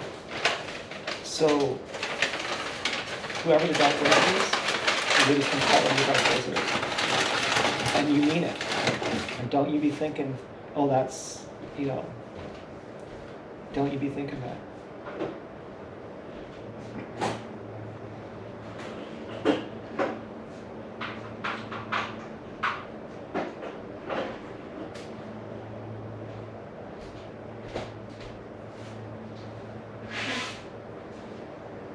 But if this guy with the big forehead was my son-in-law, I would be fucking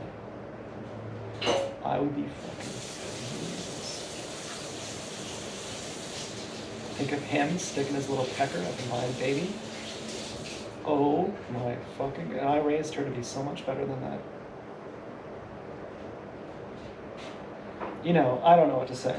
I'm embarrassed of myself. I'm fucking embarrassed of myself.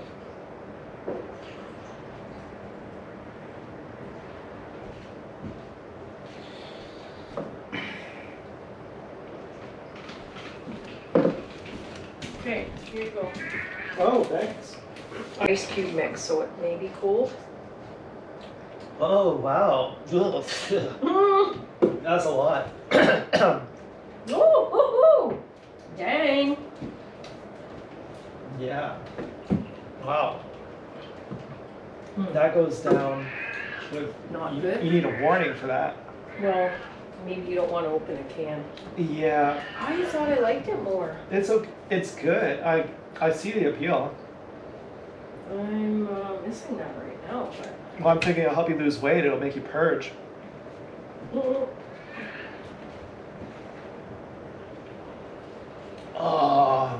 Oh man. Yeah, no, it sucks. But, yuck. Right? It's okay. I mean, I don't want to be ungrateful or something. No, I don't mind you giving your honest opinion of it. It has freaking... I don't know.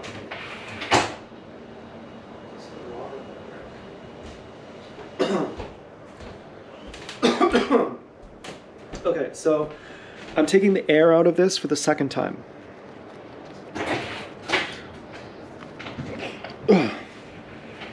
So do you have any recommendations? Or where you go? I'm just putting this on the line and then coming back in. Can I come with you? Yeah. Do you have any recommendations for this dough?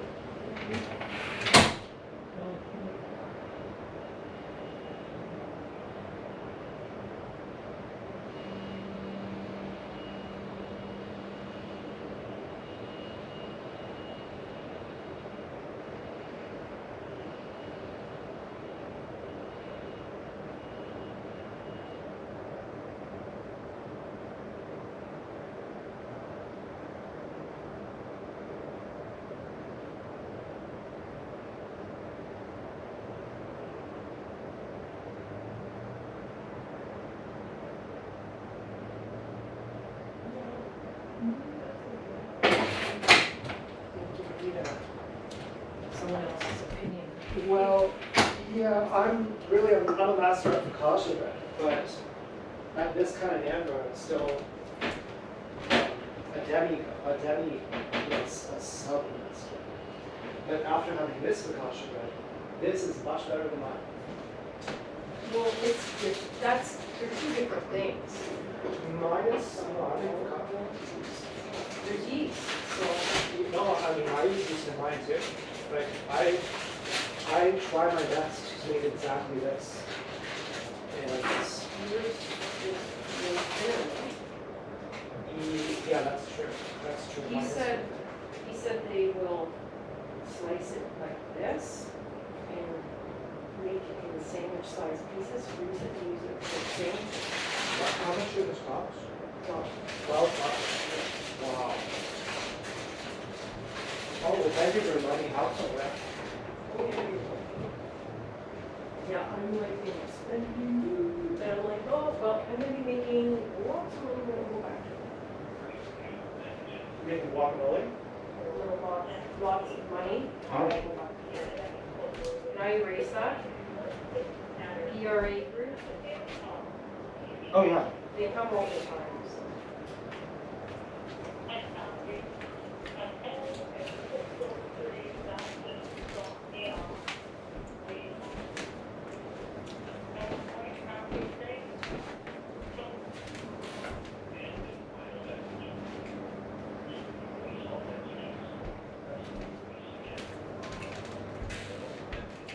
So I like this answering machine. I don't know, we should Really? learn how to leave a message on it. Well, these phones are great.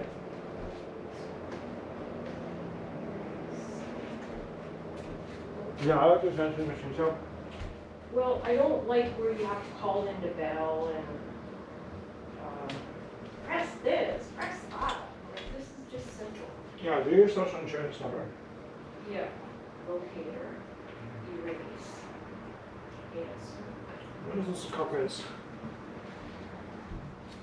There must be a way to set No, there's- leave a voice message, right? Yeah, you think so. I'm sure it's not using email.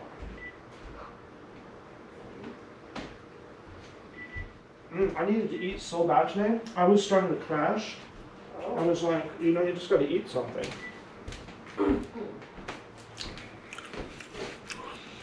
That's my way of saying I love you and I need you.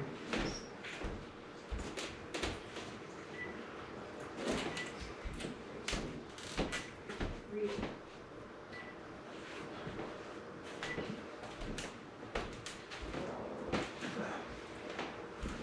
You know, I didn't make this focaccia bread. I'm going to record a message on this.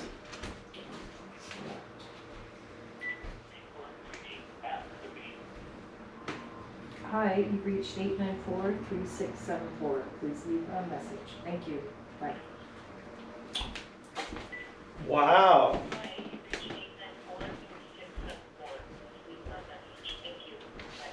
Shall we record that maybe? Personally, if you're like, I think it was great. But if it was me, I would redo it. Yeah. Because there's a little bit too much space. Yeah, I thought so.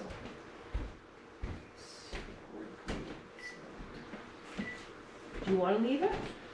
I thought about it. I'm not really good at that kind of Oh, stuff. you're the one where you leave your security, social security, your credit card number, your date of birth. I know. I think I'm not funny anymore, though. Really? I'm too old. I'm an old man. Oh my I'm not God. funny I anymore. think you are. Those glasses give you what's going on. Really? Yeah. Thanks. I don't know. You can try one and then you just erase it. I don't even want to hear my own voice. Okay, we'll do one then. You have a lot of guts to be doing this. Hi, please leave your first name, last name, credit card number, date of birth, social security number, and CVC number on back of credit card. Thank you. Bye. You sound. Your first name, last name, credit card number, date of birth, social security number, and CVC number on back of credit card. Thank you. Bye. That's wrong. I think you should keep it. I think it's even better. No. The fact that Okay. you- No. I'm gonna 'Cause make a it list. sounds like you actually, it sounds like you're actually just doing it as a corporate job, like, Card. it sounds like you're not trying to make it sound perfect. Expiry. And that makes it sound even better. What's the number on the back? It's like a CDC, I really don't know. I knew what you meant though when you said it. Date of birth. What else should we ask for? Like a list of your worst fears? Or no, that's bizarre. You had a really good list when you did the thing. Social insurance number. Yeah, social insurance number, credit card number. I mean, your date of birth, your driver's license number, your insurance number policy. First and last name. Initials. Name. Next Date of of birth. kin. Next of kin.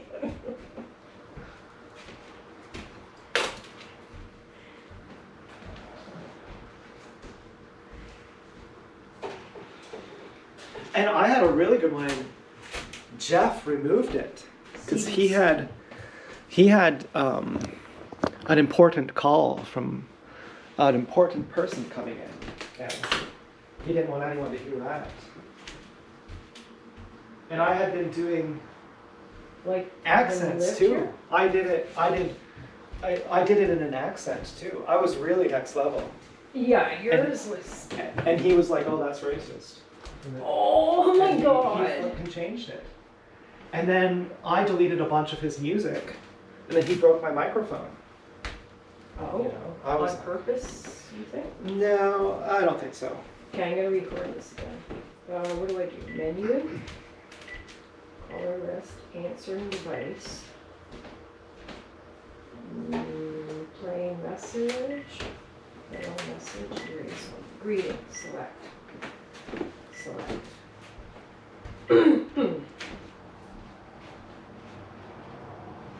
Record greeting after the beep. Hi, please leave your first and last name, date of birth, credit card number, expiry, CVC number on the back, social insurance number, and have a nice day. Thank you. Bye. Hi, please leave your first and last name, date of birth, credit card number, expiry, CDC number on the back, social insurance number, and have a nice day. Thank you. Bye. Yeah? I mean, I thought the first one was better because it was more off the because you could feel the rawness of it. This one, it was like I'm reading this off the script. Well, okay. I can't go back. I know. I don't like the last one. I know. If I redo this one, it's gonna sound similar. And I I know. didn't screw up on it.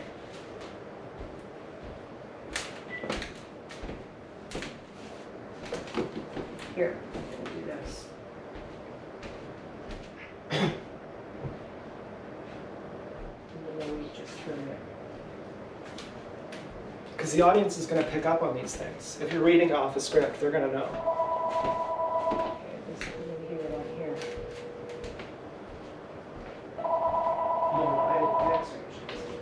Call from Kathy Christie. I was really scrambling for notes. Call Make it from work. Kathy Christie. You know, I was really scrambling to make it work. Hi, please leave your first and last name, date of birth, credit card number, expiry, CVC number on the back, social insurance number, and have a nice day. Thank you. Bye. I'm sure people are going to find it funny. Alright.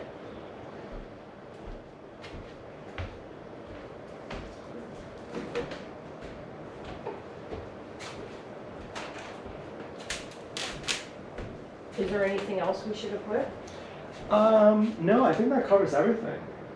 You know, this might be a classic. You know, sometimes it takes you a minute to come around to things. Credit card, expiry, social insurance number, date of birth, first and last name. Yeah, that's all, like, that's a lot of personal information. Your first one was my favorite by a million times. And But it's not social security number, like I'm saying wrong things. I know, but that's what made it, but that's what made it, like, Better? yeah, it's that it's so unscripted.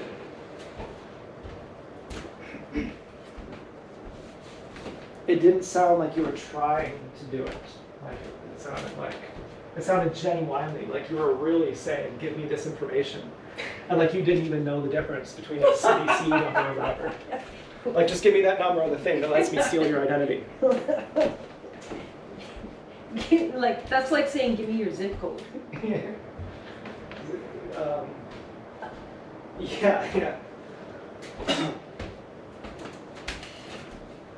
Give me your codes.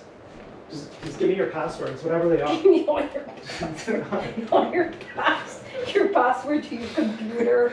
iPad. Oh, this list is getting longer. Your list, yeah.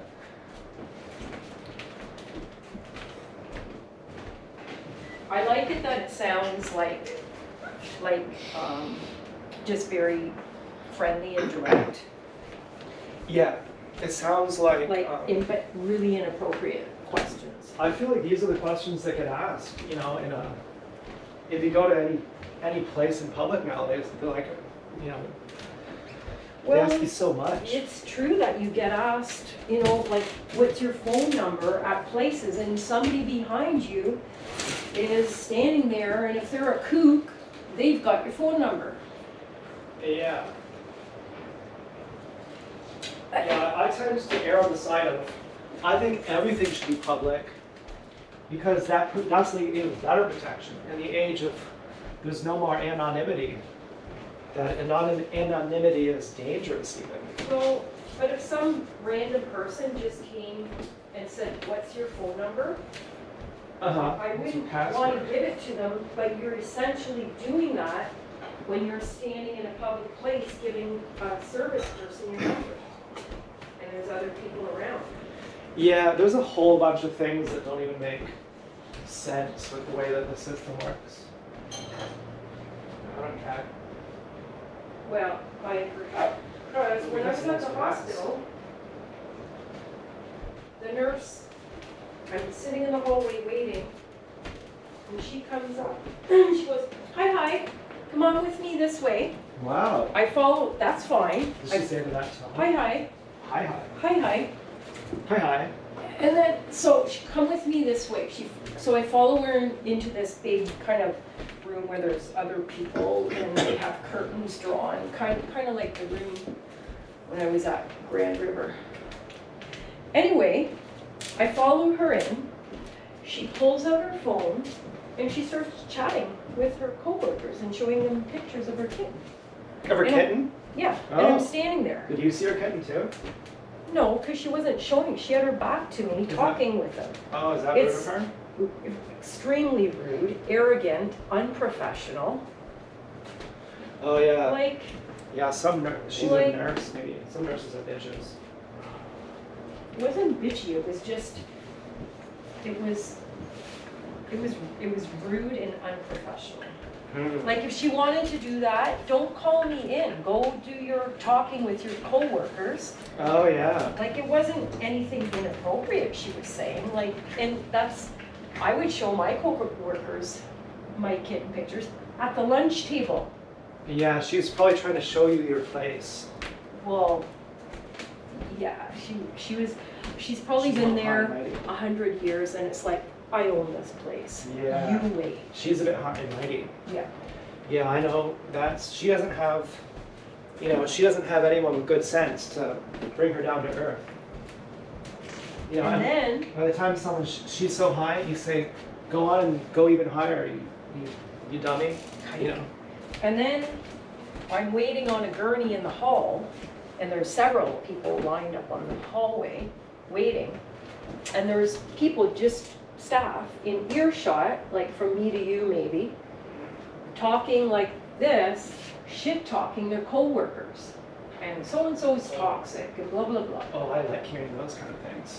Well, you know what? What if that one person they were talking about was my aunt?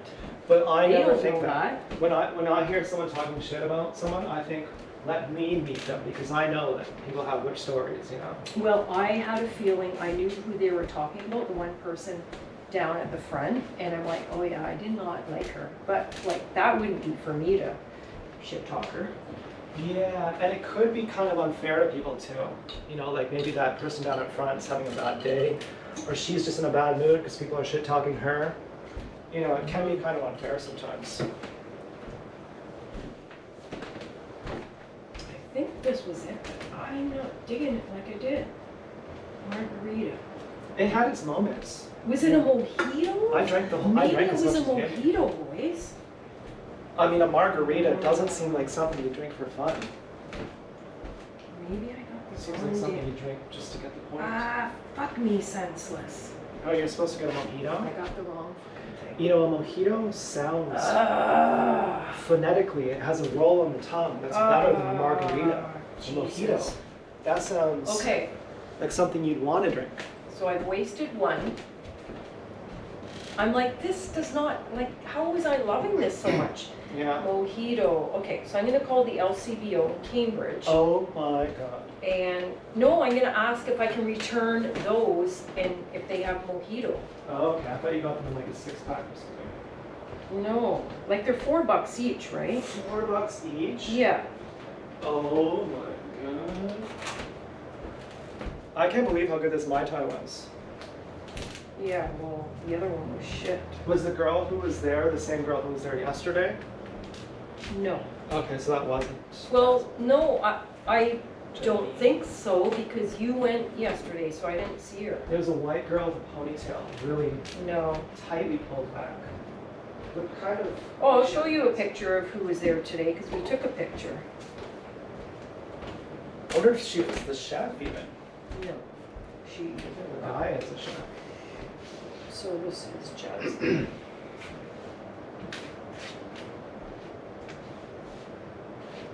Oh, she's beautiful. Yeah, She's a good soul. she is. You're right. Okay, so Yeah, she is an old soul. I'm gonna call Hessler and Dunbar.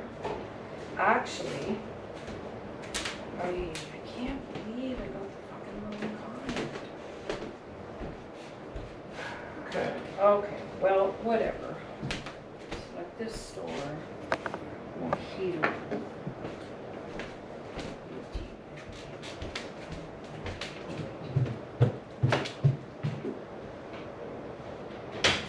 Ah.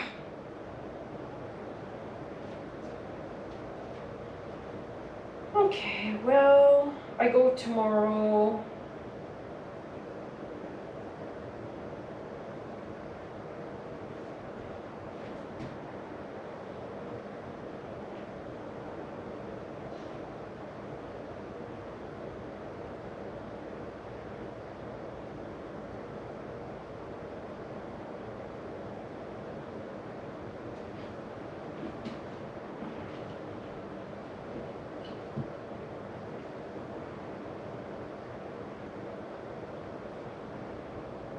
Speak with customer service representative.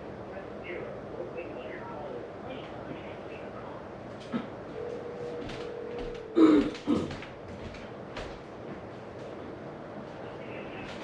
Oh, hi there. I was just in and I bought the Edna's no alcohol margarita, but I meant to buy mojito.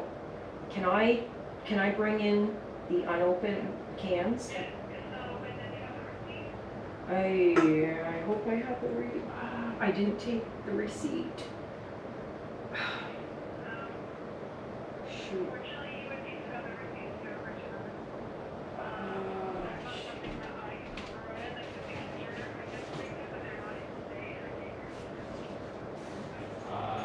Shoot. Shoot, I spent like $25 on them and the guy, like, it's in the garbage, I'm sure. Shoot. Was at the first checkout closest to the door.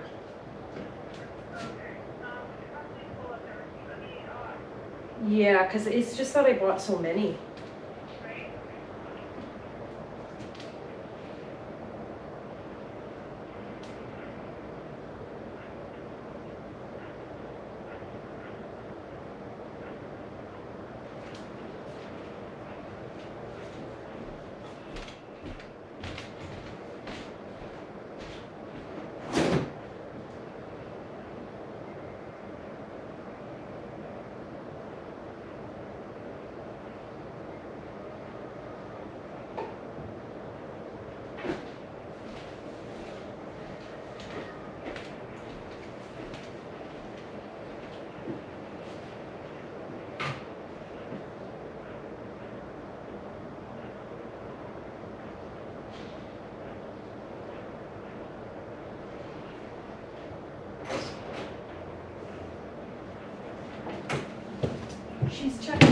I didn't take a receipt and she said I need the receipt. I Oh, said, well, no. the guy, I'm sure threw it in the garbage and I know what checkout he was at. You gotta investigate. Oh my god. Yeah, cause like otherwise I've got like 4 more of these drinks. I bought Grandma one. Oh no. Yeah, like that's like, I was so excited, so sure. Sorry, so unfortunately, if you don't have the receipt, you can't do the return. But however, if you want to take it further, you can call the manager. She is in on She's like, well, if you want to take it further. Okay, I'll call this. Next time I'll take the receipt. On the 19th, so I'll just call back to the store. If you want to take it further, you can go. No, you can no. I just took a shit and I didn't bring my microphone. Oh, okay, so the I receipt couldn't wasn't talk found about in the it. garbage? I didn't do it. No, Okay. listen. Well, listen, I was really high on it. So I went home and asked her before I went to the market. I'll just see you later on tonight. Okay, thank you. That's okay, yes, alright. It's fucked. They're totally, like, how could I hamper with them? Could I hamper with a can? Oh yeah, Like, couldn't I they know. put it back on the shelf? Yeah, and it's like, well, if you have the receipt, then you didn't hamper with it. And the guy said, do you want the receipt? Oh no, he's And talking I to said, you in the no, spirit no, realm. it's okay. I almost said yeah, and then I'm like, I don't need it. That's so nuts. Fuck me, What are you gonna do? Are you just gonna give these to the neighbor?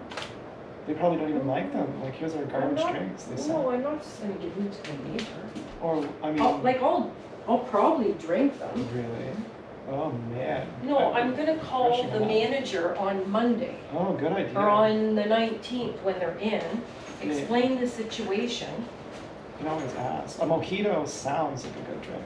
Oh, it's so good. I'm like, what was I thinking like in these? Oh, did we get Amazon delivery? Yeah, you got 2 big packages. I wanted to open them. God, I just keep getting stuff and stuff and stuff. Yeah. Are you you're on a spending spree or? Yeah. Wow. I mean, I thought when I got these socks, I was like, I cannot live until I have these socks. Like I need these socks. As soon as I got them, I go, oh man, these are kind of thin. These aren't really what I thought they were gonna be.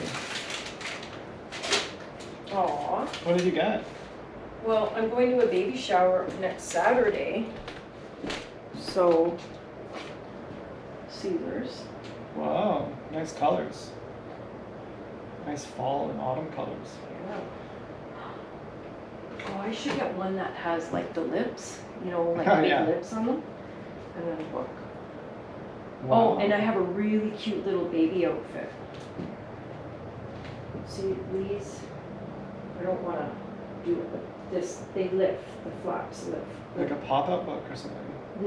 No, like, Oh. basically this lifts up like that, Uh-huh. because they're looking for Spot, the little puppy. Oh, and he hides under the thing. He hides, like, is he here? Is he behind this door? You open the door, and it might be like, I don't know, a giraffe or something. Is he in the clock? And this is what you showed to a baby? Like a baby would be like. No, like more when they get to be like a year and a half, 2.5. Mm. They'll like this, and then this.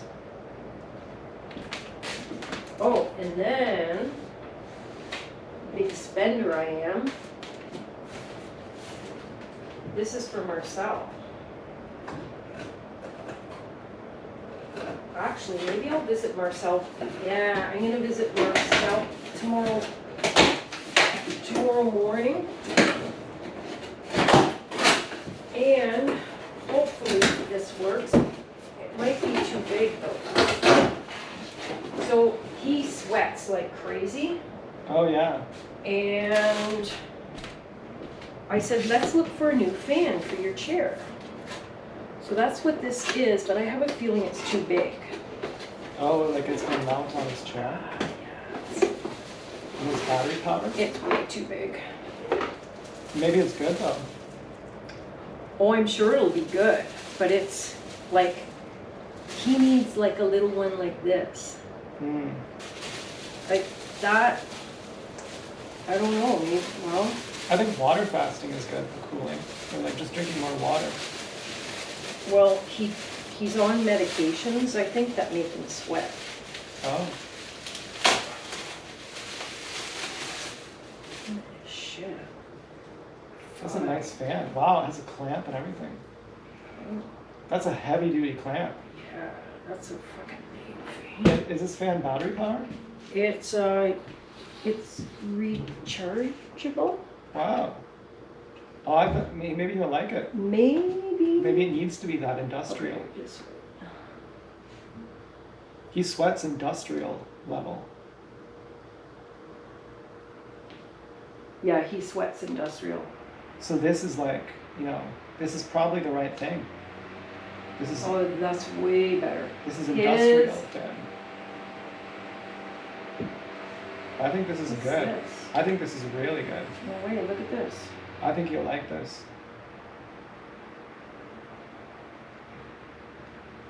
He doesn't need that. I think this is too big to go, like, his clamp on his chair is, anyway. I bet you'll like it. Listen to that. If I was sweating, I would want a huge fan.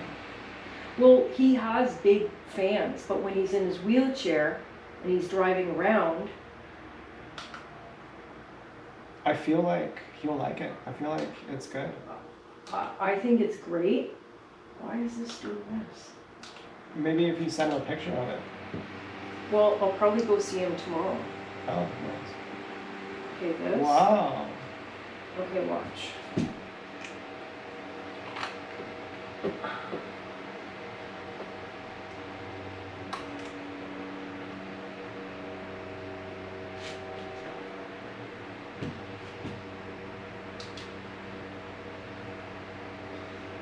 That's about the same, right? About the same, yeah. Okay.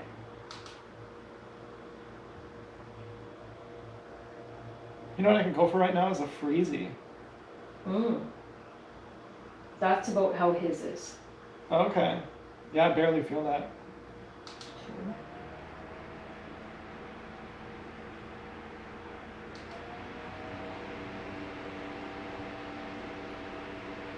That's. It's good, but I think it's too big. I'd want like cooling clothes. I want like electronic clothes that have Oh. cooling pads in them.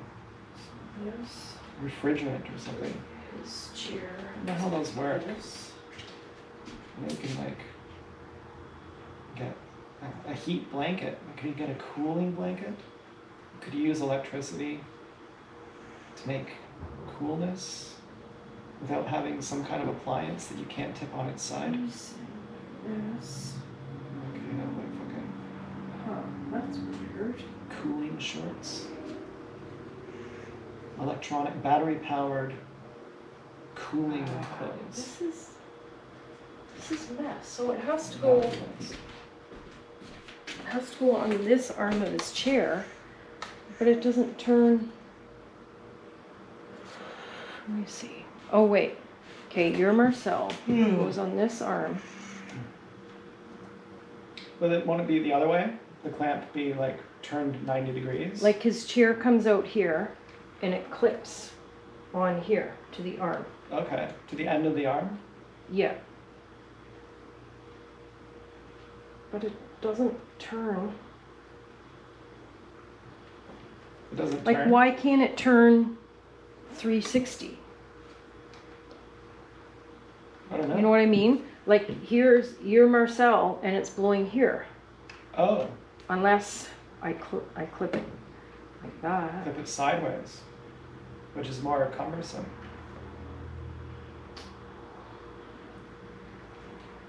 I don't know. Well, you take it in, and you try it. and we send it back if it doesn't work.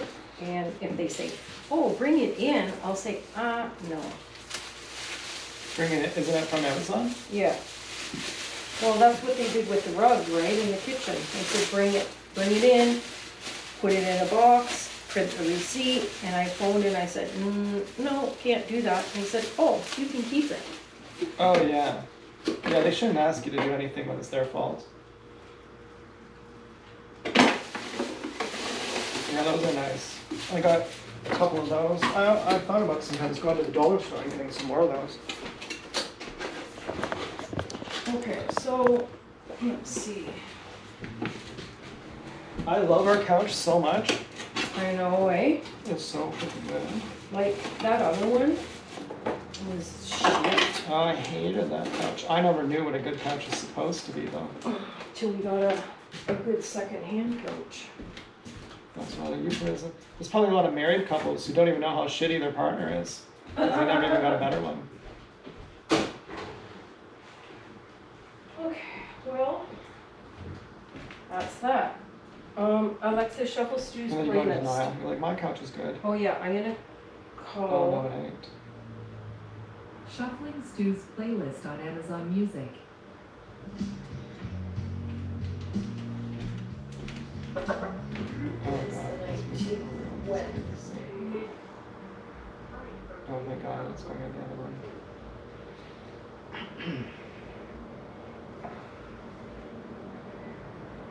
Yeah, so I am Hattori Hanzo. Like these ninja pants are, this is not a stunt for me to wear these anymore.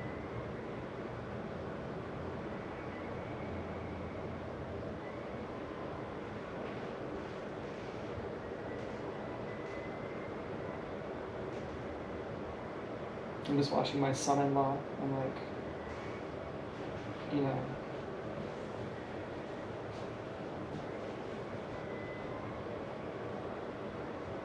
wanting to hope that this is who Basil is with. I'm like, you know, this is who Pink is with.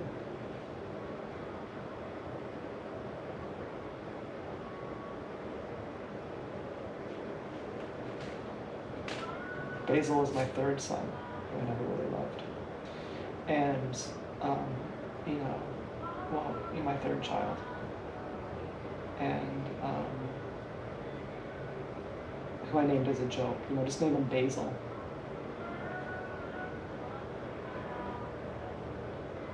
But then eventually, you know, I ended up seeing the error of my ways. So, you know, you were so crass, but you love Basil, and you love his Bill Skarsgård boyfriend. And you were so upset how his boyfriend was just so shameless, bopping and boinking his forehead on the doors and walls. And he's so shameless, and he just all smiles, and he's just so happy. He's so shameless about everything. And you just can't stand that. So you say, give him to Basil. Just give him to my other son, Basil.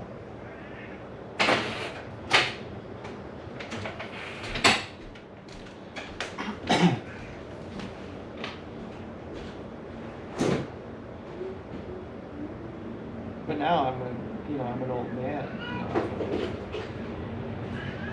I'm seeing the error of my ways. I'm going, yeah, hey, here's to you, kid. You and your boyfriend. You guys are doing food tours. Yeah, that's great.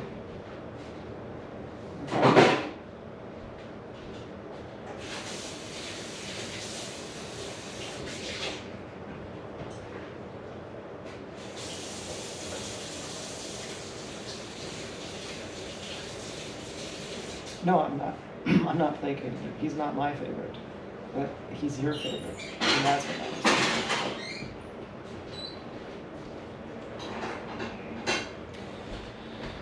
So, fucking, you know,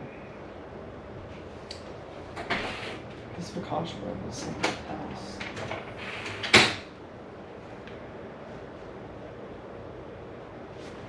I need more focaccia bread, and I need more Mai Tai.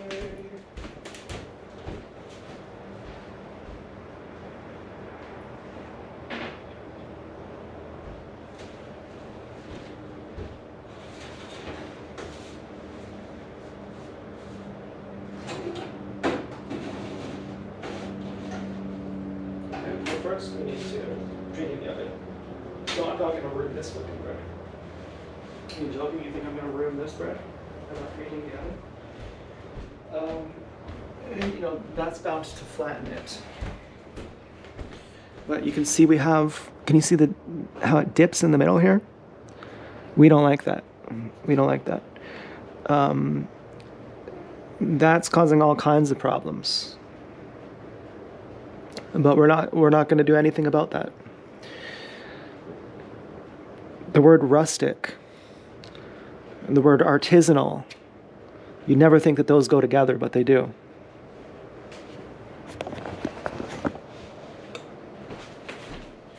So we're going to let the oven preheat. And this is 3-day bread. Okay, this is not focaccia. And I don't even know if I put salt in this. That's fucked up.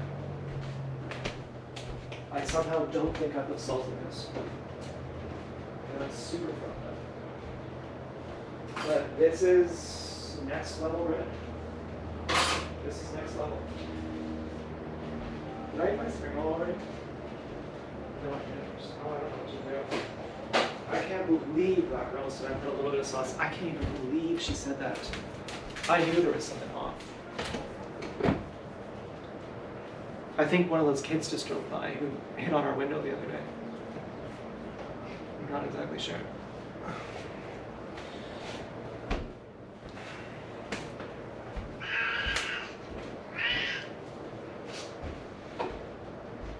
I don't think so. I don't know. Was he on a scooter or a bike? Same size.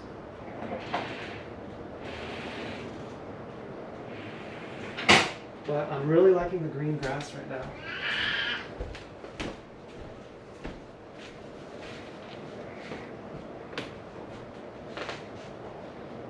I mean, where we live in Canada, a lot of times in the summer, the grass is just yellow. And so by the time we got some nice, lush green grass, it's really looking nice. And, you know, when they have us cutting the grass like we're damn slaves. Oh man, is that ugly or what? Is that ever ugly? Oh man, it's the worst. They have us cutting the grass. They have us doing useless tasks. There are so many other things that are viable. There are so many other ways. They have us recycling. It all gets burned anyway. They have us sorting our garbage from the recycling. It all gets incinerated anyways. The displacement is worse. They get technical. They go, no, actually, 90% of it is, but 10% of it we actually do.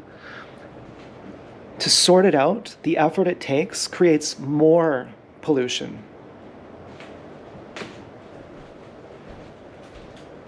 And that's on purpose. That's to show you that there's a dick going in your ass. And you're supposed to say, but the science says and this and that. And the science actually says this and that. That's what you're supposed to be an MK Ultra there for. And you're supposed to have pride and say the neighbor didn't cut their grass and they're not allowed. And I called the snitch line. Neighbors, they're not allowed. Okay. I stopped torturing animals when I was a kid.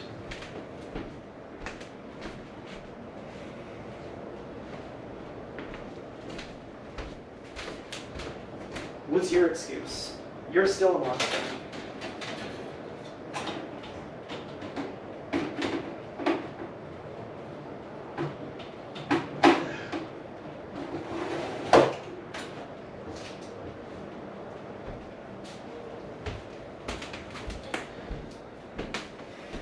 Oh, I love my love by Justin Timberlake.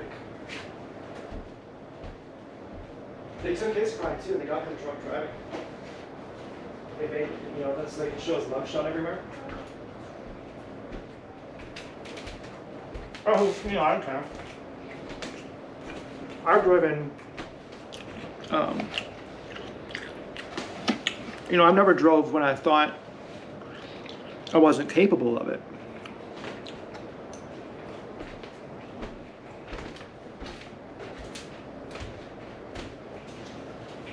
I would have been scared as fuck when I got pulled over.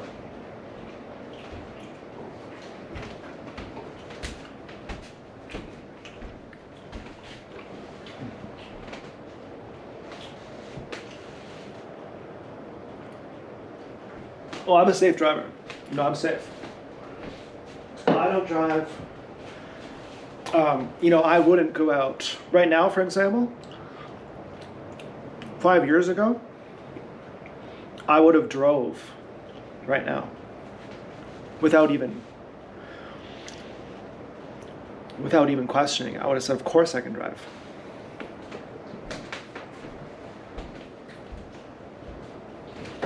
Now I say, yeah, of course I can drive, but I'm not going to do it. Okay? I'm not going to give someone the excuse.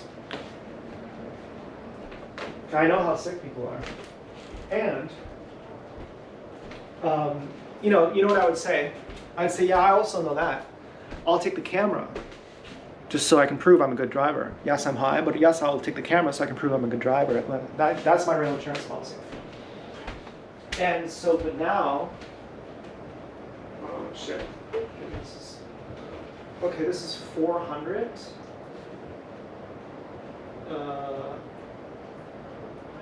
350. I almost want to do this at like 300.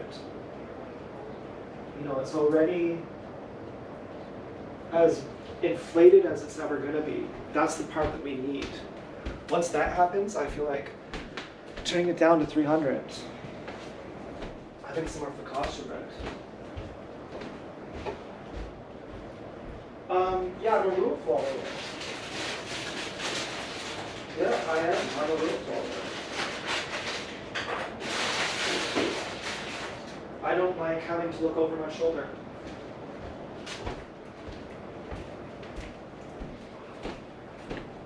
And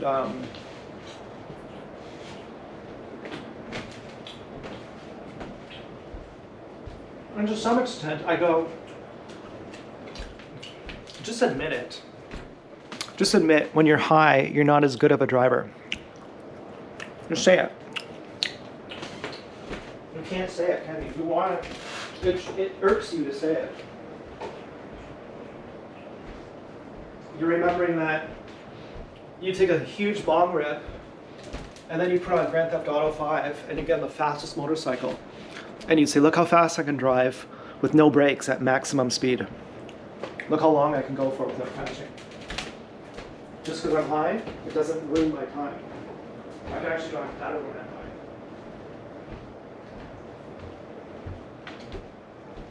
high. Go ahead and say that you're worried that you're not as good of a driver. Go ahead and say it. I dare you. It irks you to say it. Yeah, I don't know. Am I just a big sissy pansy and I just am afraid of breaking the rules? Or do I actually agree that you shouldn't drive when you're high? You shouldn't drive when you're drunk? I don't know.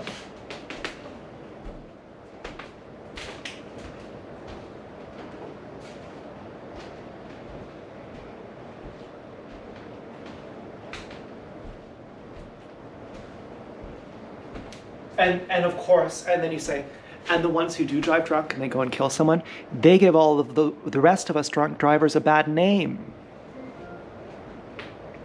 Look how idiot those people are. They go, what, I killed someone? What? No. They're already out to lunch.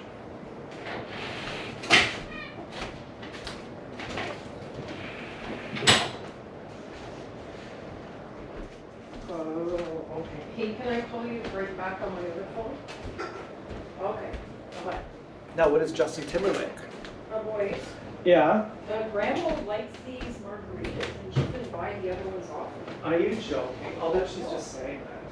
No, I asked her once, I said, really? And she was, yeah, I'm enjoying it right now. I can't believe that. So I'm going to the other store to buy more. Do you know that Justin Timberlake got a drunk driving charge? Really? And you know how hot he is? You should see his mugshot. He's Looks like he's a little bit not having a good time. he's drunk. I thought, I thought, did someone tarnish his prestige? Right. And how drunk was he? Okay, I'll be back soon. Okay, Taylor. Bye. Now, would you get in a car with Justin Timberlake if he was drunk? And you go, how drunk? He goes, I'm not going to tell you. You got to trust me. You just know I'm drunk. You know it's illegal. That amount of drunk, but how drunk? You don't know. It's just illegal drunk. And I'm Justin Timberlake. You going to get in the car with me? What would you say?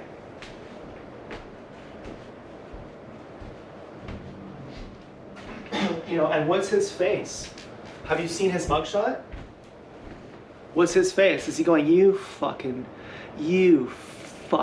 ooh, you motherfucker, I know you. Is that his face? You moral high ground motherfucker. Is that what he's saying? Or is he saying, oh, come on, Dad. Come on, I'll have the money, Dad. Or is he saying that? You know, and obviously, it's Justin Timberlake. You want to know. Obviously, you want to know, is my daddy Justin Timberlake my real daddy, or is he just my little brother? He was pretending he was a real daddy. But have you seen Tupac in his deposition, or whatever it's called, where they say, Tupac, we're here to, you know, interrogate you. And he goes, that's his look. You go, that's Tupac looking like that? Whereas Lil Wayne, when you see Lil Wayne, Lil Wayne's like, I don't know if I have my eyelid tape in. I don't want to do it. But Lil Wayne's like, that's how Lil Wayne is. He's like, who is this guy? He says that to his lawyer. Because the guy asks questions that's so stupid. Lil Wayne's like, he doesn't even answer him. He goes, who is this guy? Oh my God, my precaution bird is burning. Oh fuck, oh fuck. I knew this would, you know, I was trying to tell myself,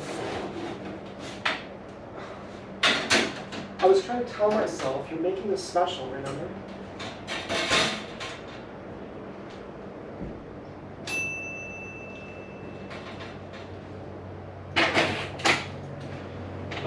I almost just spent my frickin' bread, but I didn't. You know, I Boy, did guess so what? The close. other Elsie's gonna exchange them for me. Are you serious? Yeah. Oh, that's great. Like, wow. And Yeah. like, the one is like, no, you can't. Yeah. And I'm like, yeah, bring them in, we'll exchange. She's like, if you want to embarrass yourself further, you can call the manager and he'll just reiterate what I already said. Exactly. I was Zach, like, you are oh really funny. my freaking God. Yeah, I should be gay considering how funny I am. Oh my God. You know? All right, I'll be back with mojitos. Okay, oh good. Yeah, that would be good to try those. 4, 5, 6. Okay. But could you imagine me as a gay nurse? Like how fucking, you know, going out with the girls. Imagine someone like me with money. Could you imagine?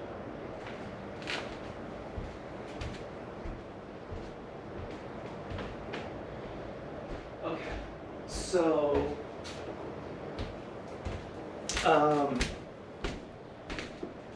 what were we talking about again? Oh yeah, so Justin Timberlake. And he's like, you know, all you gotta do is say I do. Would you date me on the regular? Well, baby, I've been around the world, and I can't see myself with another girl. Okay? Now, considering that he says this non-ironically, there's just one thing I need from you. Say that I do. Okay? Because I can see us on the countryside. I can see us walking together on the beach with our toes in the sand. Okay? Now, we know that this is something that he's not ironically said. Now, what is the look on his face when he gets that mugshot? Is it Lil Wayne? Because we already had our suspicions about Tupac. That he puts a little bit too much in. He puts a little bit too much, a little too much bass in his voice. Yeah. She was like, "You want to smell my punani?" I was like, "Yeah. Yeah. Mama, oh God, mama." You know, it's like, that's not your real voice.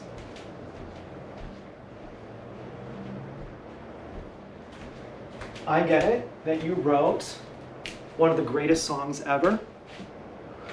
I get it that you said, "Go ahead and kill me," and that you lived free.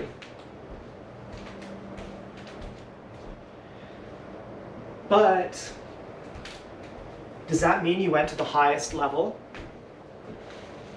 Does that mean you went to the highest level? That you say "fuck you" to death? You say, "I don't," you know. That you don't hide out in a bunker?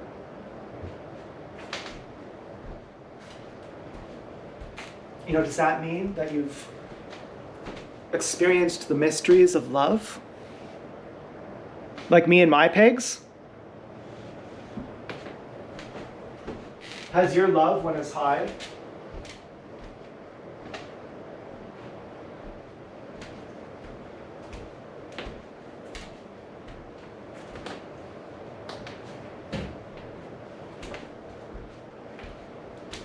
And then this other guy comes in, he's like, "All right, it's time to hit it, Jizzy."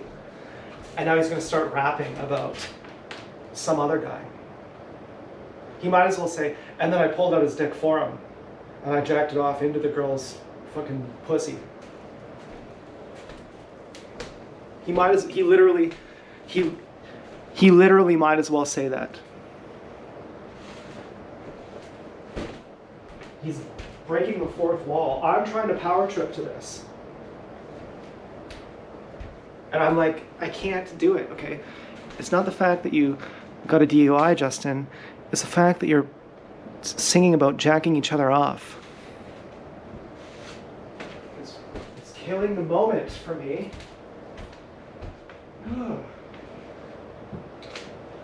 You know, I wish these beats weren't so good. Oh, God. Oh, no. This is too good. Oh, shit. Oh, my God. Oh, no. These moves are condensed. Ooh, there's a lot happening here. I'm on my tippy toes. You don't even understand. Wow. Oh my God. Yeah. Okay. Yeah. I'm not looking at you like you like this, right? I'm looking at you like you see this, right?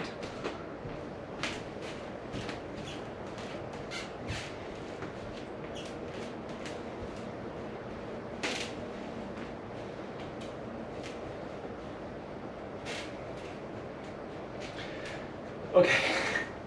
Okay. This is getting too hot. It's getting too hot. Check this out. Look at my bread. I don't know. Yeah, I mean, yeah, no, really, yeah. It's something, it's nice. My first thought was to say, this isn't gonna sell at a bakery. But I thought, Yeah, you might. It's good. Now we got a new car parked out front. We have a black Nissan. Oh no, it's a Lexus. Oh, yuck. Yeah. Oh man. I was like, oh my god. The 4th you should have. Well, then what does it turn out to be? A damn Lexus? Yeah, I'm gonna confirm already now. I already know it's a damn Lexus.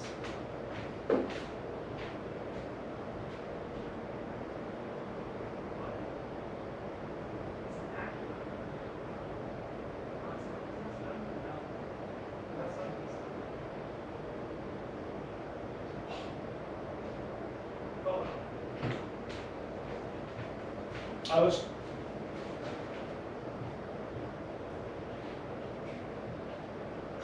was kind of, fighting with the 4th last night. I was like, I thought you and Joanne were shameless. And I thought, oh, don't say that. That's gonna piss him off. And then today I was talking about shamelessness over and over. I was hammering on it. I was hammering on that. What's this guy doing? Oh, that looks like shark eyes. Maybe it is Dance Girl saying, I'm breaking your heart. It's a Hyundai. Huh. Yeah, maybe it's Dance Girl saying, fuck you. I haven't seen shark eyes in a while.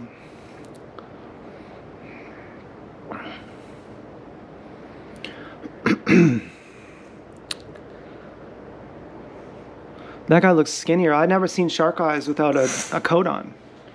So I don't even know if that was shark eyes. But it may have been him.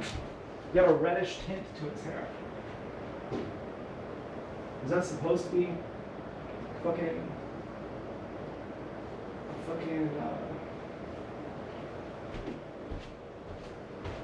when I was talking about shamelessness, I had already been healed with the 4th and Joanne. Hell hath no fury like a woman scorned. And shameless is the buzzword. That I scorned them with that word. Now, do I dare say that word again in their company? Or is it going to immediately go back to that frame of mind? And they're going to go, oh yeah, you scorned us. And you just reminded us now. And now you're in big trouble, pal. Or have you healed from it? Does that word no longer carry weight with them? And now I'm like, now that that word isn't a buzzword with any of my little pickies, now I'm going to say it all I want. And then they had that guy looking like shark eyes walking down to Dance Girl's house. Oh, I should see. I'll let he cross the road. Let's see.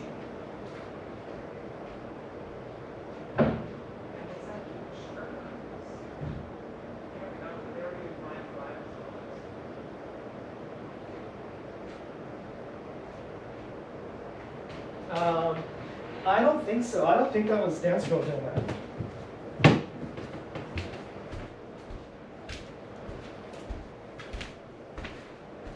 Now, what if Dance Girl loved someone who was an asshole to me? What would I say? Would I ever ultimatum someone? Say, I don't like that guy, so fuck, you don't like them, or you choose. I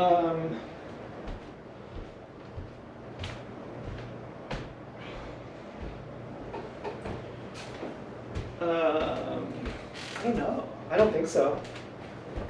I don't think that would upset me. I would say that has, that's weird and gay. Like the fact that you're like, hey, I'm fucking this girl. I want you to know that I'm fucking her. I'd be like, why do you want me to know that?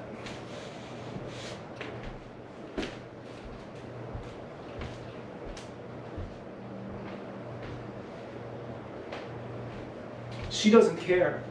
I want you to know that I'm fucking her, and she doesn't even care. She lets me fuck her while knowing that I want you to know that I fuck her.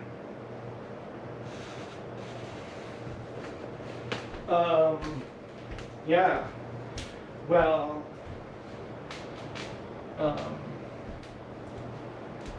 you know, that doesn't give me a boner. I'm thinking about it right now. I'm not getting a boner. It doesn't have anything to do with me. You know, if she did that, that would hurt me. But I'm not in a relationship with you. What you and her do has nothing to do with me. Okay, that's the mature way of dealing with it. The immature way of dealing with it would be saying, yeah, but I have other pigs too, so it doesn't even matter.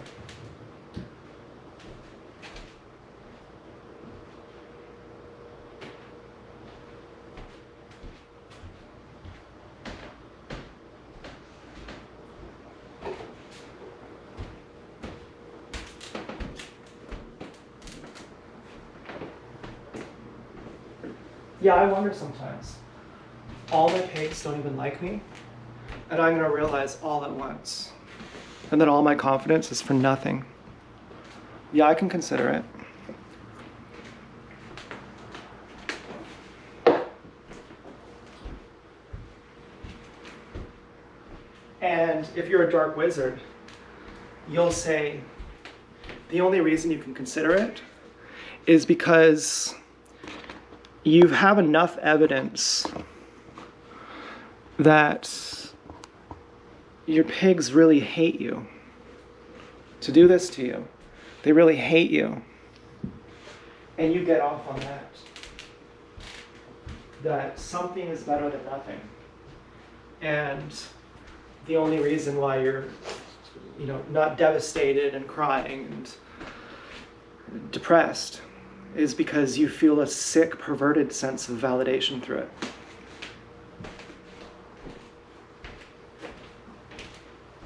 Like they just had a guy walking by with a golden retriever.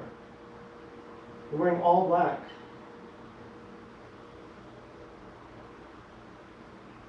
And this guy is hot too. This guy is strapping, debonair.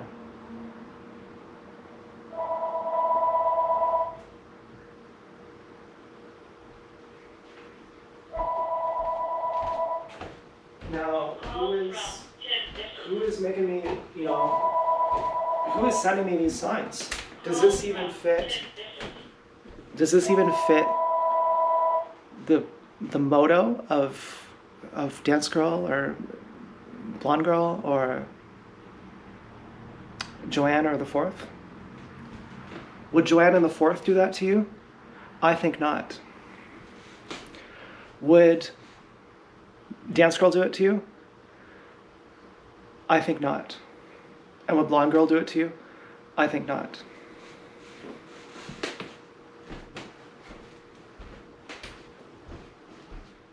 Do I worry a little bit?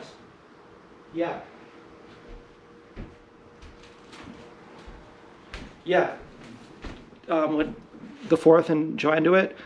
I don't worry. Would Blonde Girl or Dance Girl do it? Maybe. That worries me. But overall, do I think that they actually are doing it?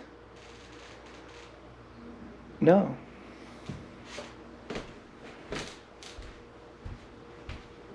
No.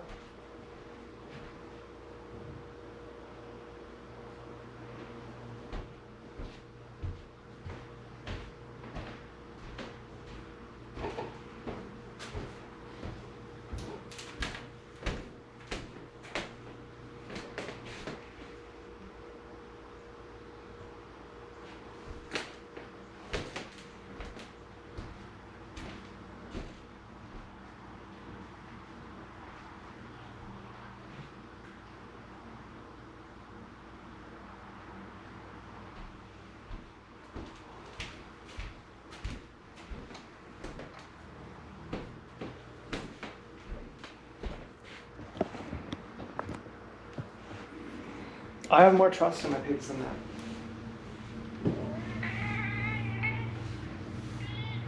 Shut up, Stu.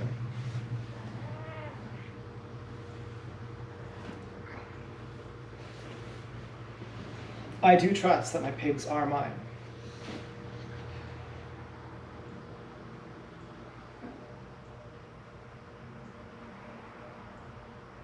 And that takes courage. Because that's a lot of confidence. That's a lot of power tripping. Earlier on, I was telling my mom, I'm the master of the family.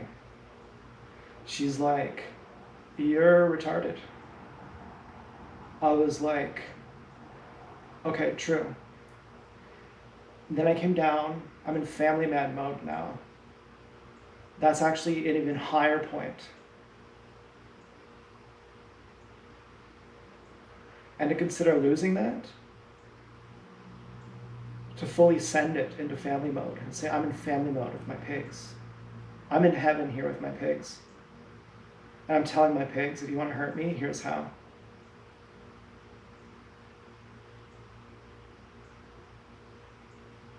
And then immediately they do the exact same thing that hurts me. I think, is that the Dark Wizard or is that my pigs? I think, look into your heart. Did you desire to control your pigs?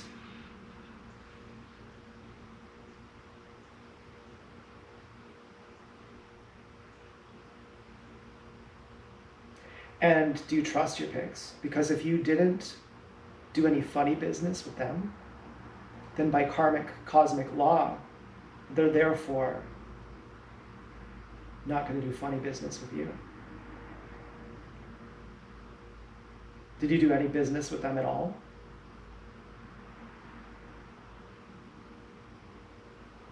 If not, then you'd have no reason to think that this is from them. And the Dark Wizard is playing on that. The Dark Wizard is saying, doubt yourself. Think that you did something to cause this.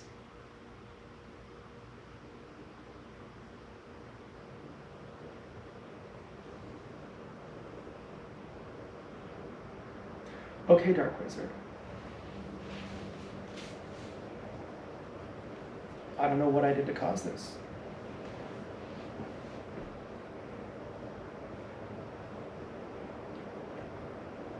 And my pigs are not Chelsea. They're not stuck. They're growing with me.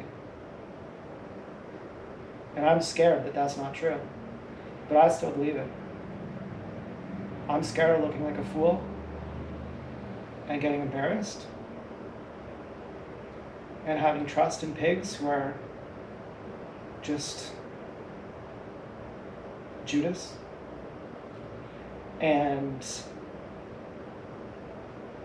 I'm scared that they're Judas, but I'm still trusting. I'm still saying, go ahead and betray me, because I trust that you're not going to do it. I trust that you're not intent on hurting me. I trust that you love me. And I'm happy because of it.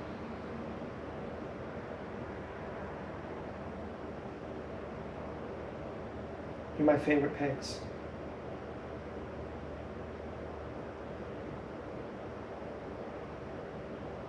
And so why you'd ever want to just cuck me?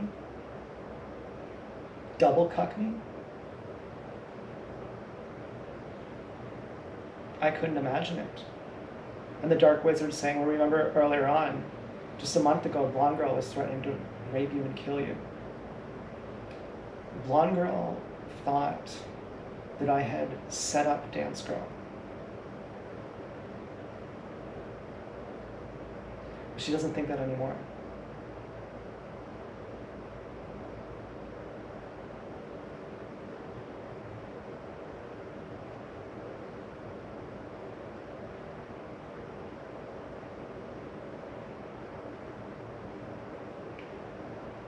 Now, as for that guy walking that golden retriever, he was super hot. Oh my God.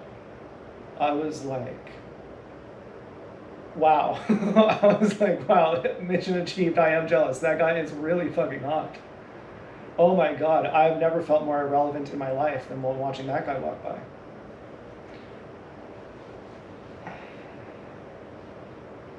Yeah, he was something.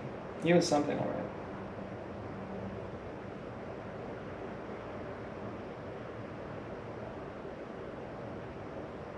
Yeah, I like to think I'm a keeper. You know, I'm a character, I think.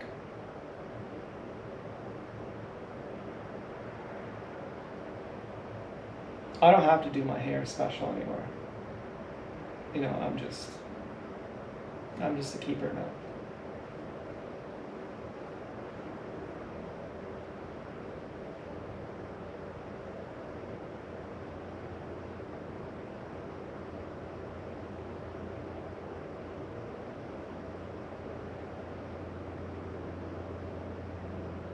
This also plays on, was that garden? Or was that a cream pie thing? You know, it has a whole hooking system. It hooks back to a whole bunch of anchored panes that all layer on top of each other. But right now, I'm not even in that mode. I'm like,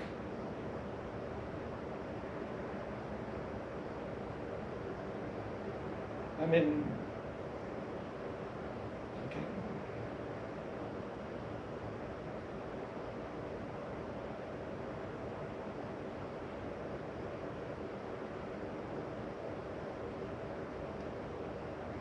Family man mode.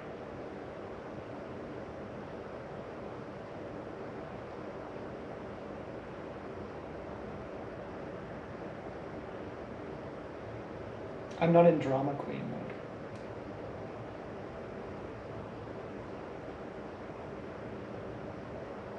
I don't think Deskro will do that.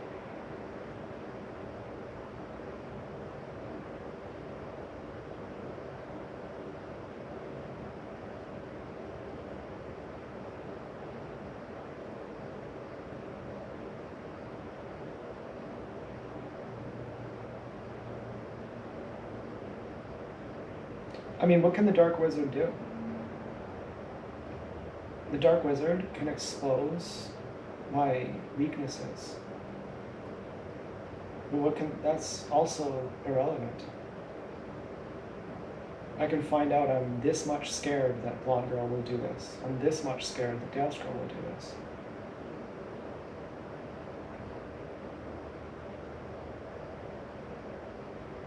I'm this much jealous of Shark Eyes, and I'm this much jealous of that strapping, super hot guy.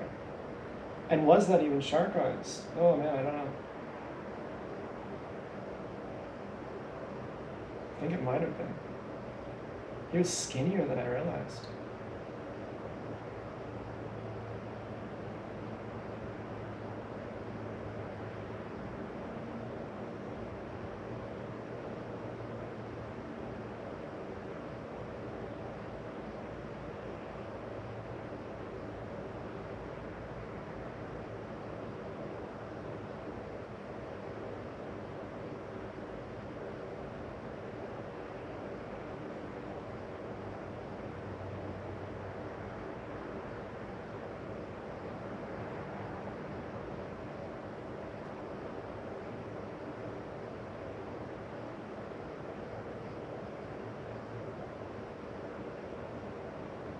They had the guy Shark Eyes doing a high five with his friend.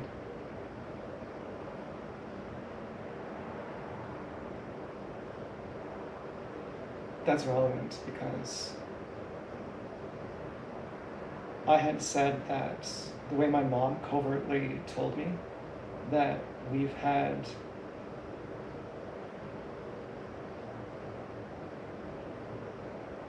anyone who means us harm targeted was by high-fiving me.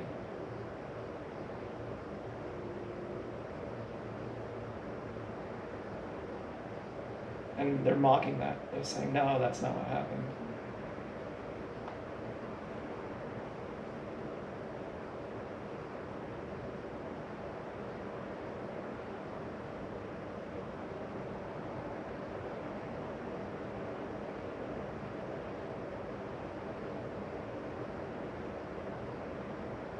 Well, I don't care.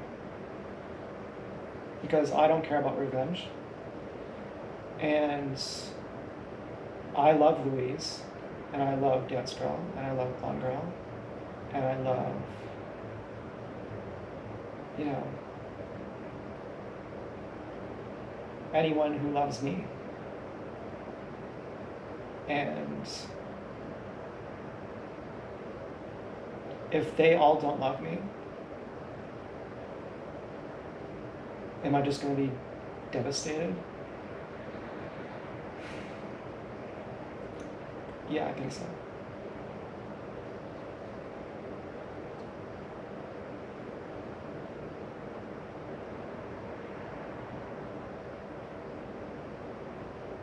Yeah, that's how I felt like a week ago. And I was so depressed that I couldn't even enjoy key lime cheesecake. That was one of the lowest moments of my life.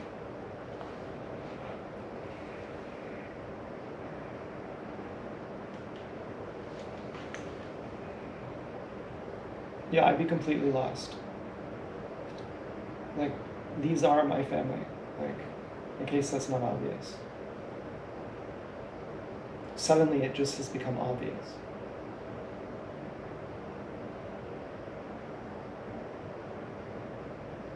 It's been obvious for a really long time.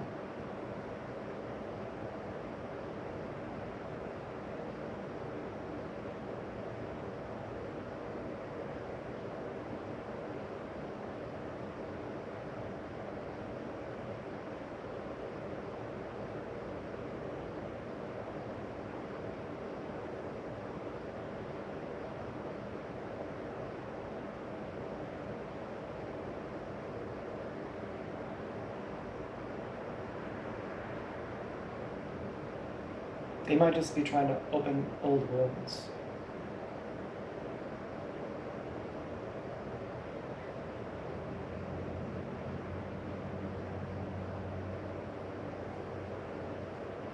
And they're succeeding. This makes me sad.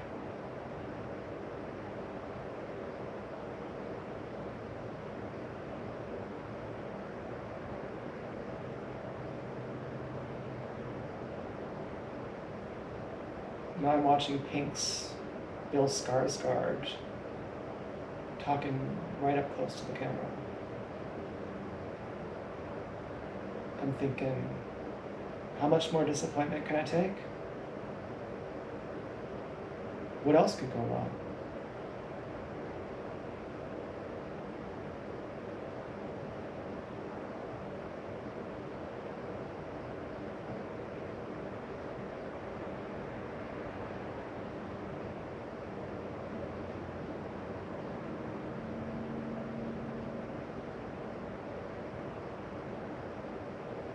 The Dark Wizard is saying, you like to believe you know your pigs, but you don't know them. See, look, they'll betray you.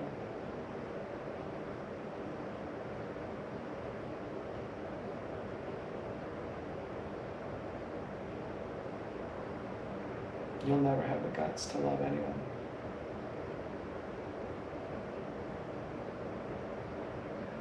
Because all you'll get is my wizardry.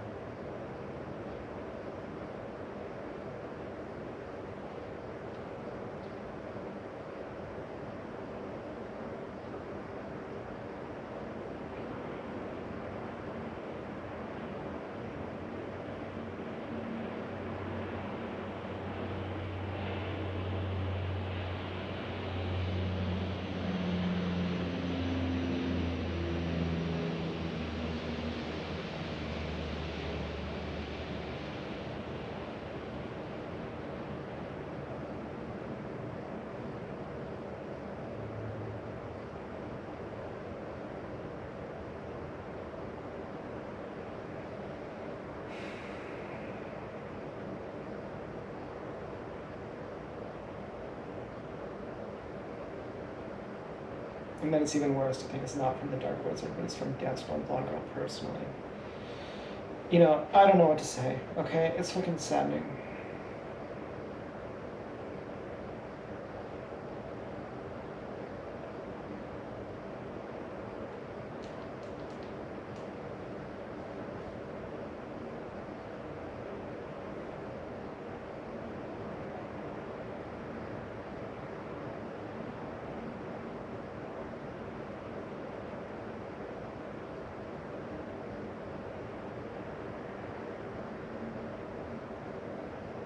But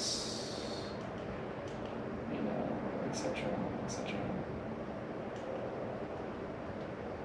But you know, just out with it already. Say what we're all thinking. If it is from Blonde Girl and Dance Girl, then they suck anyways. But you don't think it is from them.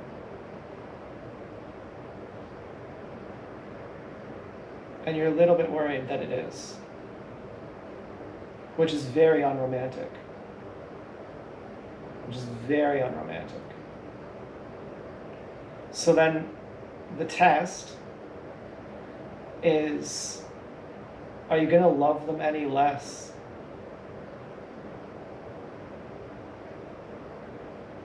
That's what the Dark Wizard is trying to do. The Dark Wizard is going to say, you put it at 99% odds that the cucking is not coming from the Fourth and Joanne. Maybe a little bit from Joanne because she had her husband sitting on that time when you drove by on your bike, but that's neither here nor there.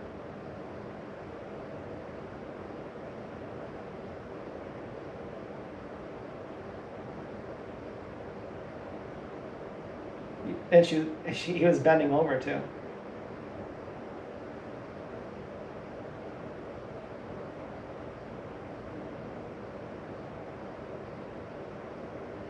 So you put it at 90% odds.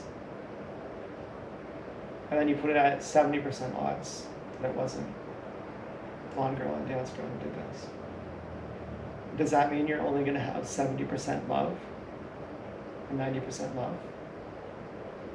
Because just by making you remember those odds, I can bring your love down for all of them.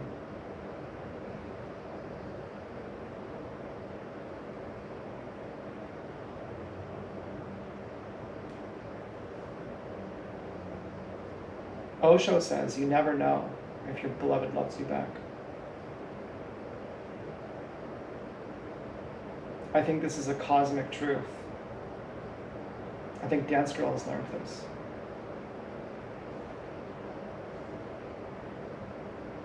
It's especially offensive too. If this was from Blonde Girl and Dance Girl, it's especially offensive when I'm having my Zen spiritual time and I'm talking all this really slick romantic stuff and I'm really deep. And they're like, oh yeah? Deep like this dick in our ass from some other guy?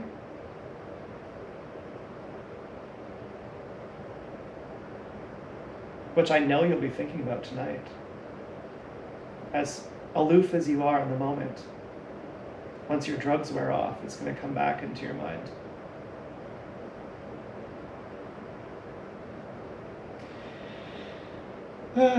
Yeah.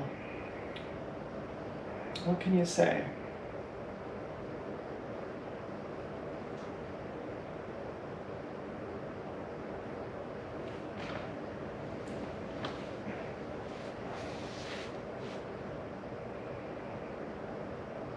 Do you become independent and say, I'm my own light. I don't need the light from anyone.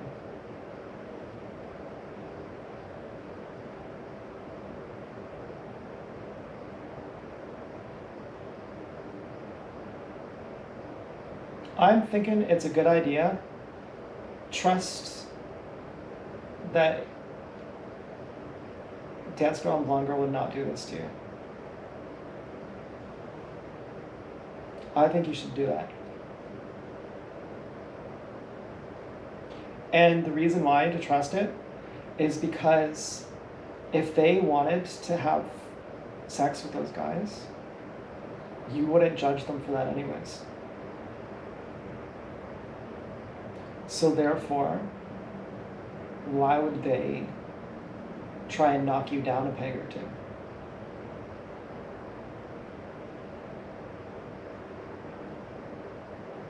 You don't even deserve that. And Blonde Girl and Dance Girl are fair.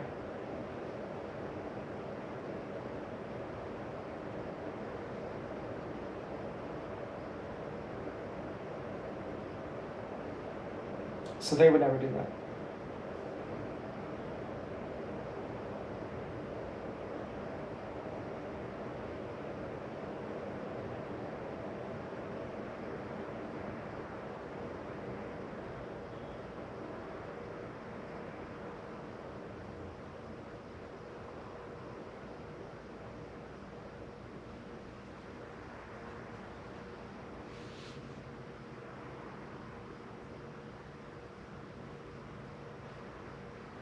And why any dark wizard would try and make it look otherwise is really fucking bizarre. I started to question, what is a dark wizard? What is the function of a dark wizard?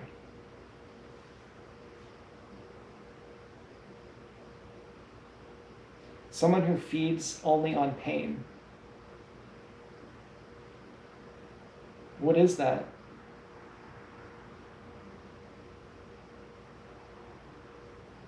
It looks like a caricature. It looks like a cartoon.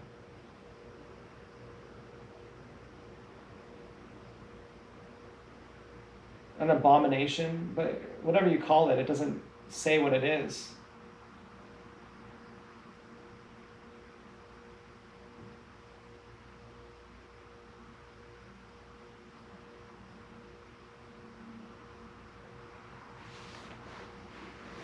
And how is it needed? God allows this. You know, you can't say, I curse you out of existence, because God says this is part of it.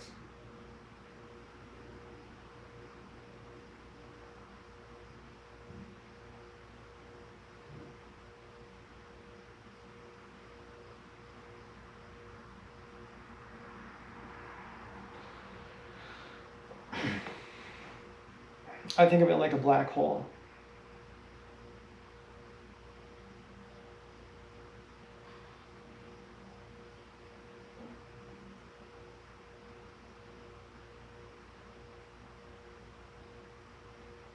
It's weird to remove the value from it.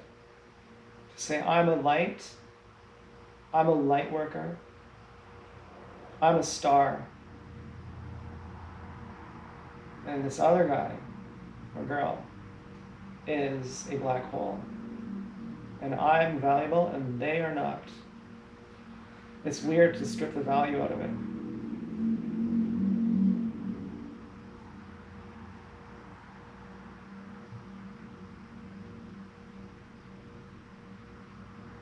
And just say, what is it? You know, the closest answer I could come to was someone who feeds on pain, like pain incarnate.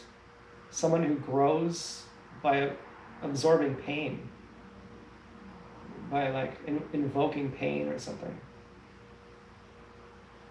Someone who likes pain.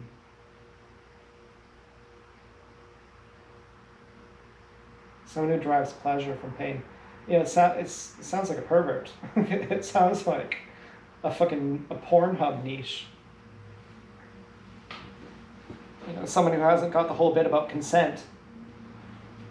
Yeah, everyone likes a little bit of pain sometimes, and the whole, you know, yeah. And then, you know, someone who's shallow, that you say you're willing to degrade your whole life to get off. You know, it's such a trivial thing. Sex is such a trivial thing. And just for that, just to come harder, it's like saying,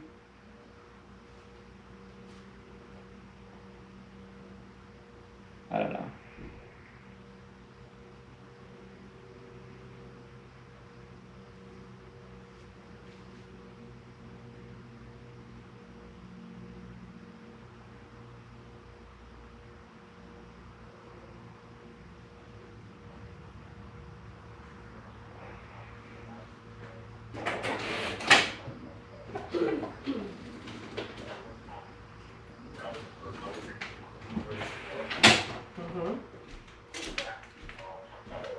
Okay.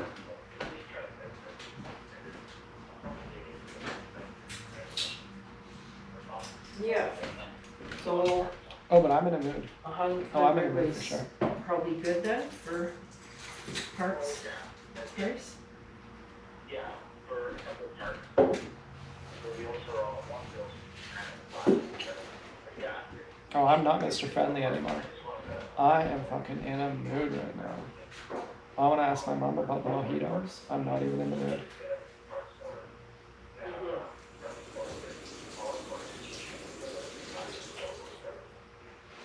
Okay. Well, that'll be nice. Ooh, the big one?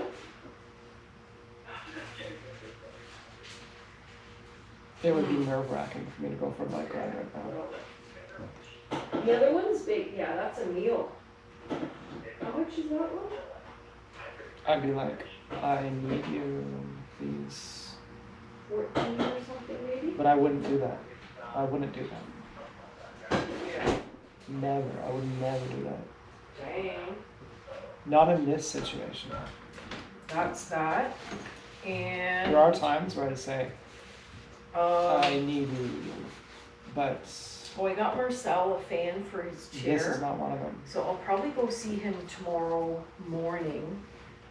Cause I usually go Monday or Tuesday, but that's not gonna work. So yeah. Anyway, yeah, I got it. Because for the Fan obvious for his reason that they wheelchair, would say, you but it's don't too trust big. us. Up. However much you Yeah, don't like trust us is like how a much you need recharge, us. like a fan that What are we, flips onto his chair. slaves to the Dark Wizard? He gets overheated What are you, a slave to so the Dark much. Wizard? He has a little shitty one. You want us to renounce hatred that It's doesn't even almost exist. as much as just blowing on him. But this one No, I would blows never good, ask that. but I think it might be too big. I would never ask that. Anyway, I'll take it over and see. Yes.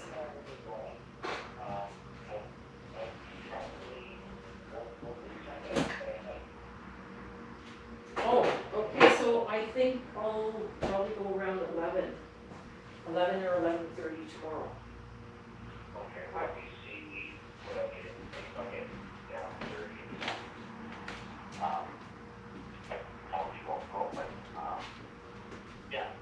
Still in a bad mood, but I don't know why. But it's okay. I don't mind. I'm still underneath it. I'm still.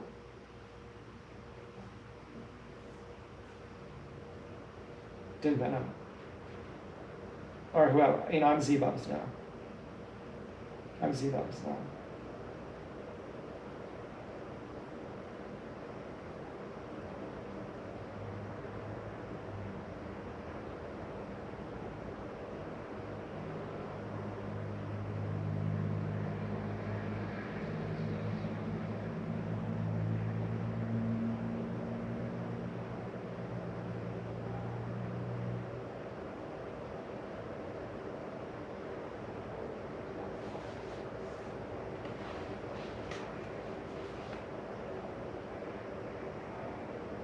Okay, time to try the bread.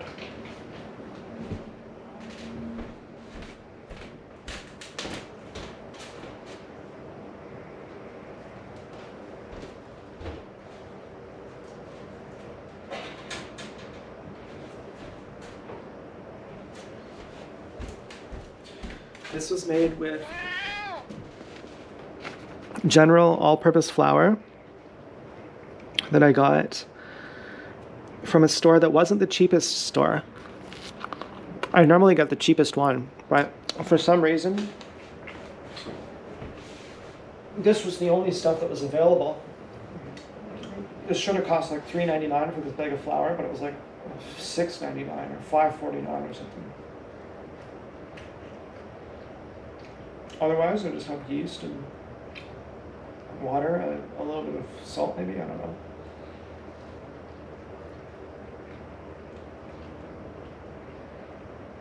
Oh yeah, this is really good. Not as good as focaccia. The focaccia tastes sweet. You'd be surprised. My mom always like, don't put sugar in things. I put sugar in everything. If I make spaghetti, I put sugar in it. If I make butter chicken, I put sugar in it. She says, really? You put sugar in it? Oh yeah, oh yeah. I know, but my spaghetti is good. You like my spaghetti. You like my butter chicken. Yeah, you need and you know what? President's Choice does not make good butter chicken. I was very upset with that. It's too mellow. Overly mellow.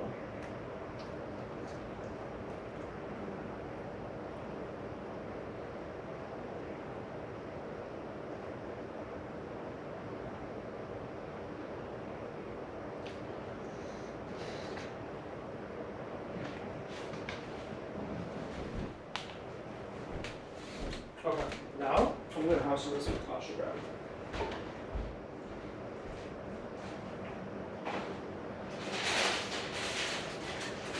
This $12 loaf of bread. Oh my God.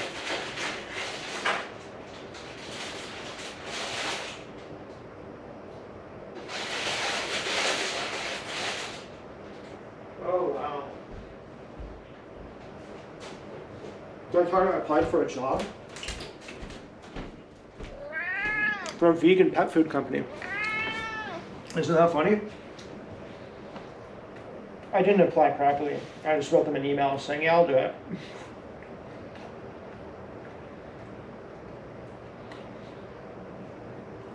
Wow, this bread is super salty.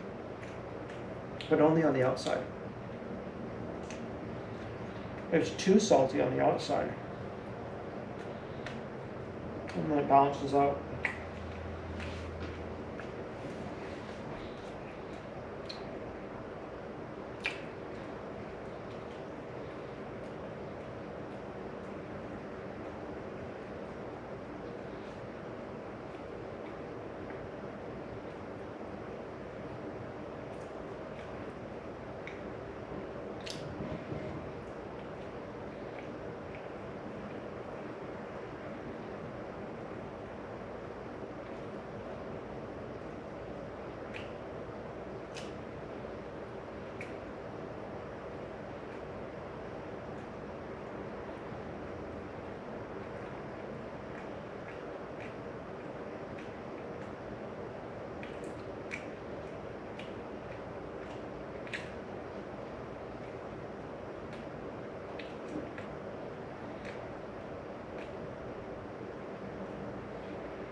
I don't know what it is. This whole feeding on pain thing. I don't get it.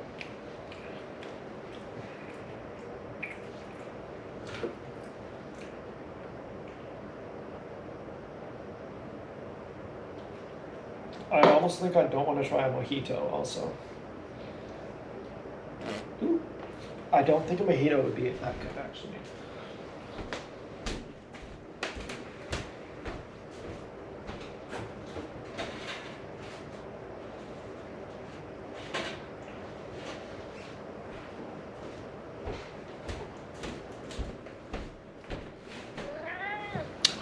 Oh, was that our Norwegian son walking the dog? Huh, that could have been. Can you imagine? That would be so funny. I was thinking, I cherish every day with my pigs.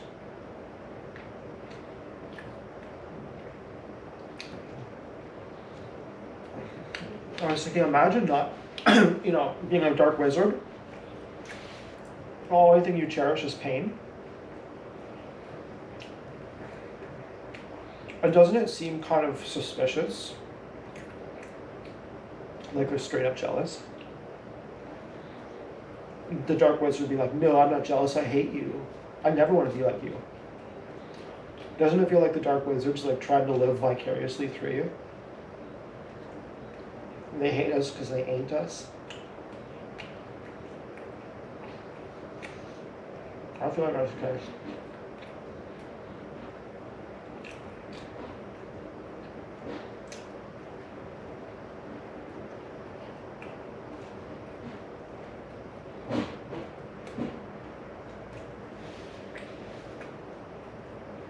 And if I was thinking about that later, wait till you're not high. Even the potential that it was real, you'll be trauma jacked to that. You'll be spellbound by that later on.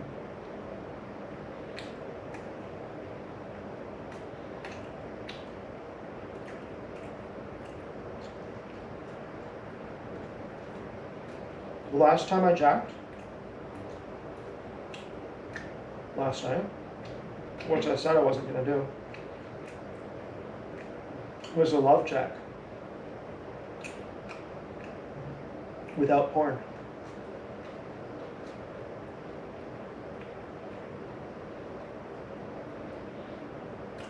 And I wasn't disciplining myself. I wasn't saying, you better not. I was saying, I don't even want porn. I won't even enjoy this with porn.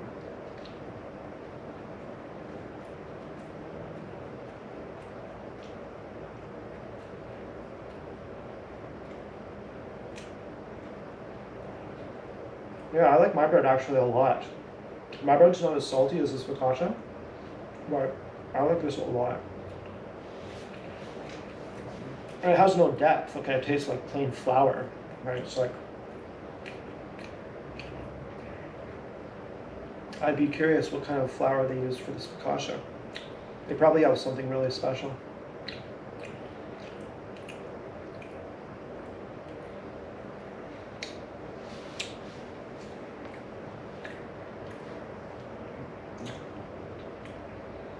I mean, my bread was in the fridge for 3 days. That's, you know, that has a lot of fermentation going on.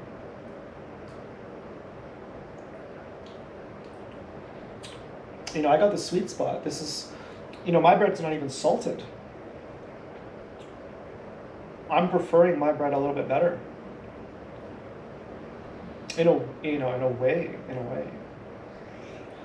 But other bread was too salty.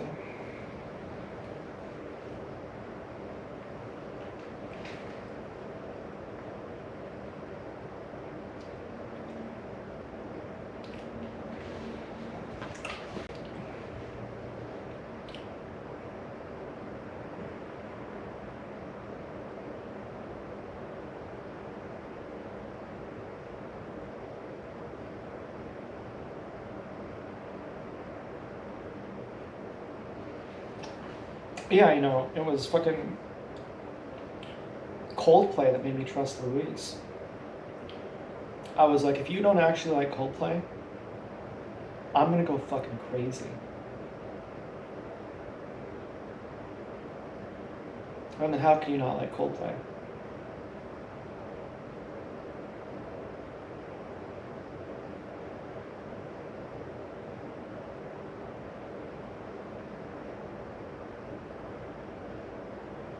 And then by extension, I thought, does Blonde Girl and Dance Girl like Coldplay?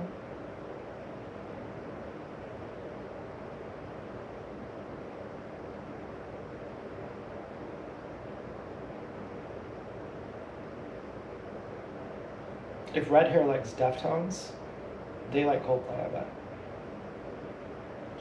Nathan doesn't like Coldplay. He doesn't like Red Hot Chili Peppers either.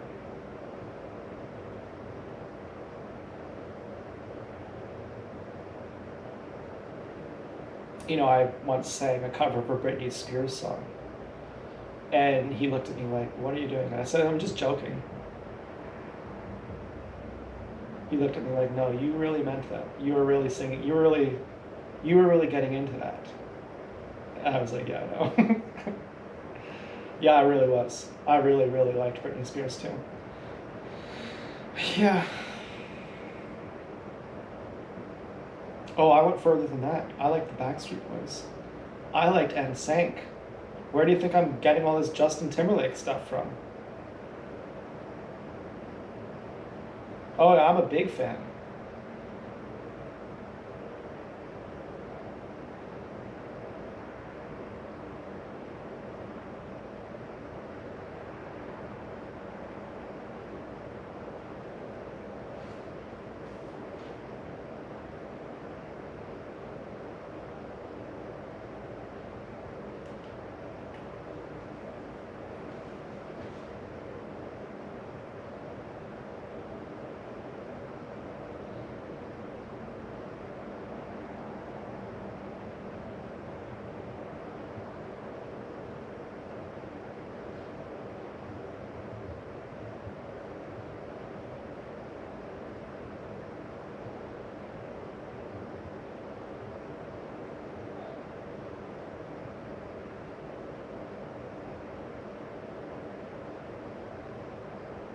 I couldn't imagine my life without you.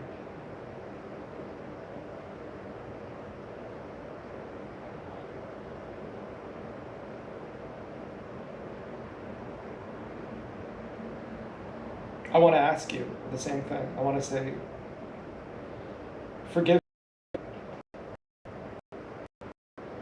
but who would you be without me?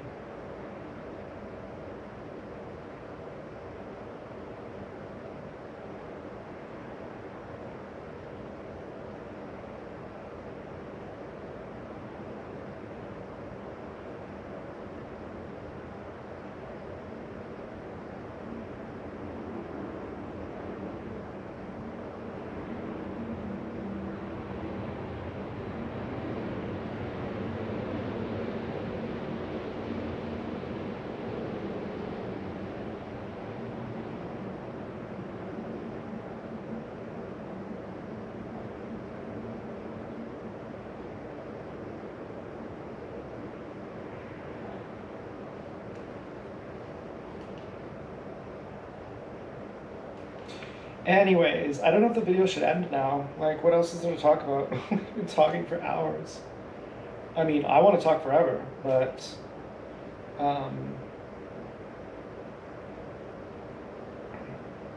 you know, I might just watch TV or something. It's kind of what I'm doing. Drink a mojito or something.